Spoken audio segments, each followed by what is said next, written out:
pain rises the Emperor of Dragons. Hello everyone, welcome to What If Issei was betrayed and became Dragon Emperor of Pain movie. Before we start, please go support LOL World 345 for writing that awesome fanfic. This is the translated version I made. There will be some mistaken character's gender, but of course Issei is a male. Accused of a murder he didn't commit, exploited by superior beings, and imprisoned without a fair trial, condemned for all eternity. What more does it take to lose your mind? Oh, right, that the people you loved most attack you where it hurts the most, but let's just say you don't need to be crazy to cause pain. That is the new life of Hyoudou Issei, which will be illuminated by people who are his only hope in this cruel and unjust world. The most painful fall. Issei's POV. I've been dating the girls for a year now, and I've decided to prepare something special to celebrate everything that's happened and make myself one of the happiest people in the world. I asked Xiaoticia-san and Benelana-san to help me with it. They were very happy with my idea and helped me prepare a beautiful restaurant on the shore of a lake in the underworld. They hired a lot of people to make sure everything went perfectly. Meanwhile, I was at home getting ready and I had already sent the girls the address. I teleported in a magic circle and sat down to wait for them. Nobody's POV. Waiter. Nervous, kid. Issei. A little. I hope everything goes well. I wouldn't want to ruin it. Waiter. Relax, just act normal. After all, that's why they like you, right? Issei. Right, sighing, thank you. Waiter. You're welcome. Issei's POV. I was lost in thought until I heard something fall right next to where we were. I went outside to see what it was and there was a person lying in the lake, bleeding profusely. I rolled up my pants to my knees and my sleeves to my elbows, went into the lake and pulled the person out. They were in bad shape and I saw that they had some kind of bullet in their stomach. I started applying pressure and carefully removed the bullet. I don't know any healing spells, so I had to wait or call for help. I screamed as loud as I could and heard someone arrive. Just as I turned around, something knocked me out. Everything went dark and I didn't react. Nobody's POV. Kuroka. Well, phase 1 complete. I hope she's right about what she's doing. Hyoudou house. Rias. How are you doing, Kuroka-san? Communication circle. Kuroka. Phase 1 is complete. Rias. Good, Akeno will go and take the samples. You just distract everyone for a while. Kuroka. Hi Naya, cuts communication. Rias. Akeno, it's your turn now. Akeno. Very well. Mayu-sama will give us our reward, right? Rias. Don't doubt me, Oni-sama. Restaurant. Waiter. Oh, welcome, Kuroka-san. And the others. Kuroka. They're getting ready. I have simple tastes. Waiter. Very well. The Sekiryuutei left a moment ago, so I'll go talk to him. Turns around. Kuroka. Kicks him in the neck, it's not necessary. Drags him away unnoticed. Akeno. Well, Issei, this isn't personal. I just had to endure it for a year. Taking blood from the victim with rubber gloves and a vial. What do you think you're doing? Akeno. I'm just following orders. Smiling. Whoever hired you is going to pay. Akeno. Nobody hired us, we do it for fun. Volley-san, it's your turn. Communication circle. Volley. Understood. Albion, it's our turn. Albion. I don't agree with this. Narrator's POV. All the girls except Asia arrived at the place where the lovely dinner would be. The waiters were worried since some time had passed since Issei left. They went to look for them and when a woman screamed loudly, everyone quickly ran towards the place. Nobody's POV. Woman. What do you think you're doing? Issei. This isn't what it looks like, I swear. Walks up to her and takes her hands. Woman. Don't touch me, monster. Slaps him. Issei. I was just trying to help. Volley. Damn you, Hyoudou. He punches him in the face. Issei. He falls into the lake, what are you doing? Volley. How could you murder an innocent person? Grabbing him by the collar. Issei. I didn't kill anyone. Volley. And how do you explain the blood on your clothes? Issei. I was helping him. Volley. Sure, and your hands are covered in blood, as are your mouth and your clothes. Issei. What? Pulling himself out of the grip and seeing his reflection in the crystal clear water, but how? Wiping his face with some water. Volley. Don't pretend, damn it. Issei. I'm not, I didn't kill anyone, I swear. Volley. I don't believe the words that come out of your mouth. Rias. Issei, I can't believe it. Issei. No, Rias, I. Volley. Punches him in the face again, we're leaving here and you're coming with us. Knocking him out. Woman. I can't believe what I just saw. He was fine until a moment ago. Akeno. We'll take care of it, no matter how much it hurts. Narrator's POV. Everyone disappeared into a magic circle that resulted in Issei's house. Once there, they threw him onto the couch, tied him up with several chains, and cast various spells on him. Everyone relaxed and was at peace. Nobody's pav. Ollie. So, what now? Bekeno. Well, we've each done our part. Our little juniors gave us the necessary information about the place. Hineko. The victim was found by the fried chicken girl. Ravel. Don't call me that. Asia. Opens the door a crack, hears the last part and hides. Hiroka. I did the hard part, you guys got stuck with the easy stuff. Ollie. Sure, you barely wanted to move from the couch. Hiroka. I didn't want to waste my energy on someone like him. Ollie. Always so expressive. Asia. What's going on here? Why is everyone saying that? Bekeno. Can I have a little fun with him? Rias. As if we care. Just don't kill him. Remember, Onisama wants him alive. Issei was just a puppet. Asia. Enters, how can you say that? Bali. Looks like we have an infiltrator. Getting up from his seat. Asia. Why you're all supposed to be friends with Issei-san. Bali. As if I'd be friends with my rival. You're way off base, kid. Hiroka. Yeah, just think about it. He's not interesting at all, and he's just a perverted jerk. Asia. That's not true. He has a lot of good qualities. Ollie. As if we care. Look, kid, you have two options. The first is to join our cause and get out of here without any problems. You'd even receive some benefits. Hineko.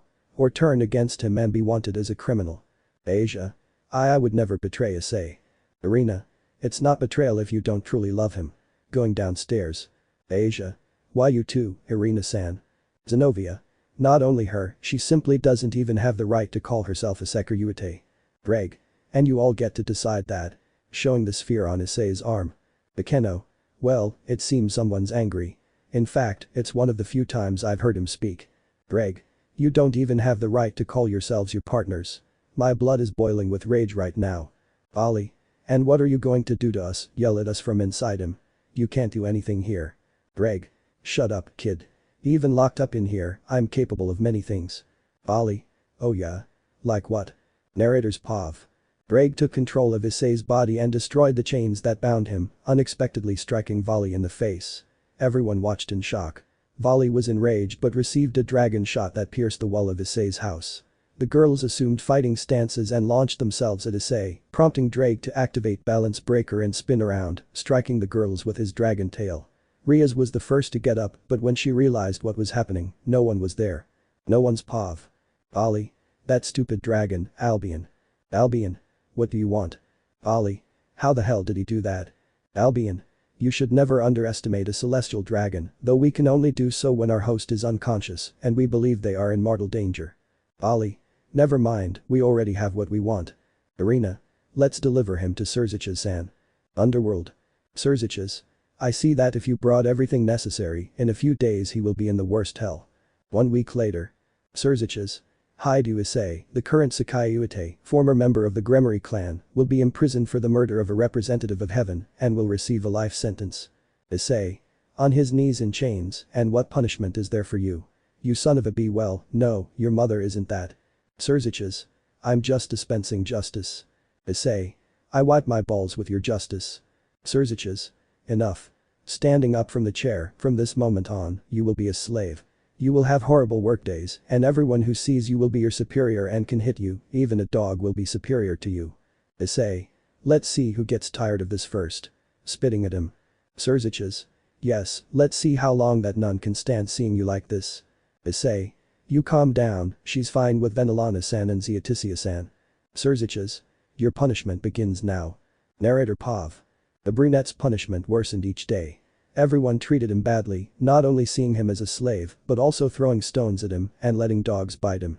At night, he was beaten by Surziches and the other people he considered his friends and partners. The only thing that kept him hopeful was his Asia.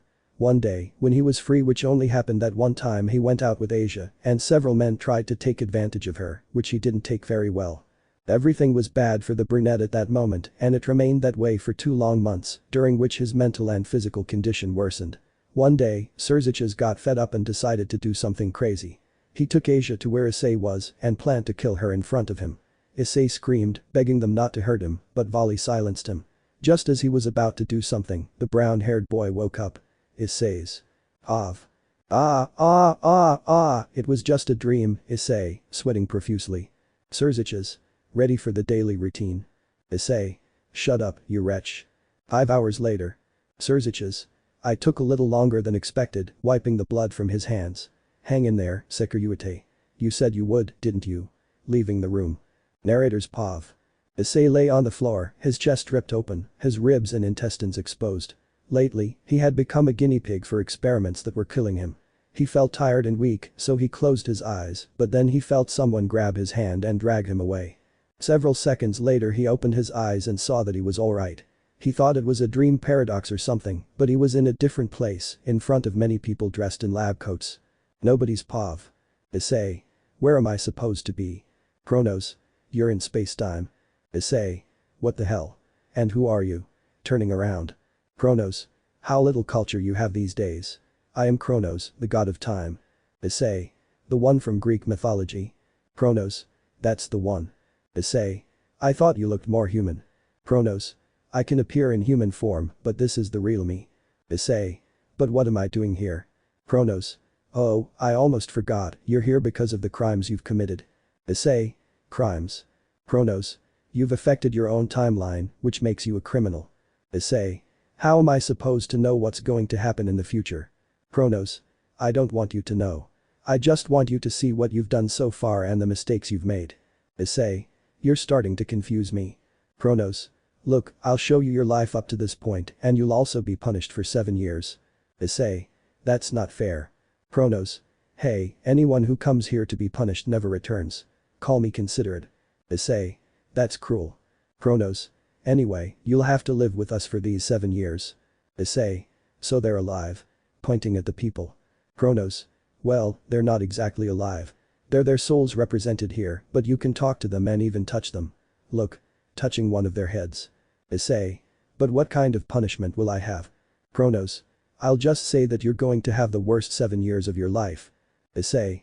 Even so, I'll endure it because someone will be waiting for me, and I'm sure of it. Chronos.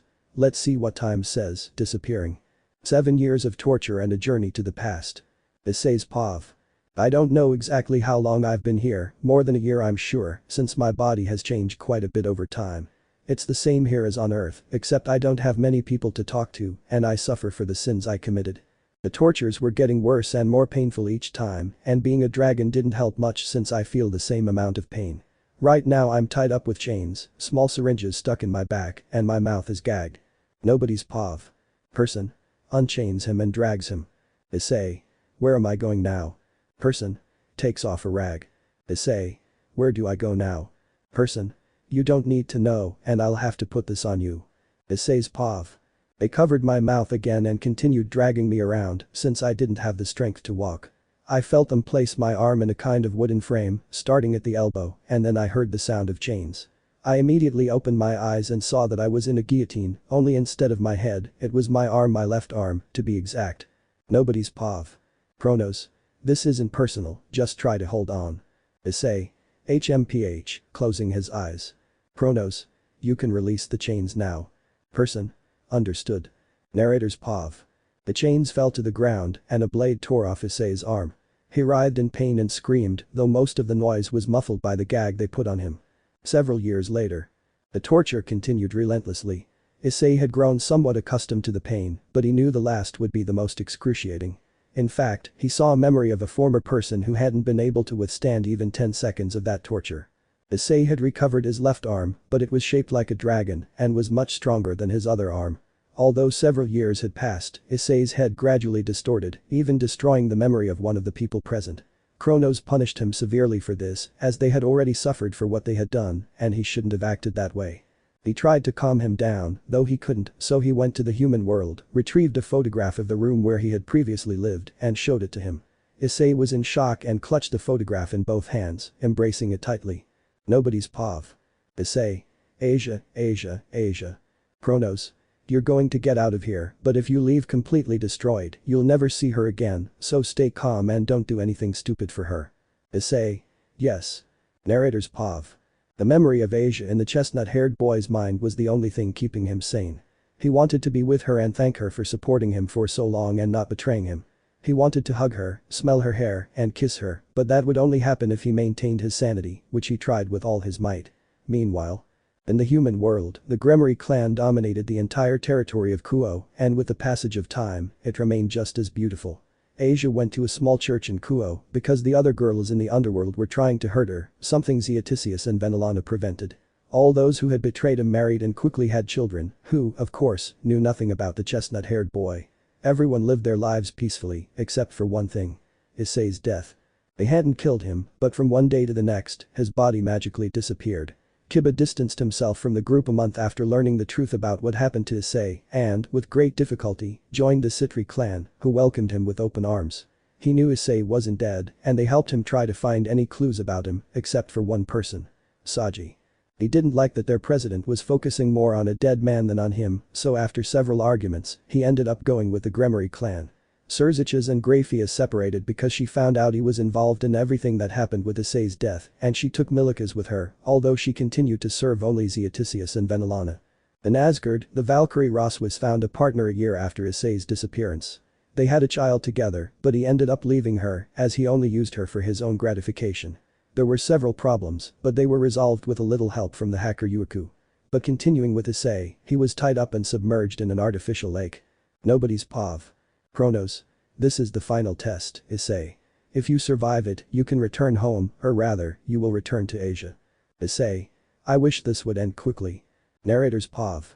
Issei was lifted up with chains and injected with a kind of serum that felt like it was fiercely burning his insides. He wanted to scream, but he endured the pain because he had trained with Chronos and greatly improved his abilities. Then he was submerged again, and enormous white spears appeared and pierced the brown-haired boy's body. Each spear pushed the other out, making Issei's pain immense. He endured this for a long time, but he fainted from lack of air and the pain. Minutes later, they pulled him out and began checking if he was alive. They could feel his heart beating despite a hole across most of his chest. Chronos healed him and woke him up. Nobody's POV. Issei. What happened? Chronos. You were able to endure it, so you'll be free now, but… Issei. But what? Chronos. You have to right a wrong. Issei. Now what? Angry. Chronos. Calm down, I'm not going to hurt you anymore. What's going to happen is that you'll travel to the past and save the fallen angel Rainer. Issei. Are you crazy? Sitting down. Chronos. Let me finish. She shouldn't have died because she did love you, but the Redeed Gremory threatened to kill you if she didn't. She wanted a celestial dragon on her side. Issei. So she died because of me? Chronos. Look, back then you were just a human and couldn't do anything. Besides, if you two had made anything official, you'd have problems like what happened with Barakiel and Shuri, but you would have been the victim. Issei. That bitch, clenching his fists, I'll go right now. Chronos. Calm down a bit, I'll explain something. When you get there, you'll have to rescue her and explain everything that's happening. You look 16 again, and when they come back, you'll have your true form again. Issei. And her? Chronos. Well, she'll look like she should have when she was an adult. One more thing. Just save her and don't do anything else. Don't fight anyone, don't stop a robbery, or anything like that. We're already interfering with a delicate situation, and I'll keep everything normal so you can live happily, but don't overstep your bounds. Issei. I'll just save her, that's it. I won't interact with anyone else. Chronos. That's right. Now get ready because you'll be a teenager again. Issei. Very well, Chronos. Thank you for letting me fix this big mistake. Chronos. You're welcome, just don't take too long. You have a maximum of 30 minutes. Good luck. Opening a portal. Issei. Alright, here I go. Enters the portal. Person. Why did you do this, Lord Chronos? Chronos. Time wrote it this way, and I must obey. If time wants a person to return, then they must return. I will have to create a few small events to keep everything in order when they return. Person. I see, Lord. Forgive my ignorance. Chronos. It's good to question things sometimes. I hope I don't ruin anything. 16 again and going back home. Issei's POV. I crossed through the portal and saw Kuo again. It was just as beautiful as I remembered, with that incredible breeze and the dazzling sunlight that made me feel alive once more. I went to a store and looked in the mirror. It was me, but much younger, that much was clear. I tried to talk to Drake, but I couldn't since this all happened before I met that bitch Rias. I remembered why I was there and ran quickly to the park. I have to say, my physical condition wasn't the best. I should have trained a bit when I was little instead of being a pervert, but whatever. I sat on a bench and saw that it was early and Rainer still hadn't arrived, so I took a short breath. Issei. Espav. I have 15 minutes left before I have to go back. Please, Rainer, don't be late. Rainer. Issei. You're earlier than you should be. Approaching him. Issei. Rainer, hugs her. Rainer. Rainer. That's not my name. How did he know? Issei. You don't have to pretend. I know you're a fallen angel and that Rias Gremory threatened to kill me if you didn't. Rainer. But you're human, Issei, and I should protect you, but I'll only hurt you. It's best if we don't see each other anymore. Tears welling up. Issei. Oh no, I already hurt you once and I don't intend to do it again. I truly loved you and knowing it was all a lie makes me love you like before. That's why I apologize and ask you to come with me. Rainer. There's nowhere safe if I come with you. Looking down. Issei. I know of one, but we'll have to wait a while. Will you come? Rainer. Looks into his eyes, why do you do so much for me? Issei. I just want to be with the people I love most and you're one of them. Please, I don't want to lose you again now that I know the truth. Opening his arms. Rainer. Issei. Hugs him and starts to cry. Issei. Calm down, nothing bad will happen. Kisses her forehead. Narrator's POV. 15 minutes passed and a portal opened in front of Issei. Rainer wasn't very sure about entering, but when Issei took her hand and smiled at her, her doubts cleared and they entered together. Upon crossing, Rainer noticed that she was a little taller and that Issei had changed quite a bit, having grown considerably compared to her. He had a much more toned physique and a small scar near his eye. Issei, for his part, could see that Rainer's body had also changed. She had grown a little taller and her clothes were quite tight. She already had an enviable figure, but now she could easily be a supermodel or something like that, since her breasts had grown, something Issei noticed immediately, as well as her well-formed rear. They stared at each other for a short time until Issei smiled. Nobody's POV. Issei. We'll be home soon. I'd like us to, well, you know this. Rainer. What do you mean, Issei? Smiling. Issei. 7 years without talking to a normal person has affected me. But we continue where we left off a while ago, and well. Rainer. I understand and I'm just teasing a little, but of course I want to. Now that you know, I suppose you also know about the lustful side of fallen angels, right? Pressing her body against Issei's. Issei. Yes, I know it very well. I don't know why I'm getting nervous. She's trustworthy. Rainer. Maybe we can do grown-up things, right? Stroking Issei's chest. Issei. Damn it, my dragon instincts aren't helping much. Greg. It's been 7 years, what were you waiting for? And it's good to hear from you again, partner. Issei. Likewise, couldn't you lend me a hand? Greg. It's not too much, really. I hope you can hold out. Issei. Rainer, I have to explain something to you first, it's very important. Rainer. Really? I wish I could have made up for lost time. Adjusting her blouse a little. Issei.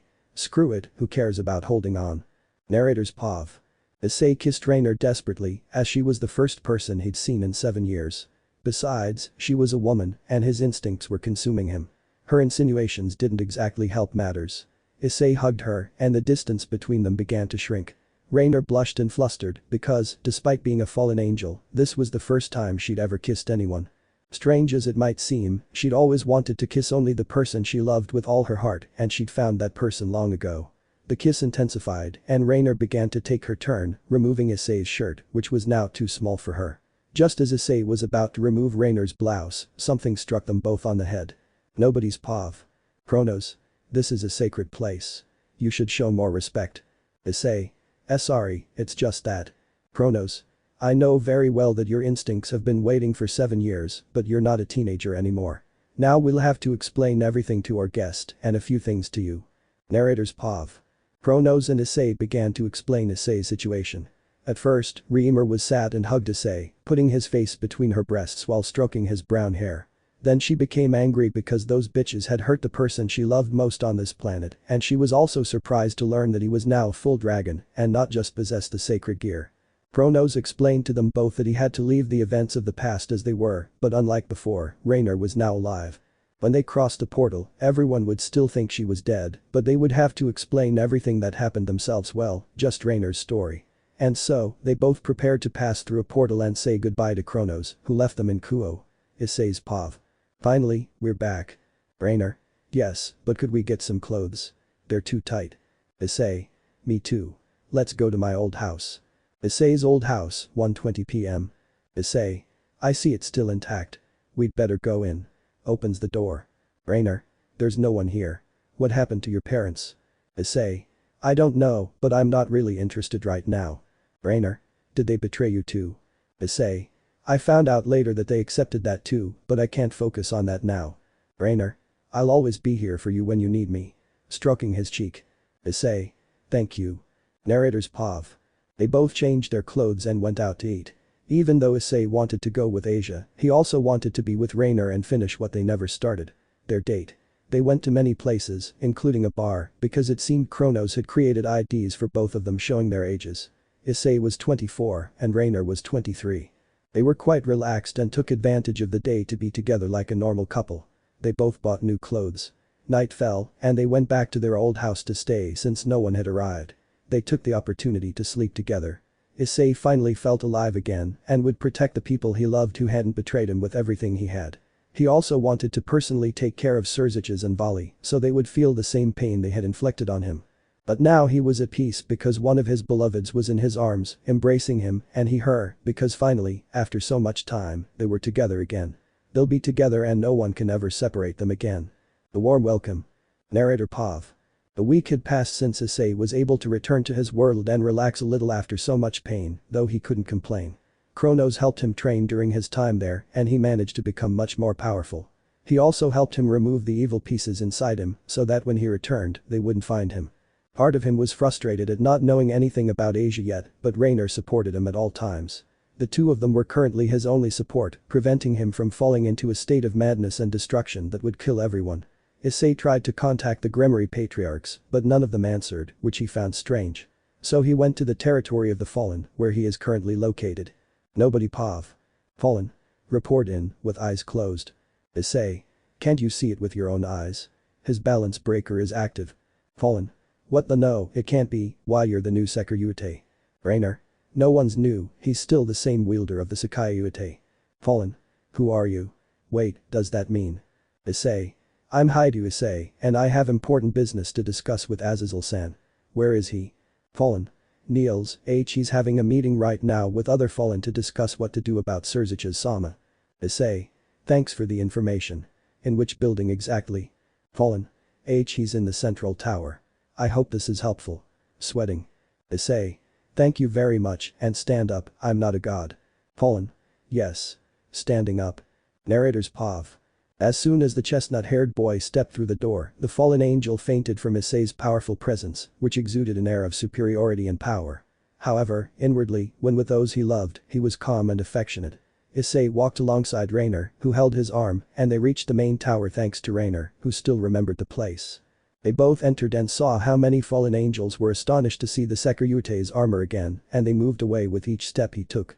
Upon reaching the main hall, he opened the door and let Rainer enter first, looking quite chivalrous, before entering himself and closing the door again. Nobody's POV. Barakiel. Nobody can enter here. It's a private place. I have to ask you to leave. Issei. Hey, Barakiel, I suppose I'm the one who most deserves to be here if it's about Surziches-san. Azazel. I see you're the new Sekiryuutei, though your aura is familiar. Issei. 7 years is a long time and it changes people, Azazel-sensei, but now let's talk about Surziches, which is what's important. Sits next to Azazel. You should show more respect, this is not a game. Issei. I know, miss, but this concerns me more than most of you. Azazel. And who's with you? Issei. Oh, I see you don't remember much. I'd better take off my helmet. The helmet disappears, revealing his face. I'm Issei, and this is Rainer, the fallen angel who killed me 8 years ago. Barakiel. Issei. Standing up from the table. Azazel. Whoa, whoa, whoa. Let's relax a little. Waving his hands. Wasn't that the name of the former wielder of one of the 2 heavenly dragons? Issei. Yes, and that I was betrayed by the people I loved most at one point, but now I'm somewhat okay.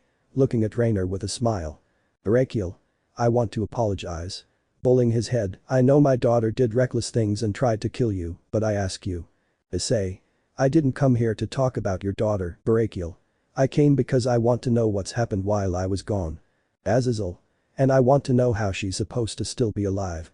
Pointing at Rainer. Issei. Hey, show some respect, old man. But I'll gladly tell you. 40 minutes later. Azazel. This is the most incredible and bizarre story I've ever heard. I must have been smoking something before this to believe you. Issei. It's the truth. I'm glad to know she loved me. Rainer. How could I not love you? You're beautiful. Hugging him from behind. Barakiel. I think it's time we told you everything that's happened lately. Narrator's POV. The first big news Issei received was that the girls had had children some time ago. What interested Issei most was that Surziches and Grafia had broken up, as this gave him even more reason to take down Surziches. He learned that most demons hated the mass because of Surziches, who was trying to establish a regime, but Serafal and Ajuka were preventing him. The Gremory territory had lost its humble splendor and was now shrouded in darkness, intent on destroying everything in its path. Issei was about to destroy everything when he felt arms wrap around his neck from behind and calmed down upon seeing Rainer. Issei's. Of. Well, it seems I'll have to go to the underworld. Azazel. One more thing. The Gremory patriarchs moved to our territory because of their two children's actions, but they aren't here right now. Barakiel. You're welcome here anytime, Issei, and I hope you don't hold a grudge against me. Issei. Not against you, but against your daughter. I'll have to fix all the problems you caused. And how exactly are you going to do that? Issei. With her help. I want to be here for a while. Azazel. Well then, you'll have to wait for the patriarchs. They'll know you're back, won't they? Issei. Of course, but for now, you'll be the only ones who know I'm back. I want to keep a low profile for a while. Penemu. I suppose it's time to introduce myself. I'm Penemu, and it's a pleasure, Sekiryuutei. Issei. Oh, right, I'm Hyoudou Issei. I forgot, since it's been 7 years since I've spoken to anyone normally. Rainer. Doesn't that count? Issei. You know I didn't mean that. Penemu. And what will you do about the Gremorys? Issei. The last thing I want right now is to see them. I'll keep a low profile for a while, as I said. Azazel. That might be asking too much, but since you're back, we have a problem. Issei. What's going on now? Azazel. You see, a strange cave was recently discovered. I was exploring it with some other fallen angels, and we found something complicated. Issei. Could you just tell me what happened? Barakiel. A dragon. Issei. You have a problem because of a dragon. Azazel. It wasn't that, it was just asleep, and when we got close I felt an immense pain in my head, and I could see people suffering, regretting their actions, and feeling pain. Barakiel. I wasn't the only one, I felt it too. Issei. Let me see if I understand, are you saying that a sleeping dragon put thoughts of suffering beings into his mind? Azazel. I don't know, but then he woke up and saw us with his purple eyes. I could see thousands of corpses when he opened his mouth and started chasing us. Barakiel. He killed 4 of my men just by looking at them, and he tore 2 others in half when he struck them with his tail, but when we left the cave, he simply turned back. Azazel. It seemed like he couldn't get out of there. Penemu. When were you planning on telling me that? Azazel. Actually, never. In fact, I was planning to have the cave blown up. Penemu. You. Issei. Fine, I'll take care of it. Tell me where the cave is. Azazel. The strangest thing of all is that it was in the human world, in India. Issei. I'll have to teleport there with a magic circle. But what were you doing in India? Azazel. I was just a tourist. Sometimes I need to clear my head. Penemu. I'll go with you. I want to see that dragon with my own eyes. Barakiel. We can't refuse. Issei, we're leaving her in your care. Issei. Of course. Rainer, please wait for me here. I'll be back in a few days. Rainer. Ugh, fine, but I wanted to go. Issei. We'll go somewhere later, okay? Smiling. Rainer. Well, if you insist. Issei. Penemu. See you later. They disappear. Azazel. It's clear you're important to Issei. Barakiel. Protect him, he needs you. I'm sure you're one of the pillars that keeps him stable. Rainer. You don't have to tell me, I love Issei, unlike other people, looking at Barakiel. Barakiel. Do you have to emphasize it so much? I know my daughter made a mistake, and I'm angry that she's having a child with an idiot. Rainer. I'll let you be the godfather when Issei and I have a child. Azazel. You're talking too far ahead of yourself. Rainer. But it will happen, I'm sure of it. Dragon versus dragon. Issei's POV. We've been in India for a week now, searching for the cave where the supposed dragon was, but we haven't found anything yet. Although my relationship with Penemu has improved, the search has been non-existent and incredibly exhausting, so we had to extend it further. I was calmly flying through the skies with my dragon wings, unseen by anyone. Apparently, many small planes fly over these areas, and my wings are quite large, though they're not noticeable at that altitude. I was deep in thought when I heard a voice. Nobody. Espov. Penemu. Communication circle, I found it and we're in trouble. Issei. Where are you? Enemu. I'm coming with you and we'll teleport. Issei. Okay. Enemu. Appears from a magic circle, let's go. Issei. I'll follow you. 10 seconds later. Issei. Is this it? Enemu. Yes, it was quite deep, which is why it took me a while. Issei. Alright, let's go in. Walking towards the cave. Enemu. Hey, wait for me. Running after him. Issei's pav. We were walking, and from what I could see, it was quite a large cave, and it seemed abandoned. We kept walking until we heard a huge breathing sound right in front of us, but we couldn't see it very well because of the darkness. I illuminated the area with the gem on my arm and got a big surprise. Nobody's pav. Issei. How the hell has nobody seen him? Enemu. He has an aura of power surrounding him, and only supernatural beings like us can see it. Besides, he's very well hidden. Issei. It's best not to wake him and leave. Enemu. But we came to take care of him. Issei. Right, then balance break or we'd better act. Enemu.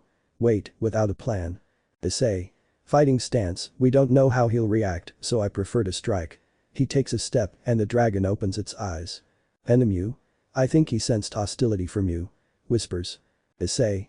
You see, if we stay still, he won't see us. Whispers. Enemu. But he's not a T-Rex. Whispers. Issei. Do you have a better eye? He receives a blow from the dragon's tail. Dragon. Arg. Enemu. What does it matter now? Narrator's pav. Enemu quickly created a shield in front of her that protected her from all the fire the dragon was spitting from its mouth. Issei got up and with his balance breaker active, he quickly flew to the dragon and punched it in the left eye, followed by another punch to its nose, causing it to bleed a little. The dragon roared loudly and the entire place magically burst into flames. They both flew away quickly, but the dragon followed them. Just as they were about to escape, the dragon appeared above Enemu, about to crush her. Issei grabbed her, and the dragon crushed them both, though it hit Issei harder, nearly knocking him unconscious. Enemu emerged and saw that the fire was about to engulf the cave. She was about to run, but she saw the dragon with Issei in its mouth, biting him ferociously, breaking his armor and piercing parts of his body. She turned and flew swiftly toward the dragon, driving several light spears into its legs. Then she summoned a magic circle above it, which began firing beams of light that struck the dragon's entire body, but she managed to save Issei before they were hit. Enemu helped Issei walk, and when they reached the exit, it was engulfed in flames.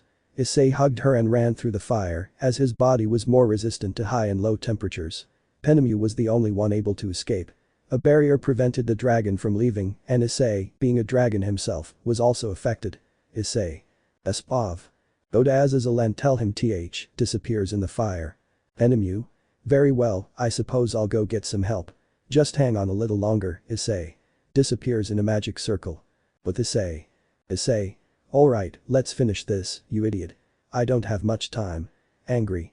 Dragon. Arg. Narrator's pav. Issei gathered a bit of fire in his hand and then began using several boosts all over his body, causing the flame to grow enormously while the dragon merely watched. Issei waited a moment and unleashed the great flame that had accumulated overwhelming power thanks to the boosts. But the dragon spat ice from its mouth, creating a smokescreen, which surprised Issei, as he had never heard of or seen a dragon with two opposing abilities. Issei quickly fired a dragon shot at the ceiling, dispersing the entire smoke cloud. The dragon appeared behind him and bit him, breaking a few bones, which regenerated almost instantly.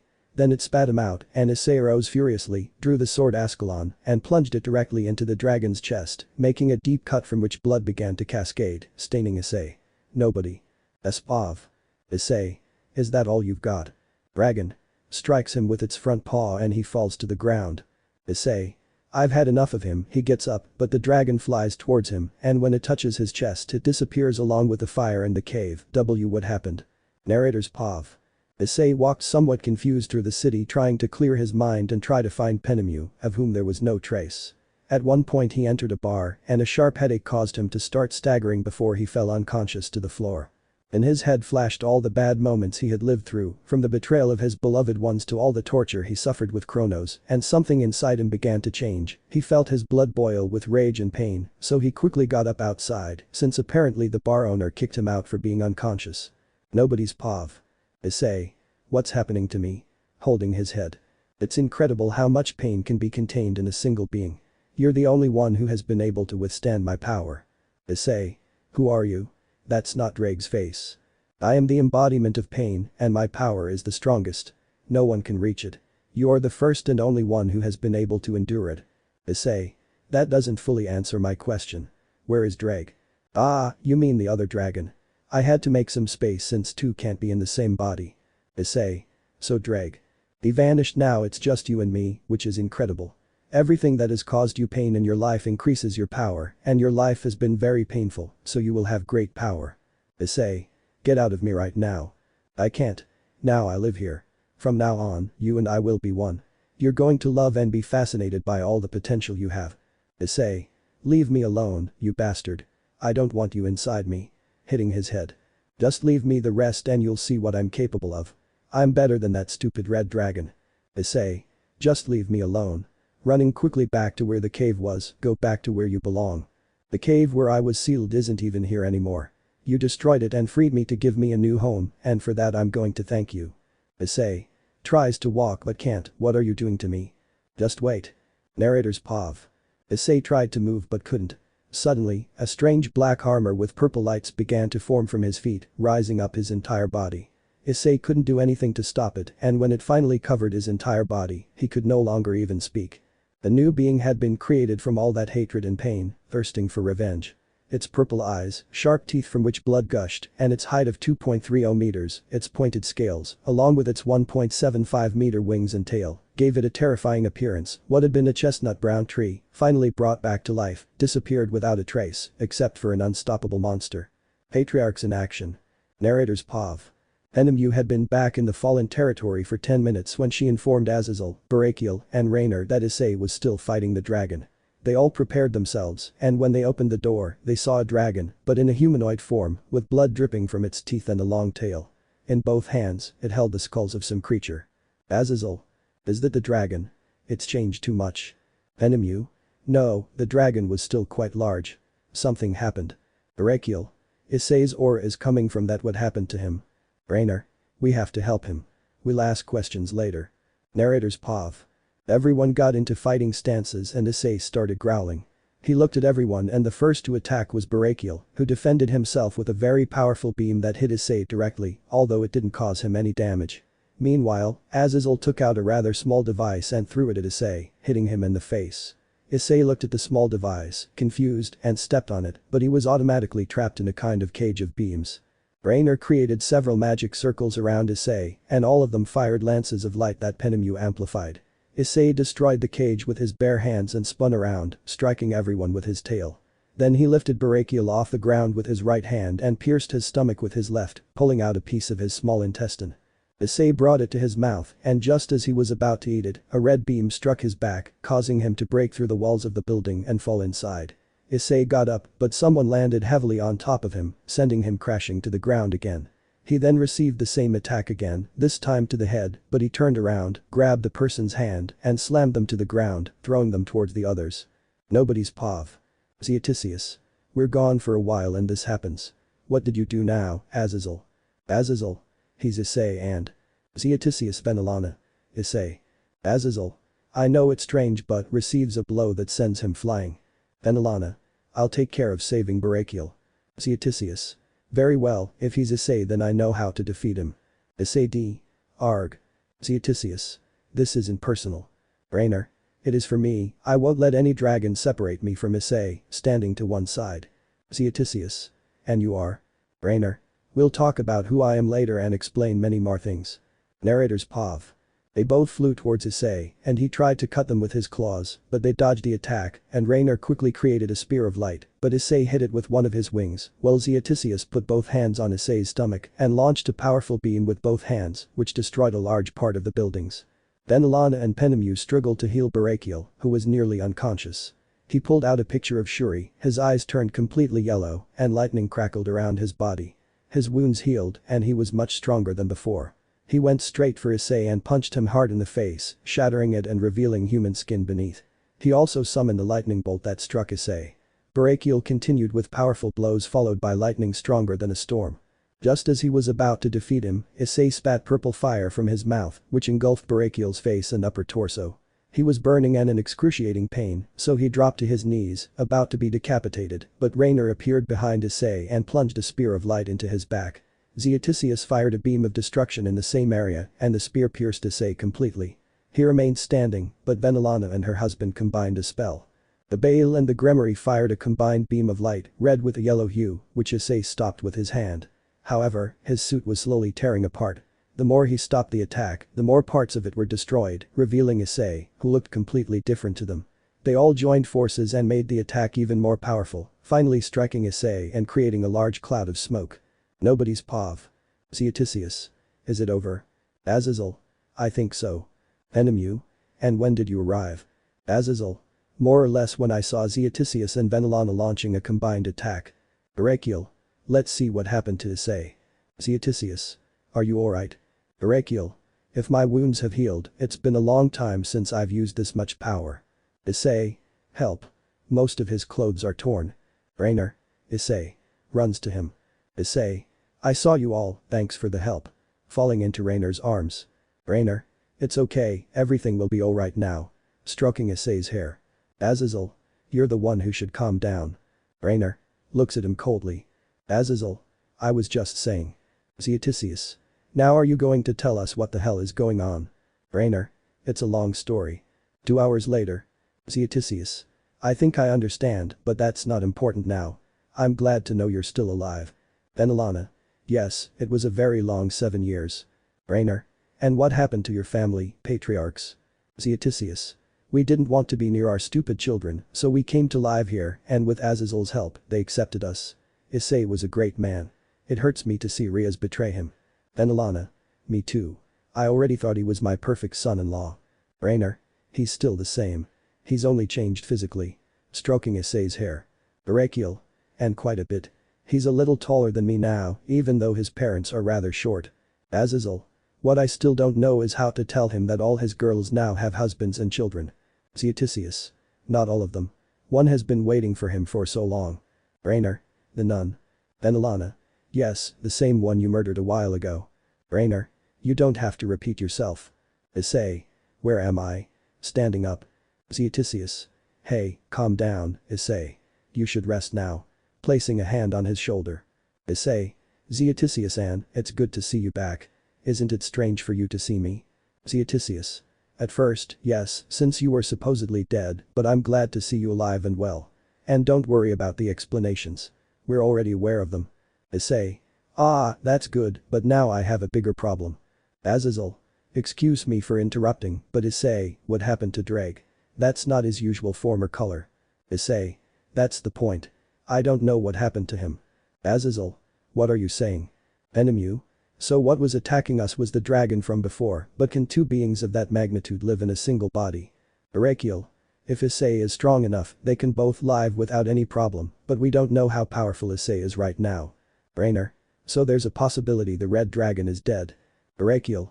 Yes, it's a possibility, although I also doubt it's dead. It's more likely it was forcibly expelled and has to find a new host. Issei. No, that can't be possible. As long as I'm alive, Drake will be inside me because I'm the only Sekiryuutei. Venelana. And what are you going to do? Issei. First, I have something important to ask you, Venelana-san and Zootissius-san. Where is Asia? Zootissius. You took your sweet time, smiling. She's still in Kuo, just a little further away from where you used to live. Venelana. Right now, she's a nun again in a church. Issei. But she's a demon, how can she do that? Zootissius. Apparently, Michael-san gave her the chance to pray again. Just go to this address and you'll find her, giving him a piece of paper. Issei. Thank you both so much. I have to go for a moment, but before I do, he approaches Rainer and gives her a quick kiss, so you don't get mad. Rainer. Just don't be long, okay? Blushing. Issei. I'm not promising anything. Disappears. Rainer. Oh, and he's gone again. I wish he'd stay so we could sleep together and… Azazel. Now that you're back, you have a lot of work to do. Touching Rainer's shoulder, you were out of service for 8 years. I suppose that's enough rest. Rainer. Beat but I. Azazel. No buts. Enemu will help you. Enemu? Are you crazy? You haven't done anything in 2 weeks. Azazel. I have a meeting with Surziches and Michael. I can't miss it. Erakiel. I'll go with you. They disappear. Enemu? Those sons of B. A loving reunion, Lemon. Issei's POV. I was walking through the streets of Kuo, feeling somewhat desperate, to be honest. It's been 7 years, 7 damn years, since I've seen Asia, and I'm afraid she's grown tired of waiting for me and married someone else, and now has a family. I don't know what to do. Maybe I'll fall into a depression or something. I sat down to rest on a bench while drinking water from a bottle because I'd been walking for 3 hours straight when I heard a little girl's voice behind me. I went to see what was happening since she called Asia's name. I hid in some bushes and saw Asia's face. It was her. I so badly wanted to hug her and tell her I was back and that everything was going to be alright, but she had a little girl, about 6 years old, in her arms. Nobody's pav. Issei. You too, Asia. With tears in his eyes. Asia, look, your grandfather is here, Emily. Pointing to an elderly man. Emily. Grandfather. Runs towards him. Man. Thank you so much for taking care of my granddaughter again, Asia-chan. Asia. You're welcome. It's my duty, after all, I'm a nun. Man. By the way, I think some children are waiting for you inside the church. Asia. That's right. We're about to eat. Smiling, have a nice afternoon. Man. You too. Let's go, Emily. Emily. See you later, Asia-san. Asia. Yes. Waving goodbye. How long has it been since you left, Issei-san? Taking out a necklace. Issei. Asia, you still miss me? Smiling, I shouldn't have misunderstood things. I'm such an idiot. Wiping away his tears, it's time. Children. We're hungry. Asia. Of course, I was just thinking about someone, but let's go eat right now. Walking alongside the children. Issei. Excuse me, do you have a minute? Asia. Wait a moment. Turns around, what can I do for you, sir? Issei. I missed you so much and. Asia. Excuse me, but I don't know what you're talking about. I don't remember seeing you before. Issei. Well, I've changed a lot lately, Asia, but I'm still me, I'm still Issei, smiling. Child. Do you know him, Asia-san? Asia. Why you are you Issei Hyoudou Issei, my Issei. With tears. Issei. You're Asia Argento my Asia. Smiling. Narrator's pav. The children watched the scene, very confused, as they didn't remember Asia mentioning someone named Issei, but they remained silent. Asia stared at Issei, and many memories flooded her mind. Finally, she saw the Issei from 7 years ago right in front of her. He had grown into a man, and she understood that he was the real Issei. Issei opened his arms, tears streaming down his face, and Asia ran to him, crying and calling his name. She hugged him. Finally, after so much suffering, she felt that warmth again, the warmth that protected her and made her feel good. The only person capable of producing that special warmth was Issei. No one's pav. Asia. Issei, Issei, I'm finally back. Issei. He takes her chin in his hand and kisses her. Children. Oh. Issei. I have many things to explain, but first, I'd like to make up for lost time, if you'll allow me. Asia. Just give me a minute. Narrator's pav. Asia entered the church with the children, and upon exiting, she was dressed in much more casual clothes instead of her nun's habit. She hugged Issei again, and this time she kissed him. Issei was surprised but instantly returned the kiss and hugged her back. They separated and went on a date after 7 years, where Issei explained everything that had happened. Although she was confused at first, she was so happy that Issei was finally back in her life. Asia also told him about some things that had happened in her life during those 7 years, and that she would never stop waiting for him, even if it had taken much longer. At the end of the day, they went to Asia's house, which was a rather small apartment, but sufficient for one person. Asia. Espav. Asia. Come in, Issei-san. Opening the door. Issei, thank you Asia. Enters the house. Asia. Would you like something to eat? Issei. No, this is fine. I'd just like to spend more time with you. Asia. Me too, but first I'll take a bath. I won't be long. Entering a room. Issei. This peace in my heart is incredible, I hope you forgive me, Drake, but you know how long I've waited for this moment. There's no Drake here. Except that he's gone. Issei. Who are you? Issei. I won't let you ruin this moment, so I'll just ignore you. Sitting on the sofa. Narrator pav. Issei rested his head on a small cushion and saw a photo of himself and Asia from 8 years ago, the day he met her. He began to smile, remembering all the good times they had spent together. He was deep in thought when he heard the water running. At first, he didn't mind, but then an image of Asia half-naked flashed through his mind. It seemed the perverted side of him was still there, though less intense, and his dragon instincts weren't helping much. Issei's pav. Calm down, Issei. We've known her for a long time and all, but I can't let myself get carried away. I'll just relax, and time will pass quickly. Asia. Excuse me, Issei-san, opening the door and covering herself with a towel. Could you give me the soap that's on the table? I forgot to bring it since I bought it today. Issei. And no problem. He takes the soap and hands it to her, trembling. Asia. Thank you so much, Issei-san. Now I won't be long. Narrator's POV. As soon as Asia turned around and was about to close the door, Issei stopped her and hugged her. No one's POV. Asia. Issei-san. Blushing. Issei. Asia, it might be too soon, but I haven't seen you for 7 years, so, lowering his head. Asia. Issei, I wanted to be with you too, but I was too embarrassed to ask if you wanted to bathe with me, so I didn't. Issei. Asia, you know I love you, so I want to be with you forever. I want you to be my girlfriend. Asia. Of course I accept, Issei-san. Looking into his eyes. Issei. His personality hasn't changed much. Asia. If I'm your girlfriend then we should do boyfriend-girlfriend things, right? Playing with her fingers. Issei. Leave that to me. Picks her up. Narrator's POV. Lemon skipped. POV. Thank you for coming back, Issei-san. Issei. Thank you for waiting for me, Asia. Greg has returned. Narrator POV. After Issei and Asia's intimate reunion, they went together to the Fallen to inform them that they were officially engaged. They congratulated them, although Rainer became somewhat jealous. Issei told her he would reward her in the future. Asia knew Issei would have a harem, but she didn't care since she loved him with all her heart. Azazel announced that a faction meeting would be held the following day. It's nighttime in Issei's room as he sleeps with Rainer and Asia by his side. Nobody's POV. Issei's dream. Issei. What's happening to me now? Someone is trying to claim you, but now we are one. Issei. You again. I don't want you inside my body, so get out. Luckily for you, it's not that easy. You are the only being with whom I am compatible and can survive. Issei. That's not my problem. Besides, you didn't seem weakened when we were fighting. I may not have looked it, but I didn't have much time left, and with you, I can live forever, or until you die too. Issei. And where's Dreg? He vanished. He no longer exists inside you since I'm here, and I don't intend to share my space with him. Issei. If I commit suicide, you'll disappear, so it's a reasonable price. As if I'd let you do that. Issei.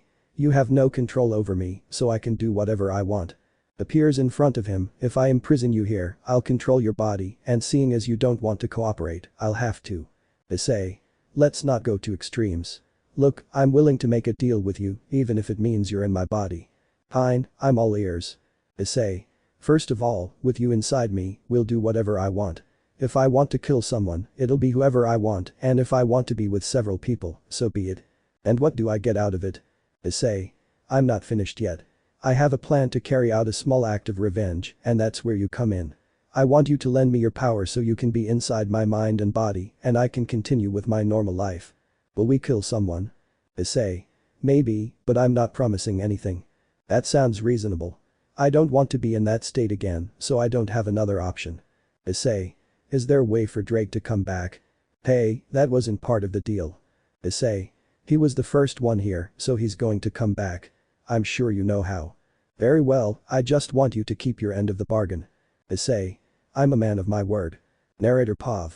A red light illuminated the area where they were, and Drake appeared, just like the first time he spoke to Issei. He breathed fire at Issei, and when he stopped, his balance breaker was active. Issei was confused, but it was good to see his friend again. Nobody's POV. Issei. Why the armor, Drake? Drake. I wanted to see if you weren't rusty. Issei. And what's your name? I don't have a name. I never had a wearer, so I didn't need one. Issei. Very well, if you're going to stay here, I'm not going to just call you Dragon, so I'll give you a name. I'm not your pet. Issei. Yeah, whatever. You'll be called Kurishimi. Kurishimi. That doesn't sound like a pet name, so it's fine. See you around. Issei. And what do you plan to do, Drake? Drake. I'm going to rest for a while. It's been a long time since I've done that. The next day, 3 p.m, Gremory Patriarch's house. Zeoticius. Hey Issei-kun, I don't know if you're aware, but there's a faction meeting in a few hours. Then Alana. We're just letting you know in case you want to come or anything else. Issei. Is that why Azazel-sensei was so busy? Zeoticius. Not only him, but also Penemu-san and Barakiel-san. Issei. It wouldn't be bad to go and check it out, you don't mind at all, right? Then Alana. Go ahead, there's no problem, just that you might make a bit of an impression. Issei. That's good, I want to project a new image. He gets up from a chair. I'll probably see you tomorrow. If Asia or Rainer ask, could you tell them I'm a bit busy? Zeoticius. Sure, but we're not responsible for how they react, especially Rainer-chan. Issei. Alright, see you later. Leaves the house. Then Alana. He's in trouble, isn't he? Zeoticius. You can say that again. I can just imagine how upset he'll be for not keeping his word yet. But Azazel and Barakiel. Azazel. How's the report coming along? Barakiel. It's fine, but that idiot Surziches thinks he can stick his nose where it doesn't belong. Azazel. What does he want to know now? Barakiel. The same old stuff. Army data, number of weapons, population, territories, resources, economy, and other things. He knows that's private. Azazel. I'm not surprised coming from him. I feel like squeezing his neck and. Issei. I can take care of that.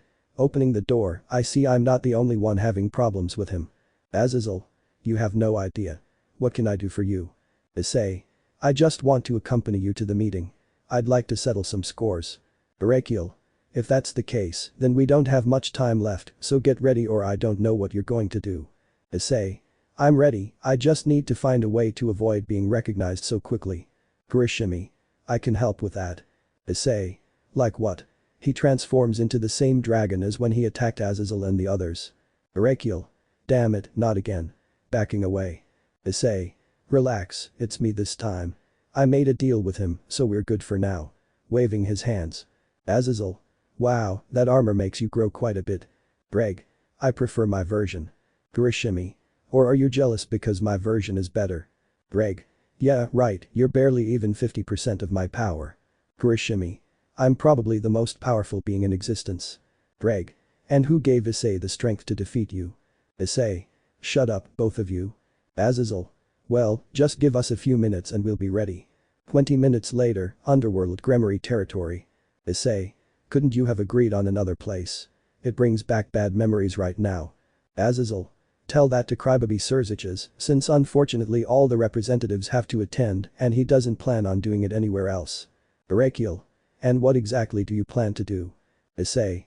Maybe have some fun with them, after all, it's been 7 years. Azazel.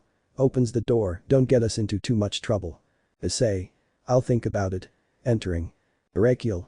This place always gave me a bad feeling. Issei. Now that I think about it, there used to be many more maids. What happened? Azazel.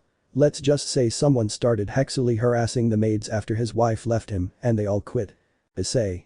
Wait, Graphius broke up with Surziches. Azazel. Yes, since she found out about everything that happened and what Surziches did to her. Issei. I didn't know that. I guess Kronos didn't want to make me angry and now I have one more reason to kill Surziches. Barakiel. Looks like we're early. Seraphol. Oh, you've arrived. Welcome. As you can see, he hasn't arrived yet. Azazel. Sorry to interrupt, but let's not mention him for now. Our companion doesn't get along very well with him. Seraphol. And who is he? Looking at Issei. Issei. He looks exactly the same as he did 7 years ago.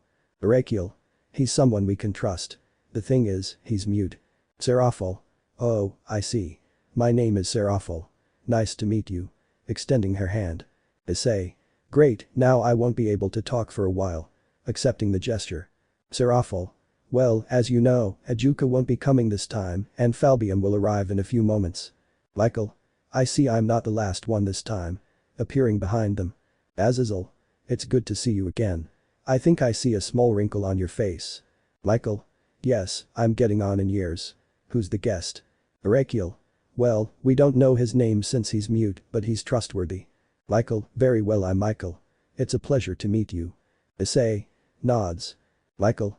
I've sensed this power before and from what I can see, Seraphol is noticing it too. But where? Barakiel. Well, we'd better take a seat and wait for Surziches with his guests and representatives. Michael. What happened to Penemu-chan? Isn't he calling her that affectionately? Azazel. She stayed for a moment, but she'll be back soon. Narrator's POV. At that moment, the door opened and a large crowd poured in. One of the current mass, Surziches, entered with 2 groups of people. The most prominent figures in each group were Sona Citri and Rias Gremory. Issei coldly observed Rias Gremory and all the girls behind her, whom he obviously knew, and noticed some changes. Of course, no one noticed because of the armor. Surziches. POV. Sorry for the delay, but we can begin now.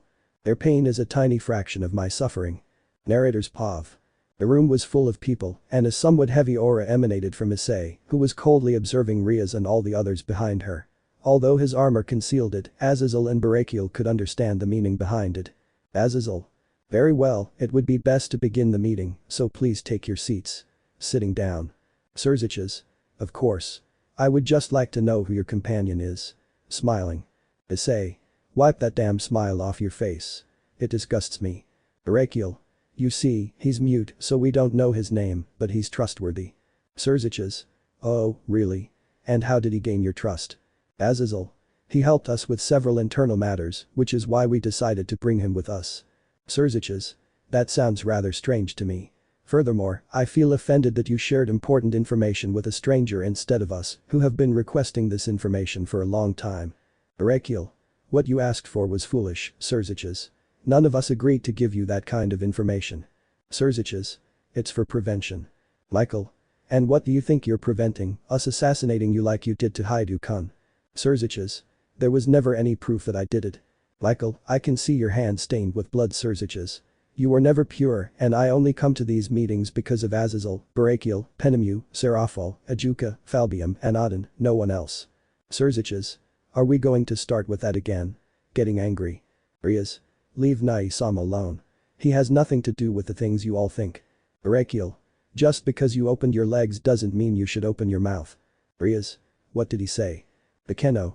Father Rias Ni-san doesn't deserve to be spoken to like that. Barakiel. You're not my daughter anymore. Ever since you left with that idiot, you stopped being mine. Bekeno. That idiot is the person I love. Barakiel. And does he love you? He's just using you, and it hurts me to see you being used, but until you open your eyes and accept it, there's nothing I can do. Bekeno.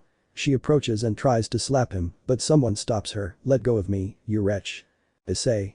He throws her to Rias and the others. Sona. We'd better calm down and come talk peacefully. Issei. So Kiba switched to Sona Kaichu's entourage, and from what I see, Saji switched to Rias. Azazel. Yes, calm down, Barakiel. Barakiel. Sorry, but this frustrates me. Michael. Okay, let's start the meeting. Narrator's POV. The meeting proceeded peacefully, but at times, angry expressions could be seen, especially towards Issei, on the faces of Surziches and his sister's entourage. Just as they were about to end, Surziches stood up and walked towards Issei. Azazel. Do you have a problem, Surziches? Intervening. Surziches. Not with you. Azazel. Well then, you don't have one. We'd better leave now. Turning around with Barakiel. Issei. Follows them, but someone stops him. Surziches. You come with me for a moment. Azazel. Why? Issei. Turns around and punches him, that feels good. Surziches. Is this how it's going to be? He creates the power of destruction in his hand, but Issei grabs it and breaks his wrist. Issei. Turns around and sees Azazel. Azazel. What are you looking at? You're the one causing trouble. Barakiel. Whispers in Azazel's ear, I suppose he wants the others to know who he is. Azazel. I understand very well. Nods. Issei. Finally, I can speak. It's been a while, Surziches. Surziches. I've never seen you in my life. Grabbing his arm. Issei. Do you forget things so quickly? You were just talking about me. Picks him up and throws him against the wall. Narrator's POV. Everyone assumed a fighting stance except Azazel and Barakiel, who retreated slightly. Rias and her entourage were the first to attempt an attack on Issei. Issei appeared behind Saji and, with a single bite, ripped off his right arm, spitting in his face. He then grabs Inosha and Arena with both hands, but was attacked with spears of light and the power of destruction by Akeno and Rias, though to no effect. Kaneko approached and struck Issei's abdomen several times, but to no avail. She received a kick to the stomach that sent her crashing into the wall where Surziches was standing. Michael intended to join the attack along with Seraphol and Sona's entourage, but Azazel stopped them and told them to observe. Issei had beaten up every single member of Ria's entourage and was starting to toy with them. At one point, Canelo hit him and he pretended to feel pain, so he continued his attacks, but was eventually stopped. Issei. Espov. And to think you've developed so much, Kaneko-chan. I'm sure the old you would be proud. Kaneko. Nobody talks to me like that. Struggling. Issei. It hurts that you've forgotten your senpai. He lifts her with one arm and his helmet comes off, revealing his face. Do I look familiar? Kaneko. No. Kicking him. Rias. Leave Kon. Issei. Shut up. He shoots a purple beam at her, making her fall. I suppose the passage of time has affected my face, but I'm sure you'll understand with this. Issei senpai is still just as perverted. Kaneko. WH. Issei. Now it all makes sense, right? You used to tell me that often. Kaneko. Issei senpai, but you. Issei. I should be dead, shouldn't I? He punches her and throws her to the ground with the others. You're the cause of my suffering. Because of you, I left Asia for 7 years and murdered the first person who truly loved me. Irina. You forced us to do that. Issei. You're the one who has the least right to say that. Just look at yourself. Your wings are black now. You've fallen. Irina. Maybe so, but I was judged unfairly. Issei. Oh, why? Irina. For being by the side of the man I love. Issei. Isn't it for being an accomplice to murder? I protected you with all the strength I had inside and you spat in my face, so I. Surziches. Punches Issei in the stomach. Well, now you'll have reason to distrust me. Issei. As weak as ever. Cut Surzich's arm. Surziches. Ah. How did this happen? Issei. Shut up, you're ruining my hearing. Shoots him in the face. Michael. Issei, you're alive. Issei. I know it's strange, but everything has its explanation, which I'll give in a moment. Now I want to. Zenobia. Cuts his throat. I don't want to hear you, bastard. Do you think you can come back and ruin our lives? Makes many more cuts on the rest of his body. Kiba. I have to stop her. Azazel. He's Issei. He'll be fine. After all, he's your best friend, isn't he? Kiba. Yes. Sona. I don't like just standing around either. Seraphil. Me neither, but there's a silver lining. Issei kun is back. Raising her arms. Sona. You never lost that attitude. In fact, the only time I saw you truly sad was when you found out about Issei's death. You didn't even want to fulfill your role as Mao. Seraphil. And that's why I'm so happy now. Nervous and blushing. Narrator's POV. All the girls in Ria's entourage stood up and launched combined attacks against Issei, who was starting to fall to his knees. Spears of light pierced his body, the power of destruction struck his vital areas hard, among other attacks, until Issei suddenly stood up and shouted into the air. All the attacks he received flew in all directions and hit the Gremory girls. The others protected themselves with magic shields, although they were destroyed. The Gremory sisters fell to the ground in pain, and Issei watched them. No one's POV. Issei.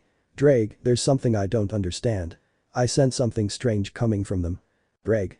About that, do you remember what I told you about when a dragon marks his mate? Issei. Yes, they get a mark anywhere on their body, and they also give off an aura similar to a dragon's, among other things. Drake. Well, we dragons can also sense when someone has been marked, so we know they already have a mate. Issei. Does that mean? Drake. They already have a man and children. Issei. So while I was rotting away and suffering the worst tortures of my life, they were rolling around with other wretches. Kurishimi. Relax, now you feed on pain, which is why you're much stronger. It's an advantage of having me. Drake. Now that I think about it, we can become truly powerful like this. Issei. How many children does each of them have? All? 1. Issei. I see, you haven't been able to go for more yet. Well, right now I have more ways to make you suffer like I did. First, I want to see you destroyed physically and mentally, and then kill you one by one. Rias. We have Nai-sama's protection. Issei. That idiot won't be able to do anything, and the first to fall will be you, Rias Gremory, the cause of all my suffering, pointing at her. Azazel. I think I'm finally finished. Issei. I'd like the rest of you to come with me and those two, pointing at Azazel and Barakiel. I want to explain many things to you. Kiba. It's good to see you again, putting his hand on Issei's shoulder. Issei. Likewise, smiling. Seraphil. I'm so glad you're alright. Hugging Issei. Issei. Ah, thank you, Seraphil-sama. Seraphil. You don't have to use the honorific like that. San is fine with me. Issei. Well, Seraphil-san. Sona. It's good to have you back, Hyoudou-kun. Approaching. Issei. Thank you, and I'm sorry you saw what happened to Saji. Sona. He made that decision a long time ago, so I can't stop him. It's just that you went a little too far. Issei. They went too far with me too. Looking at them. Issei and the others teleport to another location. Kaneko. What are we going to do with Issei now? Rias. It's obvious, we'll call our husbands to easily defeat him. Irina. That's right, they'll defend us. Issei is going to regret what he did. Surziches. But we can't be so hasty. First, we need to recover a bit and call more people. Getting up, very sore. Rias. I'll help you, Nai-sama. Saji. Help in. Surziches. Fires a blast of destruction that turns him to dust, weak allies are useless. The arrival of infinity. Narrator's POV. After attacking the Gremory clan and leaving the underworld with his friends, we see Issei sitting in the Gremory Patriarch's house with Sona Citri, Serafal, Ajuka, and others. Everyone was quite surprised by the brunette's physical transformation, showing that he was no longer just a teenager but a man. Although he retained some aspects of his old personality, it was clear he had matured. And not only that, he also had to explain everything that happened during his absence and the fact that Reiner was still alive. Serafal. You're telling us you traveled through time? Issei. Yes, but I had help. Sona. This doesn't make any sense, putting a hand to her head, but I guess nothing is the same anymore. Tiba. And what will you do now? I don't think you just came back to make life miserable for Rias-san and the others. Issei. Well, that was my second reason. Asia was the first, and I found another one, so for now I'm fine. Sitting. Ajuka. But you should think more ahead. Issei. Well, I plan to assassinate Vali. Serafal. But that's a crime. Issei. Not if no one finds out. Serafal. How do you plan to hide someone so well known? Issei. Well, he's a bastard, so I suppose there won't be any problems. Arakiel. I tried to reason with him, but he's quite stubborn about it. Issei. And no one will change my mind. Azazel. I'm not so sure about that. Leaning against the door. Issei. What are you talking about? Turning his head. Azazel. I know several people who will change your mind. Moving away from the door. Asia. Issei-san, is it true that you plan to assassinate Vali-san? With tears in his eyes. Issei. And no, Asia, that's not, walking towards her. Reiner. Issei, if you kill him, you'll become just like him, or worse, and that's not the Issei I love. Issei. Reiner, Asia. If that happens, as much as it hurts, I won't be able to be by your side. Wiping her eyes. Issei. Please listen. Putting a hand on both of their shoulders. Reiner. No, you have to listen to us. She moves and also pushes Asia away. You shouldn't be like the people who hurt you. If you do that, you'll hurt us too. Issei. Girl's eye. Kurishimi. Oh, come on, kid, who needs them? Let them hurt you so you'll have much more power and no one will be able to hurt you in the future. Greg. Shut up, idiot. Pain isn't always the solution, especially not now. Kurishimi. She'll have to get used to suffering if I'm going to be here. Asia. And even though it hurts me, if Issei-san hurt someone, despite everything, I'll have to turn my back on him. A little serious. Serafal. Approaches her sister's ear and whispers, don't you think we're doing something wrong? Sona. Maybe if we let this go, we won't know what Issei-kun is capable of doing later. Issei. That's not what I want. I want you all to be a part of my life and for us to be at peace. Reiner. Right now, we have happiness. She caresses Issei's cheek. Don't destroy it because of a whim from the past. Asia. That's right. I don't want to see Issei-san's hand stained with other people's blood or even his own. She hugs him. Issei. He starts to tear up. Tiba. If we go too far, he whispers. Azazel. I'm already feeling sorry for them, whispers. Arakiel. But it's for the best, whispers. Issei. I don't want to lose you, hugs them a little too tightly, not you, not anyone, so if it's for you, I won't hurt anyone. Asia Reiner. Thank you, return the hug. Narrator's POV.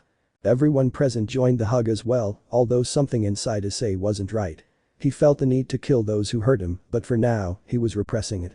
Who knows what might happen in the future. The day passed, and Issei didn't leave Asia or Reiner alone, except when they went to the bathroom. Apparently, what they said affected him a little, and they felt somewhat guilty, but they knew it was for the best in the long run. As night fell, Issei and Reiner were looking at some houses in the human world.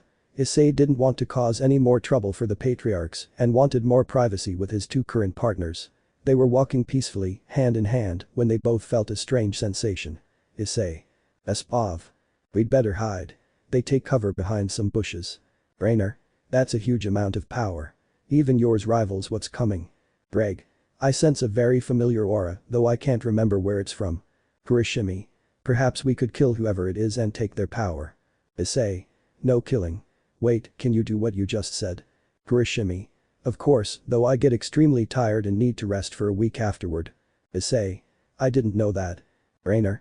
Anyway, we need to focus. Narrator's POV. The crack opened up and a figure emerged from it that looked like a little girl with long black hair and eyes, wearing a black and purple dress, purple shoes and a small ribbon in her hand. Issei's. POV. Office. Coming out of the bush. Reiner. You had to ruin it, huh?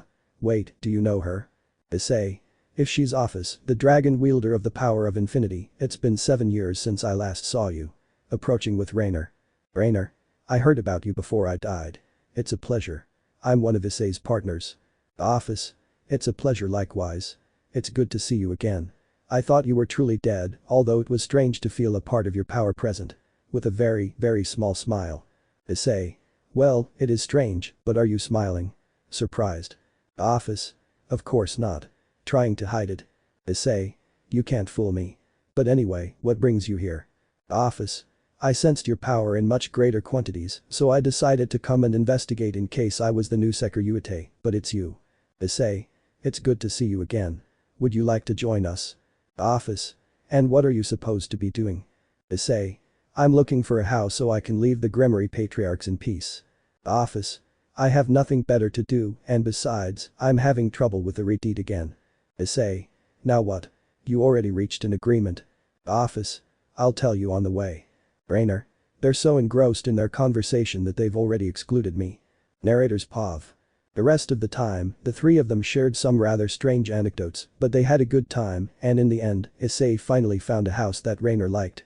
There was no problem with Asia since she didn't pay much attention to those kinds of details, but they decided that in a few days they would take care of all the paperwork and such.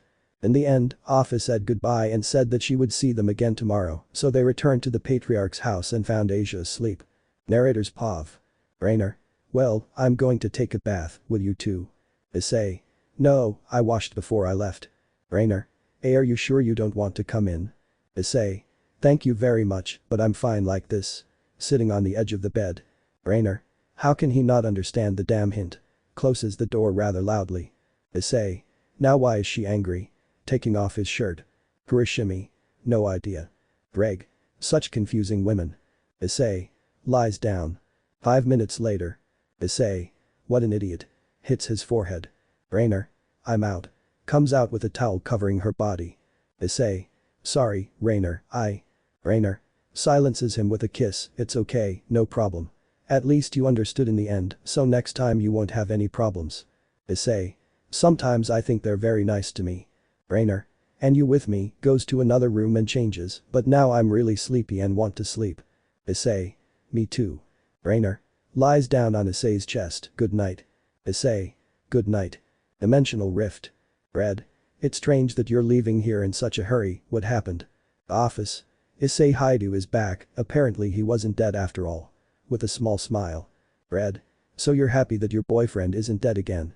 Office. He's not my boyfriend. Blushing. Red. Oh right, it's because you don't have the guts to confess. Office. With a vein throbbing in her head, what did you say? Red. I didn't say anything, maybe you're just being delusional. Office. I'll just forget everything you said. Red. Phew, I thought he was going to kill me. Good thing you're back, Hyoudou. That way I get to keep the whole rift and you get to keep it. It's a fair deal. Looking at Office. Office. What are you looking at? Red. Nothing, I'm going to sleep. Office. I'll be out again. I might take a while to get back, but don't think I'll leave you here alone forever. Red. Aha. Patriarch's house. Guard. Xiaotikui-sama, a hologram has arrived. Xiaotikui. Whose is it? Guard. It's from Aden-sama, but it's addressed to Hyoudou Issei-san. Xiaotikui. It's late, so it's best to give it to him first thing tomorrow. Guard. Very well, have a good rest, sir. Xiaotikui. You too. The goddess of deception. Narrator's POV. In the last chapter, we saw Issei receive a letter, though he didn't open it because he was asleep. Now, the next day, we see him sitting alone, peacefully eating breakfast. Nobody's POV. Guard. Sekiryuutei-san. Issei.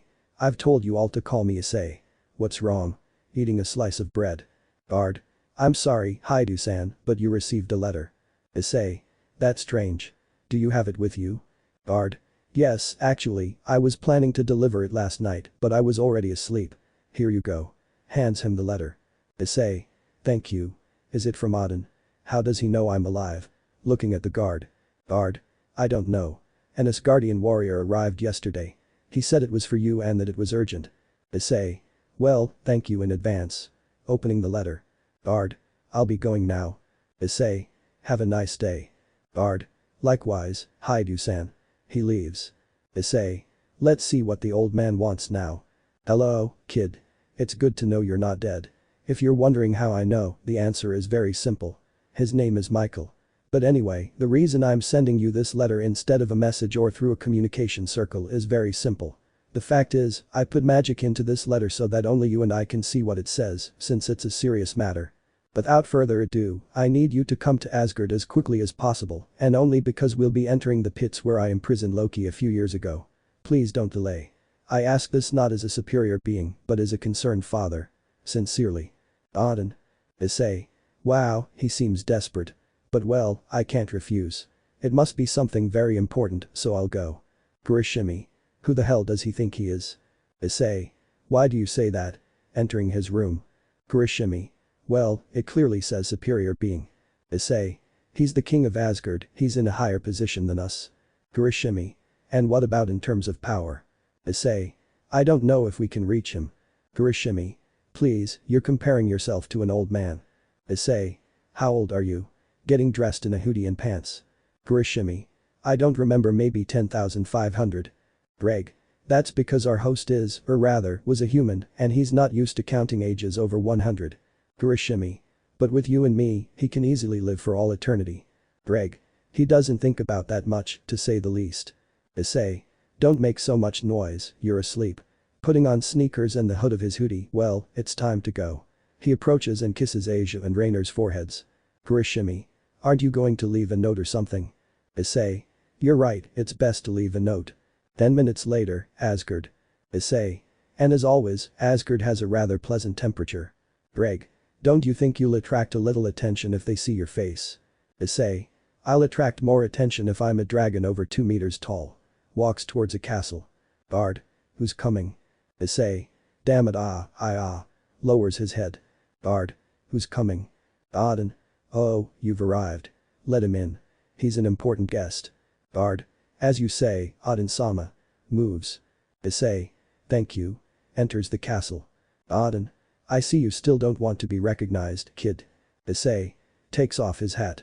Well, I haven't been revived for very long, so I'll cause quite a stir. Where's Rossweisse? She's always by your side in case you do something. Odin. I was afraid you'd ask about that. She found someone else and left. I don't know where she is now, I'm sorry. He puts a hand on Issei's shoulder. Issei. She did too, it doesn't matter if she did it, it's her problem. Why did you call me? Odin. I can't tell you here, so it's best if we go to Loki's prison. Asgard pits. Odin. I think there's no one here anymore. Issei. Are you going to tell me why you called me? Odin. Yes, look, since the beginning of time, there has always been inequality, unfortunately. It has always been believed that the male is superior to the female, but these days that's finally coming to an end. As they go down some stairs. Issei. Did we come to talk about gender equality? Odin. Yes and no. In Asgard, despite having goddesses with power superior to some gods, they have always been treated as lesser, and some gods have even tried to kill or grape them.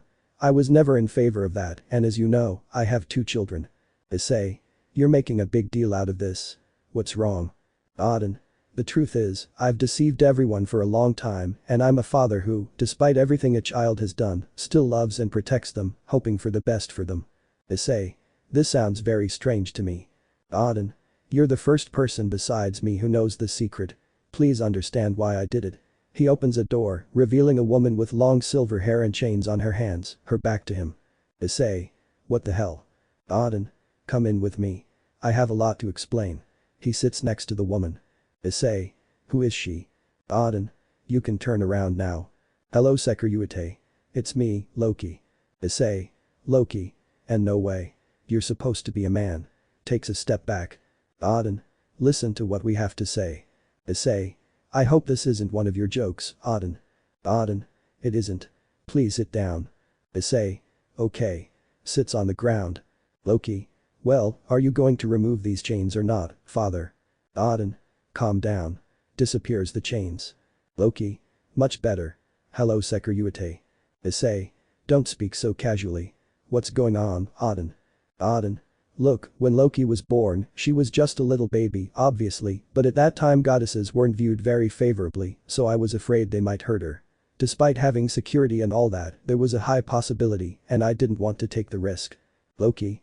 So I put a spell on me to make me appear to be a man. Odin. For a while, she was like that. When she was 6, I explained everything that was happening and she didn't seem to care. Once in a while, she used her true form, but only between us. Loki. So time passed and I grew ambitious to bring about Ragnarok. Issei. You say that so calmly. Loki. I don't regret much. I'm a bit egocentric and obsessive. Issei. I can see that. Loki. But everyone has their limits and mine came sooner than planned. I didn't know why the spell started failing, but I didn't care since I was old enough to defend myself. Odin. But let's skip ahead a few events. What happened was that one day I. Loki. No, first we'll explain everything. Covering Odin's mouth. Odin. Fine. Loki.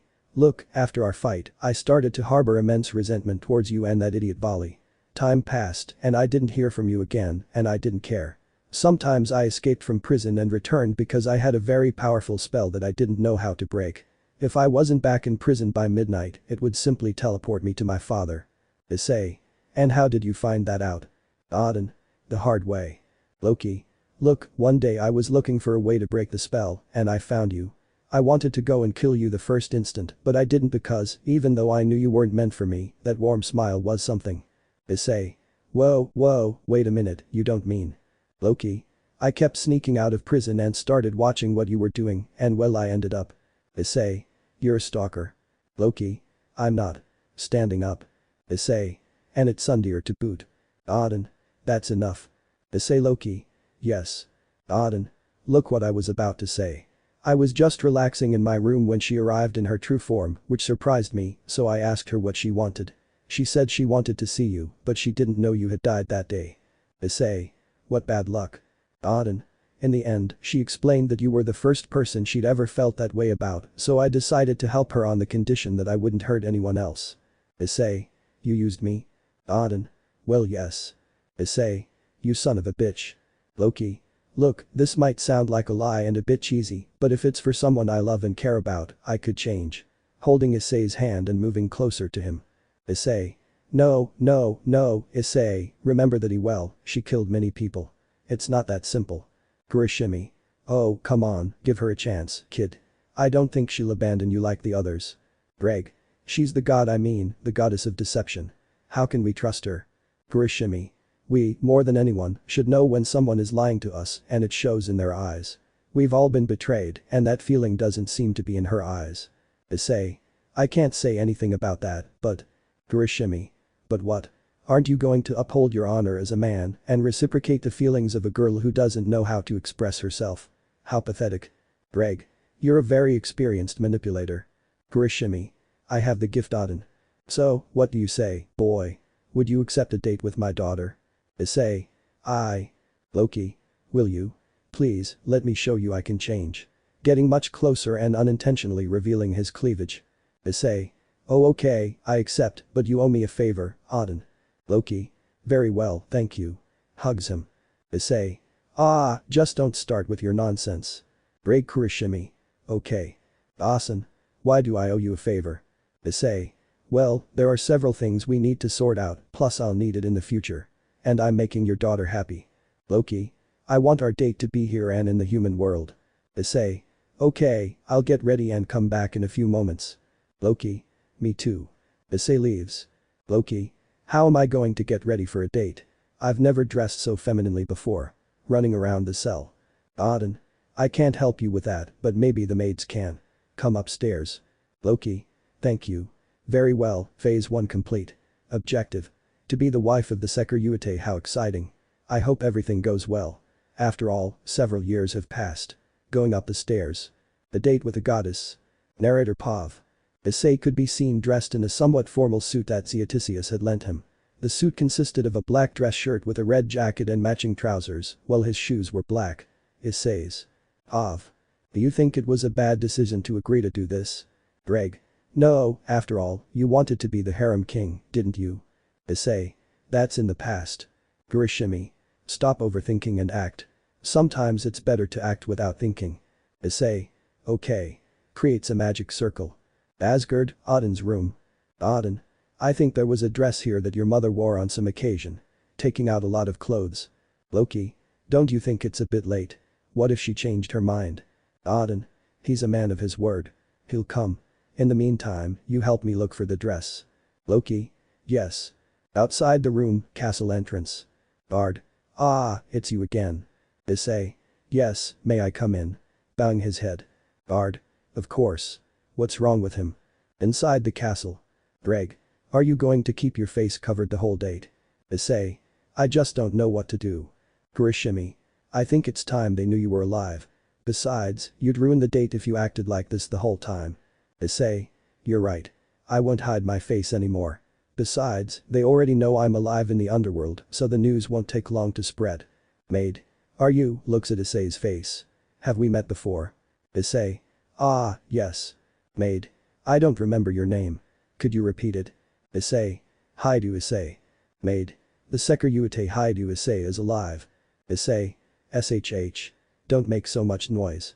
Narrator's POV. And as if it were a stable full of sheep about to be fed, all the maids and servants quickly ran to the place where the scream that was heard throughout the place came from and approached Issei asking him many questions. He took the time to answer some, but then the guard calmed the situation and Issei was able to sit quietly on a sofa. Meanwhile, in Auden's room, several people could be heard quickly entering and leaving the room. Nobody's POV. Issei. What's going on up there? Greg. No idea, maybe they're surprised by the news. Issei. I can tell. Maid. This, Sekiryuutei-san, Auden just informed us that he is almost ready for what has come. Issei. Okay, thank you very much. Hasn't he told them about Loki yet? Auden. Hello, kid. I see you've already made a great first impression. Issei. It was bound to happen, why didn't you say anything? Auden. I'm still afraid. Issei. Come on, she's a woman who can defend herself and besides, we're capable of defending her. Auden. Will you help me? Issei. Of course, old man, I'm not going to leave you alone in this situation. Auden. You really are a great person, kid. I hope you two end up making your relationship official. Issei. That will depend on what happens today. Auden. Fine, but obviously I won't force you into anything you don't want to do. I've already caused you plenty of trouble in the past. Oh, I want to tell you something about the news our servants just learned. In a few minutes, it will be revealed that you're alive, although this news won't leave Asgard, so that when you come, you won't have any problems. Issei. Thanks, old man. At least I'll be able to relax in more than one place. Auden. By the way, my daughter is about to leave, so just give her a few moments. She's very nervous. 5 minutes later. Servant. Would you like something to drink? Issei. No, I'm fine. Loki. I say, I'm ready. Blushing. Issei. You look quite good. Am I really seeing this? Kurishimi. I think so. Narrator's POV. Loki wore a long fitted purple dress that fell past her knees. She had a small silver necklace with a ruby-like stone in the center, heels that matched the dress, and her straight silver hair was loose with a small ornament on top. Issei, for his part, couldn't help but glance, albeit discreetly, at her breasts, which were quite prominent and easily surpassed those of many women he knew. Among them was the memory of Rias, which made him a little bitter, but he let it go. Narrator's POV. Loki. Does this really suit me? Issei. Pretty good, so the date officially begins then, extending his arm. Loki. Yes, taking his arm. Issei. We won't be too long, old man. Auden. Don't worry, you're not children anymore, just so you know, I'm back, understood? Issei. Yes, leaving the castle. Outside the castle. Issei. So, what would you like to do? Loki. I don't know much about these things, so I don't know what to do, lowering his head. Issei. Then I'll take care of it and I assure you it will be one of the best things you'll ever have in your life, smiling. Loki. Oh okay, I trust you, blushing. Narrator's POV. They walked a little way through Asgard and all eyes were on them on Issei because the news had spread faster than expected and on Loki because of her beauty. They were both relaxed until Issei stopped and noticed they were standing right in front of a shop that seemed to sell armor, clothing, weapons, and so on. They went inside and it was incredibly large, which surprised them both. They wandered around, looking at a few items of clothing, until Issei saw that they were giving a presentation and they approached. No one's POV. Presenter. Oh, look, it's the Sekiryuutei. Would you do us the honor of trying our product? Issei. Well, I'm a bit busy right now. Presenter. No problem, your girlfriend can try it too. Loki. I'm not your girlfriend. Presenter. But you want to, right? Loki. AI. Presenter. Please come in, and sorry for the joke. Loki. Lowers his head. Issei. And what are you promoting? Presenter. Armor. Let's see, I think we'll need one of the larger ones for you, Sekiryuutei, and a medium one for your girlfriend. 1 minute later. Presenter. Here you go, please use them. Issei. You've got to be kidding me. What kind of armor is this? Presenter. It's for quick nighttime encounters. Narrator's POV. The armor left little to the imagination of the brunette's anatomy, as it consisted only of some rather tight pants and bracelets, while Loki's was more like a bikini with metal additions. They both left quickly without trying it on and decided that the best thing to do would be to go to the human world, so they used a teleportation circle. Nobody's POV. Issei. Sorry about that, I didn't mean to. Loki. No problem, but I want to continue with this. Issei. Okay, follow me, we're in Kuo. Loki. Isn't that your hometown? Issei. Yes, which is why I know him like the back of my hand. Narrator's POV. Loki took Issei's arm and they walked through the streets of Kuo until they reached a fairly large shopping mall. They went through all the stores and bought some clothes for both of them with a little of Issei's money, even though Xiaticius lent it to him. Afterward, they went to eat at a somewhat formal but not 5-star restaurant. When they finished, it was almost dark and they left the mall, heading to a nearby park to rest for a while. They sat on a bench in front of a fountain. Narrator's POV. Loki. The day went by so fast. Issei. I know, but we saw all the stores in the mall. Oh, by the way, this is a gift from me. I bought it when you weren't looking. Taking out some silver flower-shaped earrings. Loki. Thank you so much, Issei. How should I address you? Issei. Just call me Issei, I don't mind. It's good to see your heart has changed. Loki. Could you put the earrings on me? Issei. Sure, give me a second. He stood up and stood behind Loki. Loki. He gathered his hair. Issei. Let's see, I think this is how it goes and perfect, there you go. I think I have my old phone with me, so take a look. He took out his phone. I should change it. Loki, they look pretty good, thank you Issei. He handed him his phone and hugged him. Issei. It matches your hair. I think that was one of the reasons I chose it. Loki. Do you like the color of my hair? Looking into his eyes. Issei. It's quite pretty. Loki. I didn't know you were so detail-oriented. Issei. Well, things change with time. Smiling. Loki. I know, but we should probably go. It's getting dark. Stands up. Issei. Sure, just let me do the teleportation circle. Steps aside. Loki. Everything went pretty well. It was a great day. Asgard, outside Odin's castle. Issei. Alright, we're here. It was a great experience. Loki. For me too, thanks Issei. I'm so glad you accepted my change. Issei. You proved that today, and now I have no reason not to trust you. Loki. Would you like to come in with me? Issei. Sure, it'll give me a chance to say goodbye to the old man. Inside the castle. Issei. Excuse me, where's Odin? Servant. I don't know. He left a few minutes ago, but he said he wouldn't be long. Issei. Very well, then I'll wait for him. Thank you. Servant. You're welcome. Loki. So, is there anything you'd like to do? Issei. I'd like to know a few things about you, so can we go somewhere more private? Loki. We can go to the living room where my father works. It has several sofas to sit on. Issei. I understand. Odin's living room. Loki. Great, no one's here. What would you like to know? Issei. Well, first of all, did you know I was dead? Loki. Sitting on a sofa, yes, I found out 5 years ago. It really saddened me, and even though I could go out, I didn't. Besides, I decided to use my true form, but only when others weren't looking. Issei. I'm sorry for asking that. Isn't Fenrir your son? Loki. Yes, he is, but not by blood. I found him and saw his potential, so I adopted him as my own son until they took him away from me. Issei. I could help you with that, but one last thing. Why me? Loki. I know you're asking why I love you, but the answer is simple. I just listen to my heart. Approaching Issei, every time I'm near you or with you, I get nervous and feel my heart beat faster and faster. Doesn't yours? Issei. No, Issei, concentrate. Let her finish. Breathing rapidly. Loki. Just look at you. You act the same way I do, and your heart beats fast too. Places a hand on Issei's chest, you love me too, right? Issei. Yes, but what does it matter? The past is the past.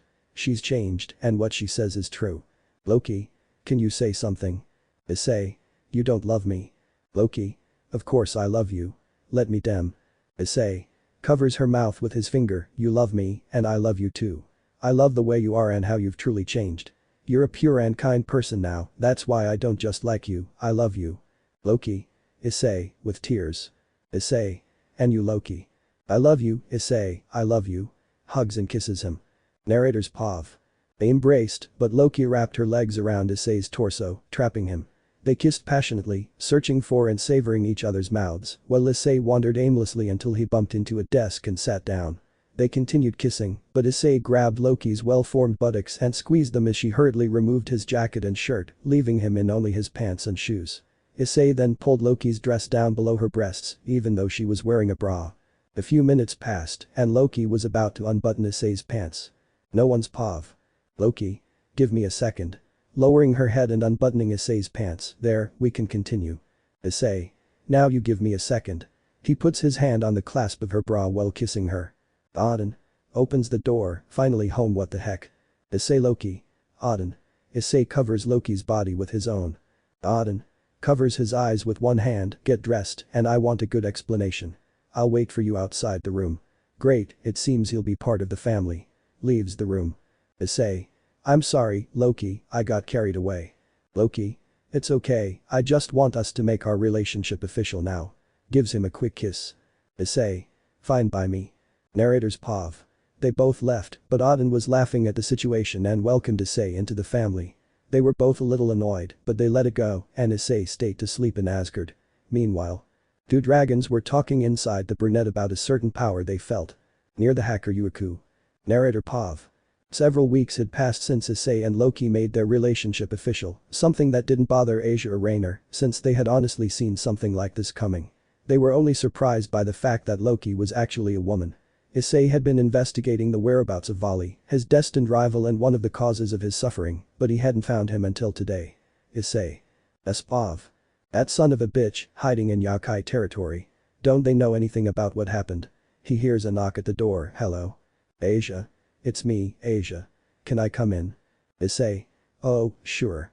He gets up and opens the door. What's up? Asia. It's just that I'd like us to go somewhere. It's been a while since we've gone out together. Issei.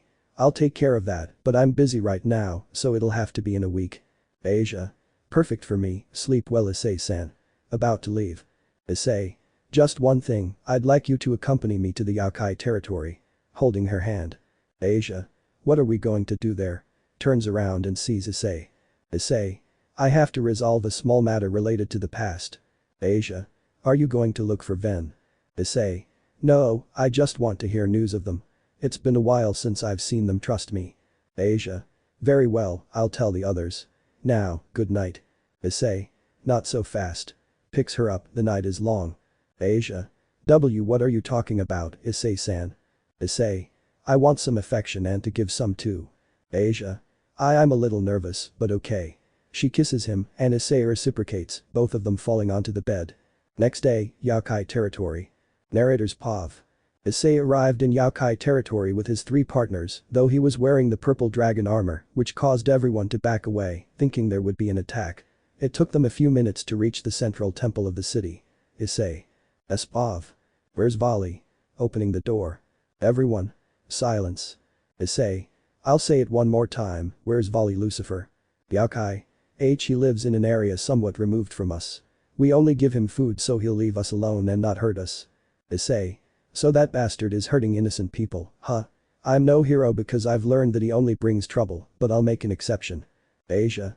Issei-san, you said you wouldn't hurt anyone else. Issei. Asia, I'd rather hurt someone else than have you hurt, but I don't want you to see me that way, so I have to ask you to stay. Rainer. Are we children? We'll go, but you can't kill anyone. Don't be like them. Issei. Only once in my life did I wish to be like them, and it was the moment they took everything from me. Now's my chance. Loki. I'll make it easy for you. I, a goddess of Asgard, forbid you from killing anyone who hurt you. Now we're here to heal that broken heart. Do you understand? Placing a hand on Issei's face.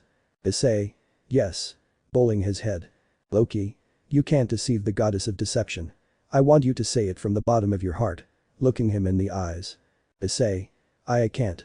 He takes flight to find Vali. I'm really sorry, but I won't rest until they fall. But the girls. Asia. We have to stop him. Rainer. You know, I've been thinking about it a bit, but maybe Issei just needs to get rid of that feeling. Maybe he just needs to hurt them a little physically, and that's it. Loki. That would be the same as what they did to him. Rainer. They killed him and he'll hurt them. It's not the same, but even so, I don't want him to do that. Asia? You're having a mental conflict, aren't you? Rainer? Yes. She holds her head. I don't know whether to support Issei or forbid him from doing the things that are going through his head. Loki. Look, we should talk about this with him alone and more calmly. Now we have to find him. He comes back after so long and causes this kind of commotion. What else could you expect from Issei-san? Asia. Kunu. So that was Issei. Rainer. Yusaka, the ruler of the Yokai. Kunu Yusaka. Well, will you explain? With Issei.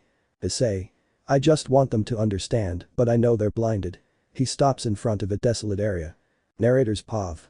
The place was practically uninhabited by humans or natural beings. There were only a few animals, like deer or birds, walking and running through what appeared to be a forest.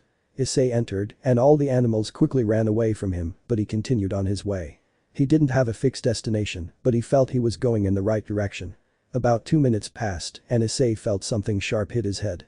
He turned down and saw a red arrow with its tip bent from the impact. Nobody's POV. Issei. Who's there? Very well, if you're not coming out, a flash of purple appeared and Issei quickly scanned the area until he saw something behind some bushes. Greg. Heat vision, I like it. Kurishimi. I've never done anything like this before, but I love it. Issei. He goes to the bush and pulls it out of the ground to see a small boy with silver hair. Who are you? Issei. Ah, the dragon face disappears and his true face is revealed. Can you tell me who you are? He crouches down to the boy's level. Rom. I'm Rom. Issei. Rom, huh. Nice name. And your last name? Rom. Rom Lucifer. Issei. Lucifer. Could he be Vali's son? Rom, is something wrong, sir? Issei. Nothing's wrong, but call me Issei, okay? Rom. Very well, Mr. Issei. Issei. Where do you live? Rom. Not too far from here. Follow me. He takes Issei's hand. Issei. Okay. Narrator's POV. Issei followed the boy through the forest until they entered a sort of restricted area for the Yokai. There was a somewhat faded and dilapidated house in the center of the area, illuminated by candles in certain parts, both inside and out, which gave it a rather eerie appearance. Issei's. Of. And your parents? Rom. I only live with my mother since she told me my father died a long time ago. Issei. This can't be Vali, you damned wretch, you better be alive because you're this boy's father, and besides, I should be the one to kill you with my own hands. Rom. Is something wrong, Mr. Issei? Issei. Just call me Issei, it's no problem. Rom. But my mother's inside, come on. Walks towards the house. Issei. A lot has happened. Before we go in, how old are you? Rom. I'm 7 years old. Issei. More things to investigate. Enters the house, excuse me. Son, come here. Grabs his hand and hugs him, who are you? Issei. No, calm down, I don't want to hurt you. Look, I'm Hyoudou Issei, the Sekiryuutei. The rest of the armor disappears. Rom. He's not bad. I shot him with an arrow by mistake and he didn't do anything to me. You're Hyoudou? I want to talk to you in private. Issei. That's fine with me. Son, please go outside for a while. Rom. Okay, Mom, I'll see you in a moment, Issei. Leaves the house. Issei. Yes, what do you w? Please help me. Runs towards him and hugs him while starting to cry.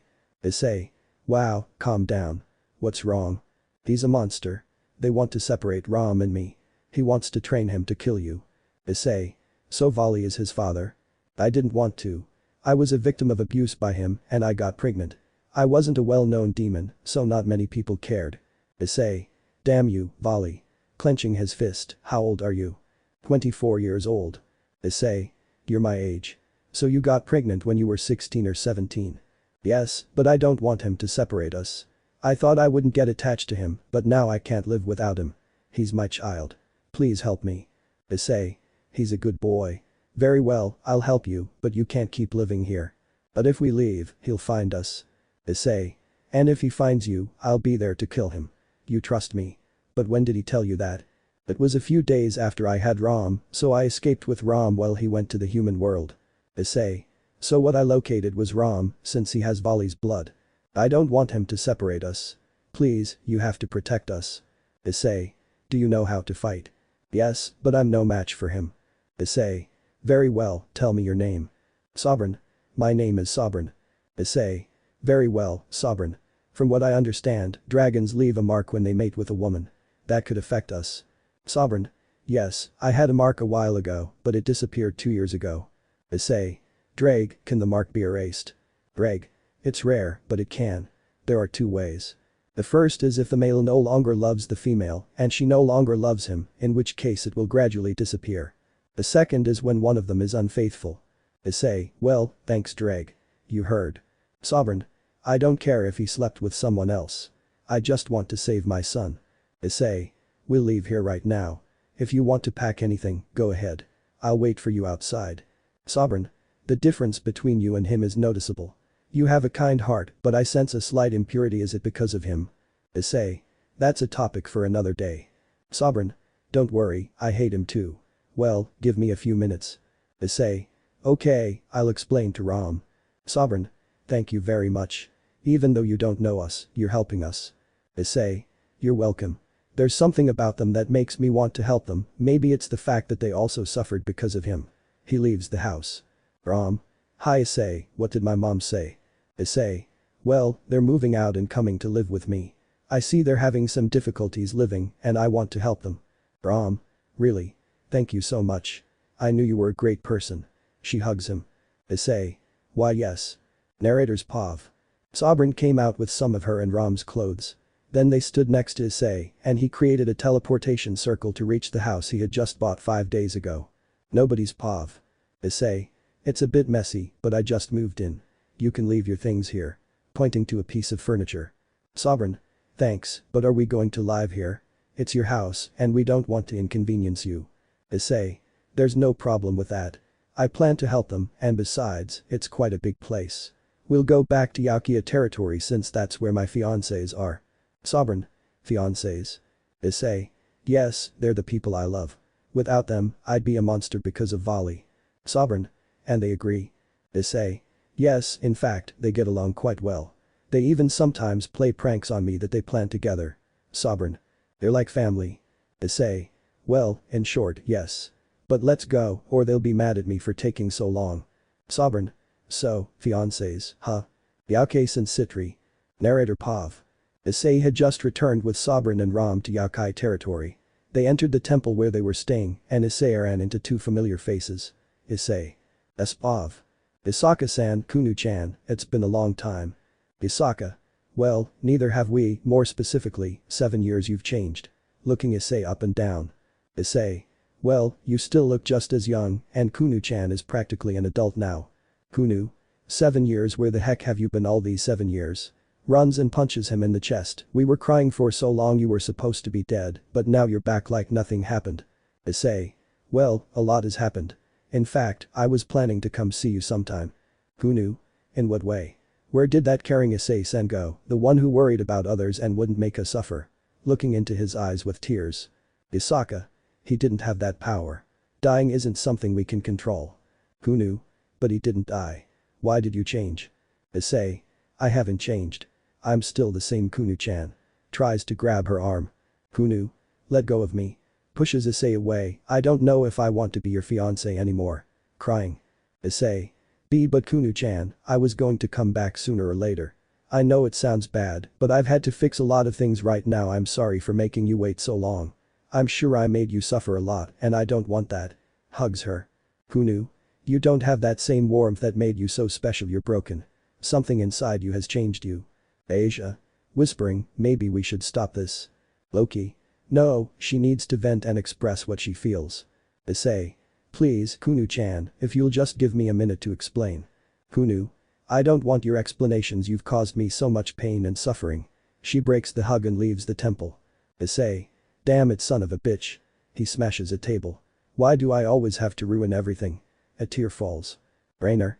That's not true. She's very hurt and still can't get over what happened. Give her time. Issei. What I want is to stop wasting time. He runs out of the temple. Loki. Leave them alone. They need to resolve their problems. As much as it hurts me to see Issei like this, we shouldn't interfere. Isaka. As a mother, I want what's best for my daughter. She's been crying for a long time, just like me, and it hurts her to see him like this, but they need to find a solution. Rainer. But Issei told me that when he was with her before, he always used his yokai form, that is, he always showed his ears and tail. Isaka. I wanted to attract Issei-kun and thought it would make me look better to him, and I think I was right, but now we just have to wait. We have to let them work out their problems. Asia. Issei-san, please, Kunu-chan is a great person and she's suffering because you left. Please make her see reason. She clasps her hands together. Amen. Outside the temple, waterfall. Issei. Kunu-chan. Kunu. Water falling on her head, don't come here, Hyoudou. Issei. Don't call me that, Kunu-chan.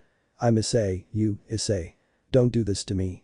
I just want to show you that I can fix this. She gets wet too. Kunu. How do you plan to mend this broken heart? Issei. You may be confused, but there's a word that can change everything, and you know it. And you know it comes from the depths of my heart. Kunu. Don't say it. Covering her ears. Issei. I love you, Kunu-chan. I don't want to lose anyone again like I did 7 years ago. I may have lost my freedom and been tortured, but what hurt me the most was hurting my loved ones, and you're one of them. Kunu. You always make me doubt myself. You're the kind of guy you want to get angry at, but can't. After a while, you realize I just can't get angry. Issei. So? Kunu. I'm sorry, it's just that seeing you like this brought back all my memories, some of them bad, unfortunately, but I think I understand now.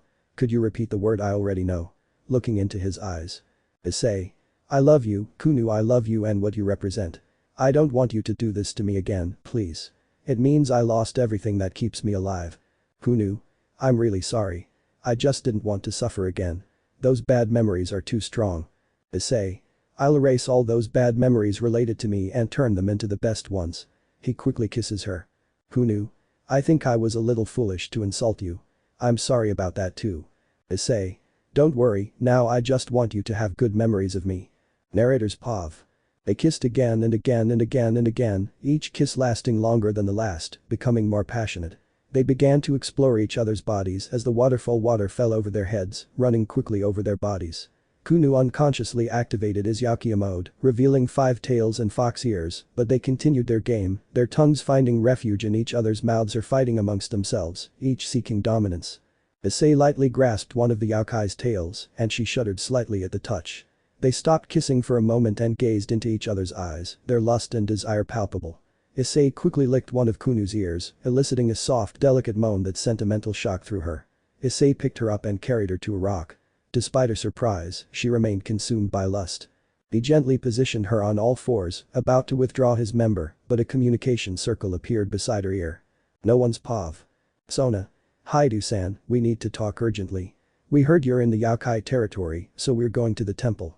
We'll see you there. Issei. See, can't it be another day? His member brushing against Kunu's entrance. Sona. It's urgent, Hyoudou-san, and I'm sorry if you're busy, but you sound strange. Are you alright? Issei. Why yes, I'm fine, I'm just a little tired. I've been a bit busy these past few days. He presses himself against Kunu's back while continuing to rub his member against her entrance faster and faster. Kunu. She covers her mouth. Issei. He also puts his hand over her mouth while moving. Sona. Well, you sound really tired and desperate. Do you want us to bring anything in case you feel unwell? Issei. Some tea wouldn't be bad, moving much faster, I'm going to come. Kunu. Issei-san's P-buck is throbbing so much and I feel weirder and weirder, closes her legs. Issei. If he keeps his legs closed like that I won't be able to hold back. Kunu. I say. Issei. K Kunu. Issei Kunu. I love you. Coming. Citri. Well then I'll get some tea, see you later Hyoudou-san, hangs up. Issei. That felt so good, sitting on a rock. Kunu. Why you're a beast Issei.